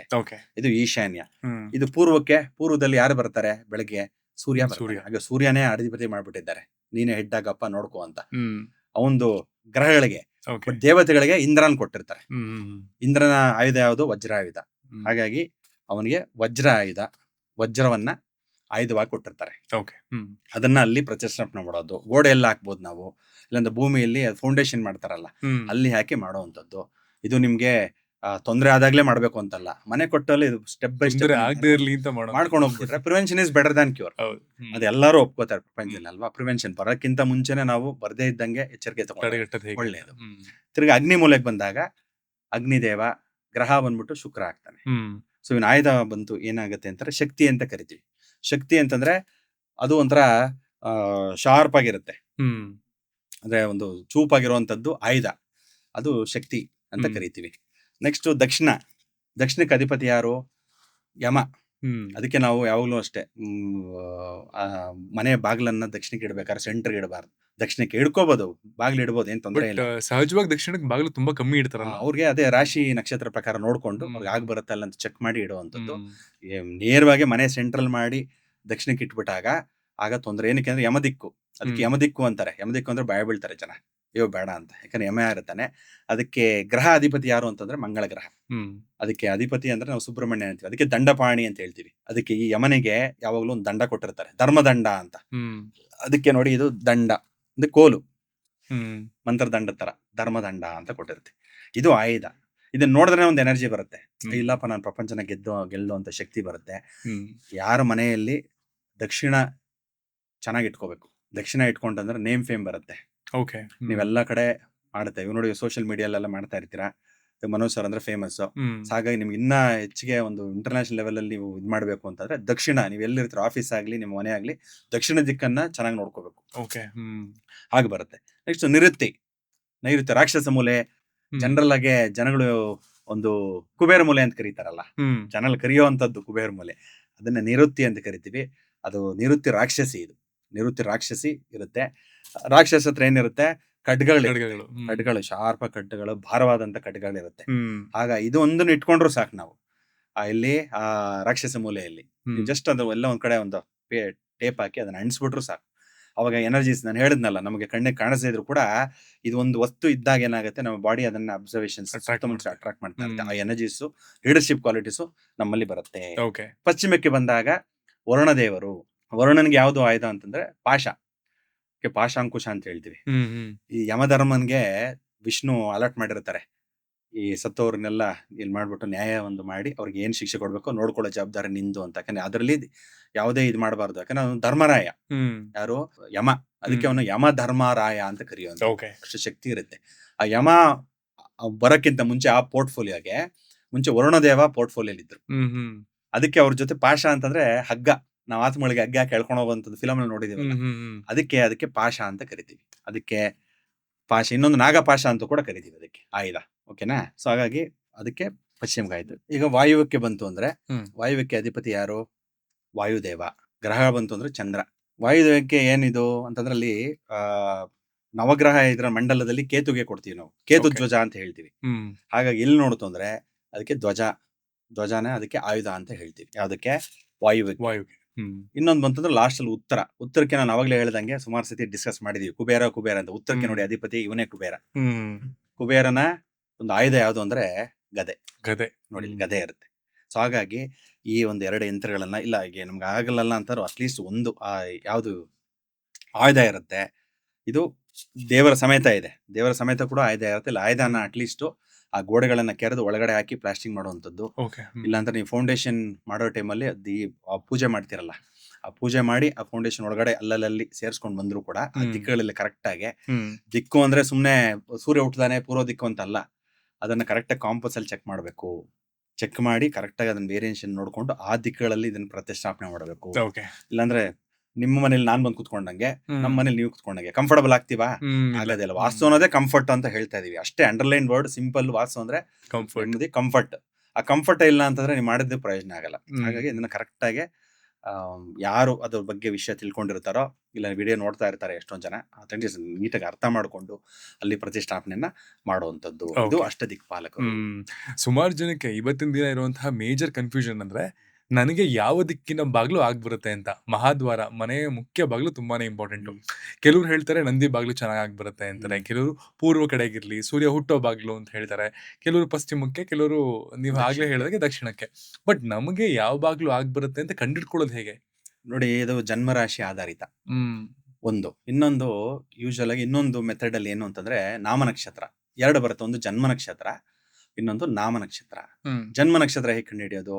ನೀವು ಹುಟ್ಟಿರೋ ದಿನಾಂಕ, ಹುಟ್ಟಿರೋ ಸಮಯ, ಹುಟ್ಟಿರೋ ಊರು, ಲ್ಯಾಟಿಟ್ಯೂಡ್ ಲಾಂಗಿಟ್ಯೂಡ್, ಅದು ಮೂರನ್ನು ತಗೊಂಡಾಗ ನಾವು ಜಾತಕವನ್ನ ಬರಿತೀವಿ. ಇಲ್ಲಾಂದ್ರೆ ಇವಾಗ ಸಾಫ್ಟ್ವೇರ್ ಇದೆ, ಅದರಲ್ಲಿ ಎಂಟ್ರಿ ಮಾಡಿದ ತಕ್ಷಣ ನಮಗೆ ನಿಮ್ಮ ಜನ್ಮ ಲಗ್ನ, ಜನ್ಮ ರಾಶಿ, ಜನ್ಮ ನಕ್ಷತ್ರ ಎಲ್ಲ ಬಂದ್ಬಿಡುತ್ತೆ. ಓಕೆ ಆ ಆಧಾರದ ಮೇಲೆ ಆ ಒಂದು ಗ್ರಂಥದಲ್ಲಿ ಕೊಟ್ಟಿರ್ತಾರೆ ಯಾವ ಯಾವ ರಾಶಿಗೆ ಯಾವ್ಯಾವ ದಿಕ್ಕುಗಳು ಅಂತ. ಇನ್ನೊಂದು ನಾಮ ನಕ್ಷತ್ರ. ಈಗ ನಮ್ದು ಪ್ರಶಾಂತ, ಇಲ್ಲ ಮನೋಜ, ಅದು ಮಾ ಇಂದ ಯಾವ ಶುರು ಆಗುತ್ತೋ ಅದಕ್ಕೊಂದೊಂದು ರಾಶಿ ನಕ್ಷತ್ರ ಅಲಾಟ್ ಮಾಡಿರ್ತಾರೆ. Okay. ಅದನ್ನ ತಗೊಂಡು ಅದು ಕೋಷ್ಟದಲ್ಲಿ ಕೊಟ್ಟಿರ್ತಾರೆ, ಟೇಬಲ್ ಅಲ್ಲಿ ಇರುತ್ತೆ ಪಂಚಾಂಗದಲ್ಲಿ. ಅದನ್ನ ನೋಡ್ಕೊಂಡು ನೋಡಿ, ಸಿಂಪಲ್ ಒಂದು ಹೇಳ್ಕೊಡ್ತೀನಿ. ಇವಾಗ ಒಂದು ಕುಂಡಲಿ ಅಂತ ಬರುತ್ತೆ, ಯಾರಿಗೆ ಜ್ಯೋತಿಷ್ಯ ಬರುತ್ತೋ ಅವ್ರಿಗೆ ಕುಂಡಲಿ ಅಂತ ಗೊತ್ತೇ ಇರುತ್ತೆ. ಮೇಷರಾಶಿಯಿಂದ ಅಂದ್ರೆ ನಾವು ಮೀನ ರಾಶಿಯಿಂದ ಶುರು ಮಾಡಿದಾಗ box left corner top corner ಅಲ್ಲಿ ತಗೊಂಡಾಗ ಮೀನ ರಾಶಿ ನಾರ್ತ್ ಉತ್ತರ, ನೆಕ್ಸ್ಟ್ ಮೇಷ ಈಸ್ಟ್ ಪಶ್ಚಿಮ, ನೆಕ್ಸ್ಟ್ ವೃಷಭ ವೆಸ್ಟ್ ಅಂದ್ರೆ ಪಶ್ಚಿಮ ಆಗುತ್ತೆ, ಲಾಸ್ಟ್ ಅಲ್ಲಿ ಬಂತು ಅಂದ್ರೆ ಸೌತ್. ನಾವು ನ್ಯೂಸ್ ಉಲ್ಟಾ ಆಗುತ್ತೆ, north east south west order ಅಲ್ಲಿ ಬರಬೇಕು. ಅಂದ್ರೆ ಒಂದು ಕುಂಡಲಿಯನ್ನು ತಗೊಂಡಾಗ ಮೀನರಾಶಿ ಅಂತ ತಗೊಂಡಾಗ ಮೀನರಾಶಿ ನಾರ್ತ್, ಮೇಷರಾಶಿ ಈಸ್ಟ್, ವೃಷಭ ರಾಶಿ ಸೌತ್, ಮಿಥುನ ರಾಶಿ ವೆಸ್ಟ್ ಆಗತ್ತೆ. ಅಂದ್ರೆ ನಾವು ನ್ಯೂಸ್ ಅಂತ ಹೇಳ್ತೀವಲ್ಲ, NEWS news, north east west south, ಎಲ್ಲ ಕಡೆಯಿಂದ ಬರುವಂತ ಸುದ್ದಿಗಳಿಗೆ ನ್ಯೂಸ್ ಅಂತ ಹೇಳ್ತೀವಿ. ಇದನ್ನ ಲಾಸ್ಟ್ ಎರಡು ಉಲ್ಟಾ ಮಾಡ್ಕೋಬೇಕು ಅಷ್ಟೇ ಕಾನ್ಸೆಪ್ಟ್. ಆ ಕುಂಡಲಿ ನೋಡ್ಕೊಂಡು ಮೇಲ್ಗಡೆ NESW, NESW ಈ ತರ ರೊಟೇಷನ್ ಮಾಡ್ಕೊಂಡಾಗ ಯಾವ ರಾಶಿ ಎಲ್ಲಿ ಕುತ್ಕೊಂಡಾಗ, ಇವಾಗ ನಾವು ಫಾರ್ ಎಕ್ಸಾಂಪಲ್ ಮೀನ ರಾಶಿ ಅಂತ ಹೇಳಿದೆ, ಉತ್ತರ ಮೀನರಾಶಿಯವರು ಉತ್ತರ ಬಾಗಿಲುಗಳಾಗತ್ತೆ. ಬಟ್ ಜನರಲ್ ಆಗಿ ಸೂರ್ಯ ಹುಟ್ಟೋ ಬಾಗ್ಲು ಮತ್ತೆ ನಂದಿ ಬಾಗ್ಲು ಜನರಲ್ ಆಗಿ ಎಲ್ಲರಿಗೂ ಅದು ಪಾಸಿಟಿವಿಟಿ ಬರುತ್ತೆ ಅಂತ. ನಾವು ಮಲಗೋ ದಿಕ್ಕಲ್ಲಿ ಬೆಸ್ಟ್ ಯಾವುದು? ತಲೆಯನ್ನು ಸೌತ್ ಹಾಕೊಂಡು ಮಲ್ಕೊಳ್ಳಿ, ಅಂದ್ರೆ ದಕ್ಷಿಣಕ್ಕೆ ತಲೆ ಹಾಕಿ ಮಲ್ಕೊಳ್ಳಿ ಅಂತ. ಅದು 100% ಪವರ್ಫುಲ್. ಅದು ಇಲ್ದಾಗ, ಆಪ್ಷನ್ ಇಲ್ದಾಗ ಪೂರ್ವಕ್ಕನ್ನ ಹಾಕೊಳ್ಳಿ, ಪಶ್ಚಿಮ ಉತ್ತರಕ್ಕೆ ಮಾತ್ರ ಹಾಕೋಬಾರ್ದು, ಬಿಗ್ ನೋ ಅಂತ ಹೇಳ್ತೀವಿ. ಹಾಗೆ ಇದು ಕೂಡ ಅದನ್ನ ಅದೇ ರೀತಿನೇ ಪಾಲಿಸಬೇಕು. ಅಂಡ್ ಮನೆ ನಿರ್ಮಾಣ ಮಾಡೋದಕ್ಕೆ ಯಾವ ಮಾಸಗಳು ತುಂಬಾ ಸೂಕ್ತ? ಅಂದ್ರೆ ಯಾವಾಗಂದ್ರೆ ಯಾವಾಗ ಮಾಡಬಹುದಾ? ಈಗ ಮಳೆಗಾಲ, ಚಳಿಗಾಲ ಈ ತರನೂ ಇದೆ, ಒಂದು ಮಾಸಗಳು ಇದೆ. ಯಾವ ಟೈಮಲ್ಲಿ ಮಾಡೋದು ತುಂಬಾ ಸೂಕ್ತ? ಹಾಗೇನೆ ವಿಜಯದಶಮಿ ಟೈಮಲ್ಲಿ ಮನೆನ ಶುರು ಮಾಡೋದು ತುಂಬಾ ಶ್ರೇಷ್ಠ ಅಂತಲ್ಲ, ಯಾಕೆ? ಪ್ರತಿಯೊಂದಕ್ಕೂ there is a start and there is a end. ಅದು ಸ್ಟಾರ್ಟಿಂಗ್ ಅನ್ನೋದು ತುಂಬಾ ಚೆನ್ನಾಗಿರ್ಬೇಕು. ಅಂದ್ರೆ ಕಾಸ್ಮಿಕ್ ಎನರ್ಜೀಸು ತುಂಬಾ ಚೆನ್ನಾಗಿರ್ಬೇಕು. ಇವಾಗ ಚೆನ್ನಾಗಿ ಮಳೆ ಬರ್ತಾ ಇರುತ್ತೆ ಅನ್ಕೊಳ್ಳಿ, ಅಲ್ಲಿ ಹೋಗಿ ಬೀಜ ಬಿತ್ತನೆ ಮಾಡಕ್ಕಾಗತ್ತಾ? ಹಾಗಲ್ಲ. ಚೆನ್ನಾಗಿ ಬಿಸಿ ಬಿಡ್ತಾ ಇರುತ್ತೆ, ಬಿಸಿ ಆಗ್ತಾ ಇರುತ್ತೆ. ಅಲ್ಲಿ ಹೋಗ್ಬಿಟ್ಟು ನಾವ್ ಏನೋ ಬೇರೆ ಕೆಲಸ ಮಾಡಕ್ಕಾಗಲ್ಲ, ಅಲ್ಲಿ ಚೆನ್ನಾಗೆ ಐಸ್ ಮೇಲೆ ಒದ್ದಾಡಕ್ಕಾಗಲ್ಲ, ಇದ್ ಮಾಡಕ್ಕಾಗಲ್ಲ. ಹಾಗಾಗಿ ಯಾವ ಕೆಲಸ ಏನ್ ಮಾಡ್ಬೇಕು, ಯಾವಾಗ ಮಾಡ್ಬೇಕು ಅವಾಗ್ಲೇ ಮಾಡ್ಬೇಕು. ಇವಾಗ ನೀವು ಕೇಳಿರುವಂತ ಪ್ರಶ್ನೆ, ಯಾವ ಮಾಸಗಳಲ್ಲಿ ಮನೆಯನ್ನ ನಿರ್ಮಾಣ ಮಾಡಬೇಕು? ಅದರಲ್ಲಿ ವಾಸ್ತುಲಿ ವೆರಿ ವೆರಿ ಇಂಪಾರ್ಟೆಂಟ್ ತಿಳ್ಕೊಳ್ಳಿ, ಅದು ರಾಜಯೋಗ ಅಂತ ಇರುತ್ತೆ. ರಾಜ ಅಂತಂದ್ರೆ ಒಂಥರ ಎನರ್ಜಿ, ಅದು ಕೇಳಿದಾಗ್ಲೇನೆ ಹಬ್ಬ ಅಂತ ಒಂಥರ ನೋಡಿ, ಅದು ಸೌಂಡ್ ಅಲ್ಲೂ ಎನರ್ಜೀಸ್ ಇರುತ್ತೆ. ಯಾಗ ನಾವು ಪಿಕ್ಚರ್ ನೋಡಿದಾಗ ಎನರ್ಜಿ ಬರುತ್ತೋ, ಅಂದ್ರೆ ಒಂದು ಇಮೇಜ್ ನೋಡಿದಾಗ ಎನರ್ಜಿ ಬರುತ್ತೋ, ಅದಕ್ಕೆ ಒಂದು ಕೆಲವೊಂದು ವರ್ಡ್ಸ್ ಕೇಳಿದಾಗ್ಲೂ ಎನರ್ಜೀಸ್ ಬರುತ್ತೆ.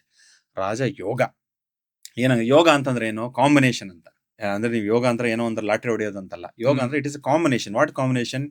ಅವಾಗ ಮಾಸ, ಆ ಗ್ರಹಗಳ ಚಲನೆ, ಸೂರ್ಯನ ಒಂದು ಚಲನೆ, ಉತ್ತರಾಯಣನೋ ದಕ್ಷಿಣನೋ ಎಲ್ಲೆಲ್ಲಿ ಏನೇನಿರುತ್ತೆ ಅಂತೆಲ್ಲ ನೋಡ್ಕೋಬೇಕು ಪೊಸಿಷನ್ಸ್. ಆ ಟೈಮಲ್ಲಿ ಮಾಡಿದಾಗ ಅದು ರಾಜಯೋಗ ಅಂತೀವಿ. ಅದು 4 ಮಾಸಗಳಿಗೆ ರಾಜಯೋಗ ಮಾಸ ಅಂತ ಕರಿತೀವಿ. ಯಾವ್ದ್ಯಾವ್ದು? ಒಂದು ಮಾಘ ಮಾಸ, ಇನ್ನೊಂದು ವೈಶಾಖ ಮಾಸ. ಕೃಷ್ಣ ಪರಮಾತ್ಮ ಭಗವದ್ಗೀತೆಯಲ್ಲಿ ಹೇಳ್ತಾನೆ, ಮಾಸಗಳಲ್ಲಿ ನಾನು ವೈಶಾಖ ಮಾಸ ಅಂತಾನೆ. ಹಾಗಾಗಿ ಅಷ್ಟು ವಿಶೇಷ ಅದು. ವೈಶಾಖದಲ್ಲಿ ಎಲ್ಲರೂ ಕಾಯ್ತಾರೆ ಅದಕ್ಕೋಸ್ಕರನೇ. ಇನ್ನೊಂದು ಯಾವುದು? ಶ್ರಾವಣ ಮಾಸ, ಅದರಲ್ಲೂ ಅಷ್ಟೇ ಬಹಳ ವಿಶೇಷ. ಇನ್ನೊಂದು ಲಾಸ್ಟ್ ಅಲ್ಲಿ ಯಾವುದು ಅಂತಂದ್ರೆ ಕಾರ್ತಿಕ ಮಾಸ, ನವೆಂಬರ್ ಡಿಸೆಂಬರ್ ಅಲ್ಲಿ ಬರುವಂತದ್ದು. ಈ 4 ಮಾಸಗಳಲ್ಲಿ ನೀವು ಏನೇನ ಮನೆಯನ್ನ ಶುರು ಮಾಡಿದರೆ ಏನೇ ಬರುವಂತ ತೊಂದರೆಗಳು ಕಾಸ್ಮಿಕ್ ಎನರ್ಜಿನೇ ನಿಮ್ಗೆ ಸಪೋರ್ಟ್ ಮಾಡುತ್ತೆ. ಯಾವುದೇ ರೀತಿ ತೊಂದರೆಗಳು ಆಗೋದಿಲ್ಲ. ಅದು ಕೂಡ ಆ ಮಾಸಗಳಲ್ಲೂ ಕೂಡ ಒಳ್ಳೆಯ ತಾರಾಬಲ, ಒಳ್ಳೆಯ ಚಂದ್ರಬಲ, ಪಂಚಕ ಶುದ್ಧಿ, ಯಜಮಾನ ಯಾರ ಹೆಸರಲ್ಲಿ ಆ ಜಮೀನ್ ಇರುತ್ತೆ, ಯಾರ ಹೆಸರಲ್ಲಿ ಮನೆ ಕಟ್ತಾ ಇದಾರೆ ಅವ್ರನ್ನ ಯಜಮಾನ ಅಂತ ಕರಿತೀವಿ. ಅದು ಹೆಂಗಸಾಗಿರ್ಬೋದು ಗಂಡಸಾಗಿರ್ಬೋದು, ಯಜಮಾನ ಯಜಮಾನಿಯ ತಾರಾಬಲಗಳು ಚೆನ್ನಾಗಿದ್ದಾಗ, ಅವಾಗ ಫ್ರೀಕ್ವೆನ್ಸೀಸ್ ಎಲ್ಲ ಮ್ಯಾಚ್ ಆದಾಗ ಮಾಡ್ತು ಅಂದ್ರೆ ವಿಶೇಷವಾಗಿ ಆಗತ್ತೆ. ಇನ್ನೊಂದು ವಿಜಯದಶಮಿ ಅಂತ ಹೇಳಿದ್ರಿ, ಯಾವ ಮಾಸದಲ್ಲಿ ಮಾಡಬಾರದು ಅಂತಂದ್ರೆ, ಮಾಡೋದು ಗೊತ್ತಾಯ್ತು, 4 ಮಾಸಗಳಲ್ಲಿ ಮಾಡಿದ್ರೆ ವಿಶೇಷ ಆಗಿ ಅಂದ್ರೆ 100% ಪವರ್ ಇರೋದು. ಏನ್ ಯಾವ್ದ್ರಲ್ಲಿ ಮಾಡಬಾರ್ದು ಅಂತಂದ್ರೆ BAP ಅಂತ ನೆನ್ಪಿಟ್ಕೋಬೇಕು. ಒಂದು ಭಾದ್ರಪದ ಮಾಸ, ಹ್ಮ್ ಇನ್ನೊಂದು ಆಶ್ವೀಜ ಮಾಸ, ಇನ್ನೊಂದು ಪುಷ್ಯ ಮಾಸ. ಹ್ಮ್ ಈ 3 ಮಾಸಗಳಲ್ಲಿ ಮಾಡ್ಕೋಬಾರ್ದು, ಭಾದ್ರಪದ, ಆಶ್ವೀಜ, ಪುಷ್ಯ. ಖುಷಿ. ಬಟ್ ಒಂದೇ ಒಂದು ಎಕ್ಸಾಮ್ಷನ್ ಅಂದ್ರೆ ಆಶ್ವೀಜ ಮಾಸದಲ್ಲೇ ವಿಜಯದಶಮಿ ಬರೋದು, ಹ್ಮ್ ಅವಾಗ ಮಾಡ್ಬೋದಲ್ಲ ಅಂತ ಹೇಳ್ತಾ ಇದ್ವಿ. ಅಂದ್ರೆ ಒಂದು ಕಾನ್ಸೆಪ್ಟ್ ಇದೆ, ಮುಹೂರ್ತ ಭಾಗದಲ್ಲಿ 3.5 ವಜ್ರಗಳು ಅಂತ ಕರಿತೀವಿ, ಅಂದ್ರೆ 3.5 ಮುಹೂರ್ತಗಳು. ಹ್ಮ್ ನಾನು 3.5 ವಜ್ರಗಳು ಅಂತೀನಿ, ಅಂದ್ರೆ ಅಷ್ಟು ವಜ್ರದಷ್ಟು ಪವರ್ಫುಲ್ ಆ ಮುಹೂರ್ತಗಳು. ಹ್ಮ್ ಸಾಡೆ ತೀನ್ ಮುಹೂರ್ತ ಅಂತ ನಾರ್ತ್ ಇಂಡಿಯಾ ಕಡೆ ಹೇಳ್ತಾರೆ, ಉತ್ತರ ಭಾರತ ಕಡೆ ಸಾಡೆ ತೀನ್. ಸಾಡೆ ಅಂದ್ರೆ ಅರ್ಧ, ತೀನ್ ಅಂದ್ರೆ 3.5. ಯಾವ್ಯಾವುದು ಅಂತಂದ್ರೆ, ಒಂದು ಯುಗಾದಿ ದಿವಸ, ಯುಗದ ಆದಿ ಅಂದ್ರೆ ಯುಗ ಕಳೆದು ಹೊಸದಾಗಿ ಶುರು ಆಗತ್ತೆ. ಯುಗಾದಿ ದಿವಸ ಎಲ್ಲ ಹೊಸದಲ್ವಾ, ಹಾಗೆ ನೀವೇನೋ ಮನೆ ಕಟ್ಟೋದು ಹೊಸದೇ. ಏನೇ ಮಾಡಂಗಿದ್ರು ಯುಗಾದಿ ದಿವಸ ಮಾಡಿದ್ರೆ ನಿಮ್ಮ ತಾರಾಬಲಗಳು ನೋಡಂಗಿಲ್ಲ, ನಿಮ್ಮ ರಾಶಿ ನಕ್ಷತ್ರ ಚೆಕ್ ಮಾಡಂಗಿಲ್ಲ, ಪಂಚಾಂಗ ನೋಡಂಗಿಲ್ಲ. ಯಾವುದೇ ಟೈಮಲ್ಲಿ ಯಾವುದೇ ಸಮಯದಲ್ಲಿ ಕೂಡ ನೀವು ಮಾಡ್ತು ಅಂದ್ರೆ ಅದು 100% ಪವರ್ಫುಲ್. ಒಂದು. ಎರಡನೇ ಇದು ಬಂತು ಅಂತಂದ್ರೆ ಅಕ್ಷಯ ತೃತೀಯ. ಏನೇ ಆದ್ರೂ ವೃದ್ಧಿ ಆಗತ್ತೆ ಅಕ್ಷಯ ತೃತೀಯ ದಿವಸ, ಹಾಗೆ ಅದೊಂದು ಪವರ್ಫುಲ್. ಅದಕ್ಕೂ ಕೂಡ ಯಾವುದೇ ರೀತಿಯಾದ ಪಂಚಾಂಗ ಶುದ್ಧಿ ನೋಡಂಗೆ ಇಲ್ಲ. ಯಾರು ಬೇಕಾದ್ರೂ ಯಾವುದೇ ಕೆಲಸ ಬೇಕಾದ್ರೂ ಶುದ್ಧವಾಗಿ ಬಿಸ್ನೆಸ್ ಓಪನ್ ಮಾಡುವಂಥದ್ದು, ಅಂಗಡಿ ಓಪನ್ ಮಾಡುವಂಥದ್ದು, ಮತ್ತೆ ಕೆಲ್ಸಕ್ಕೆ ಸೇರ್ಕೊಳ್ಳುವಂಥದ್ದು, ನೀವು ಏನೇ ಮಾಡಿದ್ರು ಶುಭ ಕಾರ್ಯ, ಗೃಹ ಪ್ರವೇಶ ಮಾಡುವಂಥದ್ದು, ಮದುವೆ ಮಾಡುವಂಥದ್ದು ಮಾಡ್ಕೋಬಹುದು ಎಲ್ಲ ಈ 3.5 ಮುಹೂರ್ತದಲ್ಲಿ. ಮೂರನೇದು ಯಾವುದು ಅಂತಂದ್ರೆ ಅದೇ ವಿಜಯದಶಮಿ. ರಾವಣನ್ನ ರಾಮ ಗೆದ್ದುಕೊಂಡು ಸಂಹಾರ ಮಾಡಿಕೊಂಡು ವಿಜಯ ಪತಾಕೆನ ಹಾರಿಸ್ಕೊಂಡು ರಾಮ ಬರ್ತಾನೆ. ಅಂದ್ರೆ ಧರ್ಮವನ್ನು ಕಾಪಾಡ್ಕೊಂಡು, ಧರ್ಮ ರಕ್ಷಣೆಗೋಸ್ಕರ ಅವರೆಲ್ಲ ದೇವರುಗಳು ಇರುವಂಥದ್ದು ಅಲ್ವಾ. ಹಾಗಾಗಿ ವಿಜಯದಶಮಿ ಬಹಳ ವಿಶೇಷ ಆಗುತ್ತೆ. ಇನ್ನೊಂದು ಅರ್ಧ ಮುಹೂರ್ತ ಯಾವುದು ಅಂತಂದ್ರೆ ಬಲಿಪಾಡ್ಯಮಿ. ಅಲ್ಲಿ ಬಲಿ ಚಕ್ರವರ್ತಿ ನೋಡಿ, ಎಲ್ಲ ಕಡೆ ಎಲ್ಲೋ ನೋಡ್ತು ಅಂದ್ರೆ ಎಲ್ಲೋ ಒಂದ್ ಕಡೆ ಎಲ್ಲಾರನ್ನು ಒಂಥರ ಸ್ಯಾಕ್ರಿಫೈಸ್ ಮಾಡ್ದಂಗೆ ಅಲ್ವಾ. ಸೊ ಇದು ನೋಡಿ, ಯುಗಾದಿ ಅಂದ್ರೆ ಅದು ಹಳೆ ವರ್ಷನ ಸ್ಯಾಕ್ರಿಫೈಸ್ ಮಾಡಿ ಹೊಸ ವರ್ಷಕ್ಕೆ ಬರಂಗೆ ಸ್ಯಾಕ್ರಿಫೈಸ್. ನಾವೆಲ್ಲ ರೆಸಲ್ಯೂಷನ್ ತಗೋತೀವಿ ಹೊಸ ವರ್ಷಕ್ಕೆ, ಯುಗಾದಿಗೆ ನಾನು ಹಂಗ್ ಮಾಡಲ್ಲ, ನಾಳೆಯಿಂದ ಜಾಗಿಂಗ್ ಹೋಗ್ತೀನಿ, ವಾಕಿಂಗ್ ಹೋಗ್ತೀನಿ, ಒಳ್ಳೆ ಕಾರ್ಯಗಳೇ ಮಾಡ್ತೀನಿ ಅಂತ. ನೋಡಿ, ಹಳೇದನ್ನೆಲ್ಲ ಬಿಟ್ಬಿಟ್ಟು ಹೊಸಾದ್ ಬರ್ತೀವಿ, ಸ್ಯಾಕ್ರಿಫೈಸ್. ಎರಡನೇದು ಅಕ್ಷಯ ತೃತೀಯ. ಅಲ್ಲೂ ಅಷ್ಟೇ, ಅದೇನಕ್ಕೆ ಕೊಡುವಂಥದ್ದು, ಕೃಷ್ಣ ಪರಮಾತ್ಮ ದ್ರೌಪದಿಗೆ ಅದು ಅಕ್ಷಯ ಪಾತ್ರೆಯನ್ನು ಕೊಡ್ತಾನೆ ಅವಾಗ. ಸೊ ಆಗಲ್ಲ, ಅದು ಅಷ್ಟೇ ಬೇರೆದೆಲ್ಲ ಬಿಟ್ಟು ಅದು ಒಂಥರ ಸ್ಯಾಕ್ರಿಫೈಸ್ ಮಾಡಿ ಅವ್ರು ಕಾಡಿಗೆ ಹೋಗಿರ್ತಾರೆ. ಅವಾಗ ಅಲ್ಲೊಂದು ಅವ್ರಿಗೊಂದು ಹೊಸ ಒಂದು ಸಿಗುತ್ತೆ, ಅಂದ್ರೆ ವೃದ್ಧಿ ಆಗಕ್ಕೆ. ಮೂರನೇದು ಇಲ್ಲೂ ಅಷ್ಟೇ ನೋಡಿ, ಸಂಹಾರ ಮಾಡಿ ಅದನ್ನೆಲ್ಲ ಸೀತಾಮಾತೆಯನ್ನು ಬಿಡಿಸಿ ಹೊಸ ಜೀವನವನ್ನು ಶುರು ಮಾಡಕ್ಕೆ ಬರ್ತಾರೆ ಹಳೆದ. ಬಲಿಪಾಡ್ಯಮನು ಅಷ್ಟೇ ನೋಡಿ, ಎಲ್ಲವನ್ನ ದಾನವನ್ನ ಮಾಡಿ ಕೊಟ್ಬಿಟ್ಟು ಅವನು ಪಾತಾಳಕ್ಕೆ ಕೊಟ್ಟೋಗ್ತಾನೆ, ಯಾರೋ ಬಲಿ ಚಕ್ರವರ್ತಿ. ಹಾಗಾಗಿ ಇದು 4 ದಿನಗಳು 3.5 ಮುಹೂರ್ತಗಳು ಅಂತ ಹೇಳ್ತೀವಿ. ಯಾವುದೇ ಈ 4 ದಿನಗಳು ವರ್ಷಗಳಲ್ಲಿ ಕಾಯ್ತಾರೆ, ಅಂದ್ರೆ ಯಾವುದೇ ದೋಷ ಇಲ್ವಲ್ಲ. ಬೇರೆದೆಲ್ಲ ಏನೋ ಒಂದು ದೋಷ ಬಂತು ಅಂದ್ರೆ ನಿಮ್ಗೆ ಅದಕ್ಕೆ ತಕ್ಕನಂಗೆ ಪರಿಹಾರಗಳು ಮಾಡ್ಕೋಬೇಕು, ಹೋಮವನಗಳು ಮಾಡಬೇಕು, ದಾನಗಳನ್ನು ಕೊಡಬೇಕು, ಅವೆಲ್ಲ ಒಂಥರ ಕಾಸ್ಟ್ಲಿ ಪ್ರೋಸೆಸ್ ಆಗ್ಬಿಡುತ್ತೆ. ಅದಕ್ಕೆ ಈ ಇದರಲ್ಲಿ ಮಾಡ್ತು ಅಂತಂದ್ರೆ ನಿಮ್ಗೆ ಕಾಸ್ಮಿಕ್ ಎನರ್ಜಿ ಅಂದ್ರೆ ದೈವ ಬಲ ಇರುತ್ತೆ, ಎನ್ವಿರಾನ್ಮೆಂಟ್ ಸಪೋರ್ಟ್ ಮಾಡುತ್ತೆ. ಹಾಗಾಗಿ ಈ 4 ದಿನಗಳಲ್ಲಿ ಯಾವುದೇ ರೀತಿಯಾದ ಕಾಸ್ಮಿಕ್ ಎನರ್ಜಿಯಲ್ಲೂ ಡಿಸ್ಟರ್ಬೆನ್ಸ್ ಇರಲ್ಲ. ಹೇಗೆ ನಮ್ಮ ಮೊಬೈಲ್ ಹತ್ರ ಮ್ಯಾಗ್ನೆಟ್ ತಂದು ಡಿಸ್ಟರ್ಬೆನ್ಸ್ ಇರುತ್ತೋ ಆ ರೀತಿ ಎಂಥದ್ದು ಇರಲ್ಲ. ಮ್ಯಾಗ್ನೆಟ್ ತಂದ್ರೂ ಡಿಸ್ಟರ್ಬೆನ್ಸ್ ಆಗಲ್ಲ. ಇಟ್ ಇಸ್ ಎ ಬೂನ್, ವರ ತರ. ಹಾಗಾಗಿ ಅದು ವಿಶೇಷ ಆಗುತ್ತೆ ಆ ದಿನಗಳು. ಇನ್ನೊಂದು ವಿಶೇಷವಾಗಿ ಈ ಬ್ರಹ್ಮಸ್ಥಾನದಲ್ಲಿ ಮತ್ತೆ ಈಶಾನ್ಯ ಸ್ಥಾನದಲ್ಲಿ ಟಾಯ್ಲೆಟ್ ಬರಲೇಬಾರ್ದು ಅಂತಾರಲ್ಲ, ತುಂಬಾ ಡೇಂಜರಸ್ ಅಂತಾರಲ್ಲ. ಯಾಕೆ? ವಂಶಗಳನ್ನೇ ನಿರ್ವಂಶ ಆಗ್ಬಿಡುತ್ತೆ, ಏನು ಏಳಿಗೆ ಇರಲ್ಲ ಅಂತ. ನಿಜಾನ ಅದು? ಹೌದು, 100%. ನೋಡಿ, ಇವಾಗ ಮನುಷ್ಯನ ಜೀವನದಲ್ಲಿ ತಾಯಿ ಗರ್ಭದಲ್ಲಿ ಇರ್ತೀವಿ ನಾವೆಲ್ಲ ಅಲ್ವಾ, 9 ತಿಂಗಳು. ಅಲ್ಲೇ ನಮ್ಗೆ ಪೌಷ್ಟಿಕಾಂಶ ಎಲ್ಲ ಬರುತ್ತೆ. ಎಲ್ಲಿಂದ ಬರುತ್ತೆ? ನಾಭಿಯಿಂದನೇ ಬರುವಂಥದ್ದು. ಆ ಕರಳು ಬಳ್ಳಿಯಿಂದನೇ ಒಳಗಡೆ ನಮ್ಗೆ ಊಟ ಆಗ್ಲಿ, ಎನರ್ಜೀಸ್ ಆಗ್ಲಿ, ಪ್ರತಿಯೊಂದು ಬರೋದೇ ಅಲ್ಲಿ. ಆ ಜಾಗದಲ್ಲಿ ನಾಭಿ ಸ್ಥಾನ ಅಂತ ಕರಿತೀವಿ. ಬ್ರಹ್ಮಸ್ಥಾನ ಅಂದ್ರೆ ನಾಭಿ, ಒಕ್ಕಳಲ್ಲಿ ನೀವು ಟಾಯ್ಲೆಟ್ ಮಾಡ್ತು ಅಂದ್ರೆ. ಇವಾಗ ದೇವಸ್ಥಾನಗಳಿಗೆ ಹೋದಾಗ, ಎಸ್ಪೆಷಲಿ ನಮ್ಮ ಕರ್ನಾಟಕ ದೇವಸ್ಥಾನಗಳಲ್ಲಿ, ಕುಕ್ಕೆ ಸುಬ್ರಹ್ಮಣ್ಯ, ಧರ್ಮಸ್ಥಳ ಹೋದಾಗ ಏನ್ ಹೇಳ್ತಾರೆ, ಬನೀನ್ ಹಾಕೊಂಡು ಬನೀನು ತೆಗಿಸ್ತಾರೆ, ತೆಗಿಸ್ತಾರೆ, ಬರೀ ಮೈಯಲ್ಲಿ ಒಂದು ಶೆಲ್ಲೆ ಹೊದ್ಕೊಂಡ್ರೆ ಓಕೆ. ಅದು ಕಾನ್ಸೆಪ್ಟ್ ಏನು ಅಂತಂದ್ರೆ ಒಕ್ಕಳು ಕಾಣಿಸ್ಬೇಕು, ಏನೇ ಎನರ್ಜೀಸ್ ಇದ್ರು ಅಲ್ಲಿ ಹೀರ್ಕೊಳ್ಳೋದು ಅಲ್ಲಿಂದಾನೆ. ಅದಕ್ಕೆ ನಾವು ರಾತ್ರಿ ಮಲಗ್ಬೇಕಾದ್ರೆ ಹಳ್ಳೆಣ್ಣು ಕೊಬ್ಬರಿ ಎಣ್ಣೆ ಹಚ್ಕೊಂಡು ಮಲ್ಕೋತೀವಿ, ರೋಗಗಳೆಲ್ಲ ಇದಾಗ್ಲಿ, ದೃಷ್ಟಿ ಹೋಗ್ಲಿ ಅಂತ. ಹೆಣ್ಣು ಮಕ್ಕಳು ಆಗಿನ ಕಾಲದಲ್ಲಿ ಲಂಗ ದಾವಣಿ ಆಗ್ಲಿ, ಸೀರೆಗಳಾಗ್ಲಿ, ಅದು ಒಕ್ಕಳು ಕಾಣೋ ತರನೇ ಇರ್ತಾ ಇತ್ತು. ಹಾಗಾಗಿ ಅವ್ರಿಗೇನೋ ಅವಶ್ಯಕತೆ ಇರಲ್ಲ. ಗಂಡು ಮಕ್ಕಳು ಹೋದಾಗ ಅವರು ಇದನ್ನ ಶರ್ಟ್ ಅನ್ನು ತೆಗಿರಿ, ಬನೀನ್ ತೆಗಿರಿ ಅಂತ ಹೇಳ್ತಾರೆ. ಏನಕ್ಕೆ ಅಂದ್ರೆ ಅದೇ ರೀಸನ್. ಅಂದ್ರೆ ಅಲ್ಲಿ ಅದು ತುಂಬಾ ವೆರಿ ವೆರಿ ಪವರ್ಫುಲ್. ಹಾಗಾಗಿ ವಾಸ್ತು ಪುರುಷಂದು ಕೂಡ ಅಲ್ಲಿ ಬ್ರಹ್ಮಸ್ಥಾನ ಅಂದ್ರೆ ನಾಭಿ ಸ್ಥಾನ. ನಾಭಿ ಅಂದ್ರೆ ಒಕ್ಕಳು ಸ್ಥಾನ. ಅಲ್ಲಿ ಟಾಯ್ಲೆಟ್ ಮಾಡಿದ್ರೆ ಎನರ್ಜೀಸ್, ಮನೆಯ ಎನರ್ಜೀಸ್ ಹೊಟ್ಟೋಗುತ್ತೆ, ಮಾಡಬಾರ್ದು, ಸೈಂಟಿಫಿಕ್. ಇನ್ನೊಂದು ನಾರ್ತ್ ಈಸ್ಟ್ ಜಾಗ. ನಾರ್ತ್ ಈಸ್ಟ್ ಅಂದ್ರೆ ದೇವಮೂಲೆ. ದೇವಮೂಲೆ ಇಟ್ಬಿಟ್ಟು ನಾವು ಅಲ್ಲಿ ಕುತ್ಕೊಂಡು ನಾವು ಗಲೀಜ್ ಮಾಡಕ್ಕಾಗಲ್ಲ. ಅದೊಂದು ಶುದ್ಧಿ ಆಗಿರ್ಬೇಕು. ಗುರುವಿನ ಸ್ಥಾನ ಹೇಳಿದ್ನಲ್ಲ, ಅಲ್ಲಿ ಮೇನು ಮಕ್ಕಳು ಆರೋಗ್ಯ ಕೆಟ್ಟೋಗುತ್ತೆ, ಮನೆ ಯಜಮಾನನ ಆರೋಗ್ಯ ಕೆಟ್ಟೋಗುತ್ತೆ. ಅಲ್ಲೇನ ಟಾಯ್ಲೆಟ್ ಬಂದ್ರೆ, ಅಲ್ಲೇನ ಕಕ್ಕಸಿ ನಿರ್ಮಾಣ ಮಾಡುತ್ತು ಅಂದ್ರೆ ತುಂಬಾನೇ ತೊಂದರೆ. ಅಲ್ಲಿಲ್ಲ ಸ್ವಾಮಿ, ನಮ್ ಕಮೋಡ್ ಇಲ್ಲ, ಬರೀ ಸ್ನಾನಕ್ಕೆ ಮಾತ್ರ ಇಟ್ಕೊಂಡಿದ್ದೇವೆ ಸ್ವಾಮಿ, ಚಿಕ್ಕದಾಗಿ ಮಾಡ್ಕೊಂಡಿದ್ದೇವೆ ಅಂತಾರೆ. ಅಲ್ಲಿ ನಾವು ಸ್ನಾನ ಸೋಪ್ ಹಾಕೊಂಡು ಏನಕ್ಕೆ ಸ್ನಾನ ಮಾಡೋದು, ಗಲೀಜ್ ಹೋಗ್ಲಿ ಅಂತ ತಾನೆ. ಇಡಿಯಿಂದ ಮುರಿಯೋಳಗೆ ಸೋಪ್ ಹಚ್ಕೊಂಡು ಮಾಡ್ತೀವಿ, ಅಲ್ಲಿ ಗಲೀಜೆಲ್ಲ ಹೋಗುತ್ತೆ, ಅದು ಕೂಡ ಅಪಚಾರನೇ. ಆ ಒಂದು ಎನರ್ಜೀಸ್ಗೆ ಅಪಚಾರ ಮಾಡಬಾರ್ದು.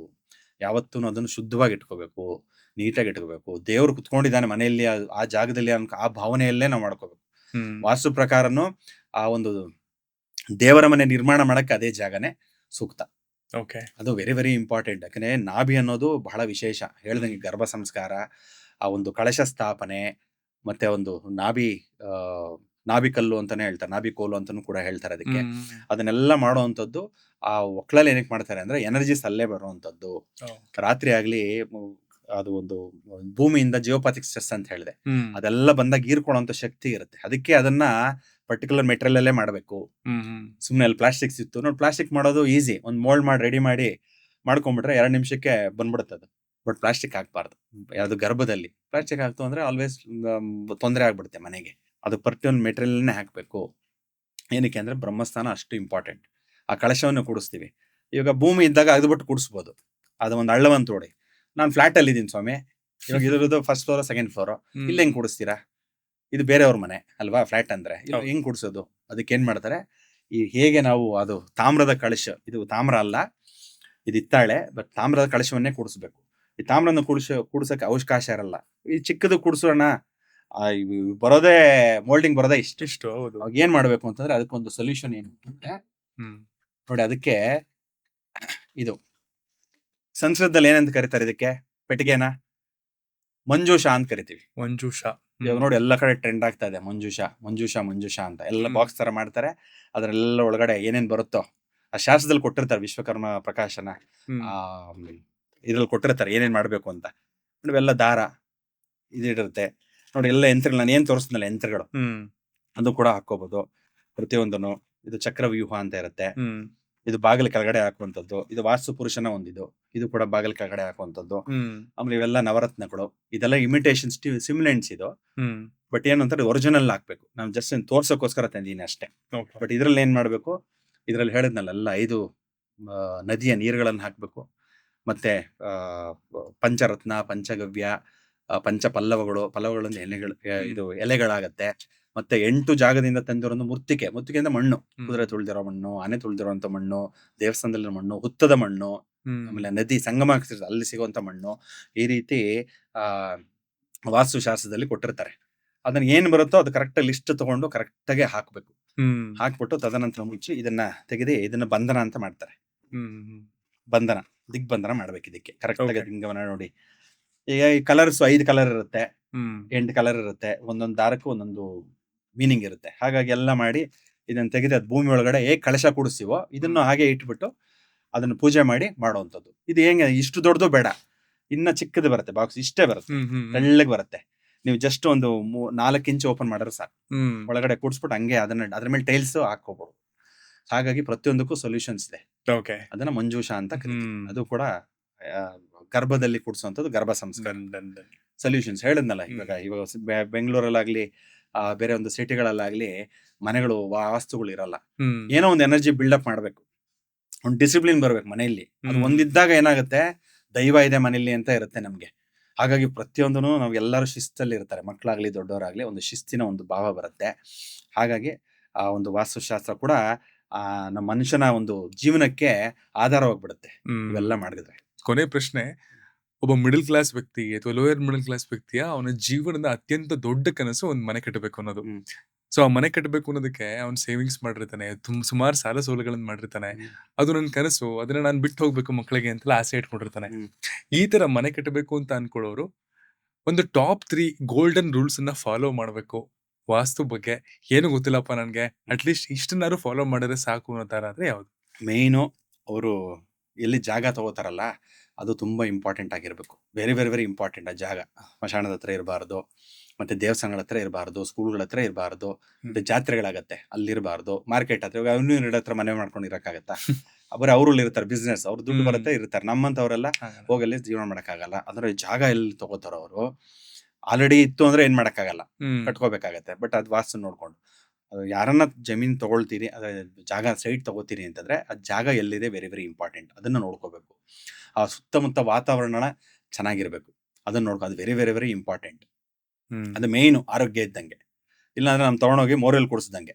ನಾವು ಆರೋಗ್ಯ ಇದೆ ಬಟ್ ತಗೊಂಡೋಗಿ ನಮ್ಮ ಮೋರಲ್ಲಿ ಕುಡಿಸಿದ್ರೆ ಏನಾಗುತ್ತೆ, 2 ದಿನ 1 ವಾರ ಆಂಟಿಬಾಡೀಸ್ ರೆಡಿ, ಆಮೇಲೆ ಕಾಯಿಲೆ ಬಂದು ತೀರೋಗ್ಬಿಡ್ತೀವಿ. ಹಾಗಾಗಿ ಅಲ್ಲಿ ಜಾಗ very very important. First golden rule. Second golden rule ಏನು ಅಂತಂದ್ರೆ, ಅದು ಮನೆಯ ಮುಖ್ಯ ದ್ವಾರ. ಹೇಳದ್ನಲ್ಲ, ಮನುಷ್ಯನಿಗೆ ಬಾಯಿ ಇದ್ದ ಹಾಗೆ. ನೀವ್ ಏನ್ ಹಾಕೋತಿರೋ ಆ ರೀತಿ. ಅನ್ನಂ ಪರಬ್ರಹ್ಮಂ, ಅತಿ ಅನ್ನಂ ಬ್ರಹ್ಮ ರಾಕ್ಷಸಂ. ಎನರ್ಜೀಸ್ ಕರೆಕ್ಟ್ ಆಗಿ ಬಂದ್ರೆ ಕರೆಕ್ಟ್ ಆಗಿರ್ತೀವಿ. ಅತಿ ಎನರ್ಜೀಸ್ ಬಂದ್ಬಿಡ್ತು ಅಂತಂದ್ರೆ ಅದಂತ ಅಮೃತ ಕೂಡ ವಿಷ ಆಗ್ಬಿಡುತ್ತೆ. ಅದಕ್ಕೆ ಮನೆಯ ಬಾಗಲು ವೆರಿ ವೆರಿ ಇಂಪಾರ್ಟೆಂಟು. ನಮ್ಮ ಜಾತಕಕ್ಕೆ ಯಾವ್ದಾಗ ಬರುತ್ತೆ, ಯಾವ ದಿಕ್ಕಿಗೆ ಬರುತ್ತೆ. ಇಲ್ಲ ಜನರಲ್ ಆಗಿ ಪೂರ್ವ ಮತ್ತೆ ಉತ್ತರ ಅಂತ ಜನರಲ್ ಆಗಿ ಇಟ್ಕೋತಾರೆ. ಅದಕ್ಕೆ ತೊಂದರೆ ಇಲ್ಲ. ಬಟ್ ನಿಮ್ಗೆ ಅದರಲ್ಲೂ ಪವರ್ ಬರಬೇಕು. ಯಾಕಂದ್ರೆ ದೇವ್ರ ಏನೋ ಕೊಟ್ಟಿರ್ತಾನೆ, ಬಫೆಲ್ ಎಲ್ಲ ಜೋಡಿಸಿರ್ತಾರೆ, ಲಾಸ್ಟ್ ಅಲ್ಲಿ ಉಪ್ಪಿನಕಾಯಿ ಏನಕ್ಕೆ ಬಿಡೋದು ಅಂತ. ಅದನ್ನ ಹಾಕೊಂಡು ತಿನ್ನು, ನೋಡು ಟೇಸ್ಟ್ ಅನ್ನೋ ತರ. ಹಾಗಾಗಿ ಏನನ್ನು ಬಿಡಬಾರ್ದು. ಅದು ಕೊಟ್ಟಿರುವ ರೂಲ್ಸ್ ಅದನ್ನು ಉಪಯೋಗಿಸ್ಬೇಕು. 2ನೇ ಗೋಲ್ಡನ್ ರೂಲ್. 3ನೇ ಗೋಲ್ಡನ್ ರೂಲ್ ಏನು ಅಂತಂದ್ರೆ, ವೆರಿ ವೆರಿ ವೆರಿ ಇಂಪಾರ್ಟೆಂಟು. ಏನು ಅಂತಂದ್ರೆ ಅಗ್ನಿಮೂಲೆ. ಅಗ್ನಿಮೂಲೆ ಅಂದ್ರೆ ನಿಮ್ಮ ಶುಕ್ರ. ನಿಮ್ಮ ಮನೆಯಲ್ಲಿ ಶಾಂತಿ, ಸುಖ, ಶಾಂತಿ, ನೆಮ್ಮದಿ ಇರಬೇಕು. ನಿಮ್ಮ ಲಕ್ಸುರಿ ಇದ್ರೂ ಕೂಡ ನೆಮ್ಮದಿ ಇರಲ್ಲ. ಕೆಲವರು ದುಡ್ಡಿರುತ್ತೆ, 5 ಫ್ಲೋರ್ ಬಿಲ್ಡಿಂಗ್ ಮಾಡಿರ್ತಾರೆ, ಸ್ವಿಮ್ಮಿಂಗ್ ಪೂಲ್ ಇರುತ್ತೆ, ಒಂದು ದೊಡ್ಡ 60-40 ಹೋಮ್ ಥಿಯೇಟರ್ ಇರುತ್ತೆ. ಕೆಳಗೆ ಬಂತು ಅಂದ್ರೆ 4 ಕಿಚನ್ ಸೆಪರೇಟ್ ಮಾಡಿರ್ತಾರೆ, ಮಲ್ಟಿ ಕ್ಯೂಸಿನ್. ಇನ್ನೊಂದು ಬಂದ್ರೆ ಬಾರ್ ಸೆಕ್ಷನ್ ಇರುತ್ತೆ. ಇನ್ನೊಂದು ಕೆಳಗಡೆ ಬಂತು ಅಂದ್ರೆ ಬೆಡ್ರೂಮ್ಸ್, ಒಂದು 20 ಬೆಡ್ರೂಮ್, ಆ ರೀತಿ ಎಲ್ಲ ಇರುತ್ತೆ. ಬಟ್ ಆ ಬೆಡ್ ಮೇಲೆ ಮಲ್ಕೊಂಡ್ರೆ ನಿದ್ದೆ ಬರಲ್ಲ, ಎಂಜಾಯ್ ಮಾಡಕ್ಕಾಗಲ್ಲ. ಅವ್ರು ಯಾವಾಗ್ಲೂ ವರಿ ವರಿ ವರಿ ವರಿ ನೆನೆಸಿರುತ್ತೆ. ಎಷ್ಟೇ ಕೋಟೆಗಳಿದ್ರು, ಎಷ್ಟೇ ಏನ್ ಫೇಮ್ ಇದ್ರು, ಫಸ್ಟ್ ಅದ್ ಹೇಳಿದ್ನಲ್ಲ, ಕಂಫರ್ಟ್ ಇರಬೇಕು. ಆ ಕಂಫರ್ಟ್ ಬರೋದೇ ಆ ಒಂದು ವಾತಾವರಣದಿಂದ. ಅದು ಮೇಯ್ನು ಕೊಡುವಂಥದ್ದು, ಅದು ಎಂಜಾಯ್ ಮಾಡುವಂಥದ್ದು ಯಾವುದು ಅಂತಂದ್ರೆ ಶುಕ್ರ. ಆ ಶುಕ್ರನ್ ಸರಿ. ಹಾಗಾಗಿ ಅಡುಗೆ ಮನೆ ಕರೆಕ್ಟಾಗಿ ನೀಟಾಗಿ ಇಟ್ಕೊಳ್ಳಿ. ಯಾಕಂದ್ರೆ ನಮ್ಮ ಫುಡ್ ಹೋಗೋದು ಅದರಿಂದ. ಮನೆಗೆ ಹಾಗೆ ಮೇನ್ ಡೋರು ಬಾಯಿ ಆಗುತ್ತೋ, ಅದನ್ನ ತಿನ್ನಕ್ಕೆ ಬೇಕಾಗಿರುವಂಥದ್ದು ಕಿಚನ್. ಹಾಗಾಗಿ ಅದನ್ನು ಎಷ್ಟು ಶುದ್ಧವಾಗಿ ಇಟ್ಕೊಂತಿರೋ, ಎಷ್ಟು ನೀಟಾಗಿರುತ್ತಿರೋ ಒಳ್ಳೇದು. ಇಲ್ಲಾಂದ್ರೆ ಕಷ್ಟ. ಸೊ ಈ 3 ಗೋಲ್ಡನ್ ರೂಲ್ನ ಫಾಲೋ ಮಾಡಿ. ಬೇರೆ ಏನಾದ್ರು ಸ್ವಲ್ಪ ಹೆಚ್ಚು ಕಮ್ಮಿ ಆದ್ರೂ ಅದನ್ನ ಹೇಗಿದ್ರು, ಅದು ಯಂತ್ರಗಳಿದೆ, ಮತ್ತೆ ಗರ್ಭ ಸಂಸ್ಕಾರ ಇದೆ, ಶಿಲಾನ್ಯಾಸ ಇದೆ, ಅದನ್ನೆಲ್ಲ ಮಾಡ್ಕೋಬಹುದು, ಎನರ್ಜೈಸ್ ಮಾಡ್ಕೋಬಹುದು. ಬಟ್ ಮೈನ್ ಡೋರೇ ಸರಿ ಇಲ್ಲ ಅಂತಂದ್ರೆ ಕಷ್ಟ ಆಗುತ್ತೆ. ಬಾಯೇ ಸರಿ ಇಲ್ಲ ಅಂತಂದ್ರೆ ನೋಡಿ, ಮಾತಾಡೋದ್ರು ಹೋಯ್ತು, ಮುತ್ತೊಡೆದ್ರು ಹೋಯ್ತು ಅಂತ ಹೇಳ್ತಾರೆ. ಹಾಗಾಗಿ ಮನೆಯ ಬಾಗಿಲು ವೆರಿ ವೆರಿ ಇಂಪಾರ್ಟೆಂಟ್.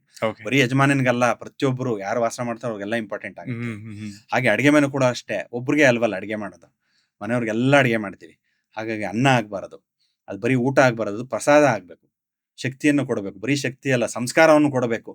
ಅದು ಇಂಪಾರ್ಟೆಂಟ್. ಯಾವುದು? ಅಡಿಗೆ ಮನೆ. ಹಾಗಾಗಿ ಭೂಮಿ, ಮನೆಯ ಬಾಗಲು ಯಾವ ದಿಕ್ಕು, ಎಲ್ಲಿ ಇರಬೇಕು, ಯಾವ ಪದ್ಧತಿಯಲ್ಲಿ ಬರಬೇಕು. 3ನೇದು ಅಡಿಗೆ ಮನೆ. ಈ 3ನ್ನ ಫಾಲೋ ಮಾಡ್ತು ಅಂದ್ರೆ ಮಿಕ್ಕಿ ತಾನೇ ವಾಸ್ತು ಬಂದೇ ಬರುತ್ತೆ. ಥ್ಯಾಂಕ್ ಯು ಗುರುಗಳೇ, ಇವತ್ತಿನ ನಮ್ಮ ಪಾಡ್ಕಾಸ್ಟ್ ಬಂದಿದ್ದಕ್ಕೆ, ಸುಮಾರು ವಿಷಯಗಳ ಬಗ್ಗೆ ಒಂದು ಒಳ್ಳೆ ಇನ್ಸೈಟ್ ಅನ್ನ ಕೊಟ್ಟಿದ್ದಕ್ಕೆ. ವಾಸ್ತು ಅಂದ್ರೆ ಏನು, ಮೂಲಭೂತವಾಗಿ ದಿಕ್ಕುಗಳನ್ನ ಯಾವ ರೀತಿ ನೋಡಬೇಕು, ಅಂಡ್ ಶಂಕುಸ್ಥಾಪನೆ ಯಾವುದಕ್ಕಾಗತ್ತೆ, ಅಂಡ್ ಮನೆಯಲ್ಲಿ ಒಂದು ಶಾಂತಿ, ಸಮೃದ್ಧಿ ಮತ್ತು ಯಶಸ್ಸನ್ನ ಕಾಣಬೇಕು ಅಂದ್ರೆ ಯಾವೆಲ್ಲ ಬದಲಾವಣೆಗಳನ್ನ ಮಾಡ್ಕೋಬೇಕು, ಅಥವಾ ಒಂದು ಮನೆ ಕಟ್ಟಬೇಕಾದ್ರೆ ಯಾವ ರೀತಿ ಹೋದ್ರೆ ನಮ್ಗೆ ತುಂಬಾ ಒಳ್ಳೇದು ಅನ್ನೋದನ್ನೆಲ್ಲ ತುಂಬಾ ಚೆನ್ನಾಗಿ ಹೇಳಿದ್ರಿ. ತುಂಬಾ ವಿಸ್ತಾರವಾಗಿ, ತುಂಬಾ ಸಿಂಪಲ್ ಆಗಿ ಹೇಳಿದ್ರಿ. Thank you. ಅಂಡ್ ಇದನ್ನ ನೋಡಿದಂತಹ ನಮ್ಮ ಪಾಡ್ಕಾಸ್ಟ್ ವೀಕ್ಷಕರಿಗೆ ಬಹುಶಃ ಸುಮಾರಷ್ಟು ಮಾಹಿತಿ ಸಿಕ್ಕಿರುತ್ತೆ. ಪ್ರಾಬ್ಲಿ ಕನಸಿನ ಮನೆ ಕಟ್ಟಬೇಕಾದ್ರೆ ಎಲ್ಲ ಒಂದ್ ಕಡೆ ಹೆಲ್ಪ್ ಆಗುತ್ತೆ ಅಂತ ಅನ್ಕೋತೀನಿ. ನಿಮ್ಗೆ ಧನ್ಯವಾದ. Thank you so much. ನನ್ನ ಇಲ್ಲೆಲ್ಲ ಕರೆಸಿ ಇಷ್ಟು ವಿಸ್ತಾರವಾಗಿ, ಸಮಾಧಾನವಾಗಿ ಪ್ರಶ್ನೆಗಳು ಕೇಳಿದ್ದೀರಾ. ನೋಡ್ತಾ ಇರೋ ಎಲ್ಲ ವೀಕ್ಷಕರಿಗೆ ಆ ವಾಸ್ತು ಪುರುಷನ ಆಶೀರ್ವಾದ ಇರಲಿ, ಆ ಭೂಮಿ ತಾಯಿ ಆಶೀರ್ವಾದ ಇರಲಿ, ಮತ್ತೆ ಭಗವಂತನ ಕೃಪೆ ಸದಾ ಇರಲಿ ಅಂತ ಹೇಳ್ತೀನಿ. ನಮಸ್ಕಾರ, ಧನ್ಯವಾದಗಳು. Thank you.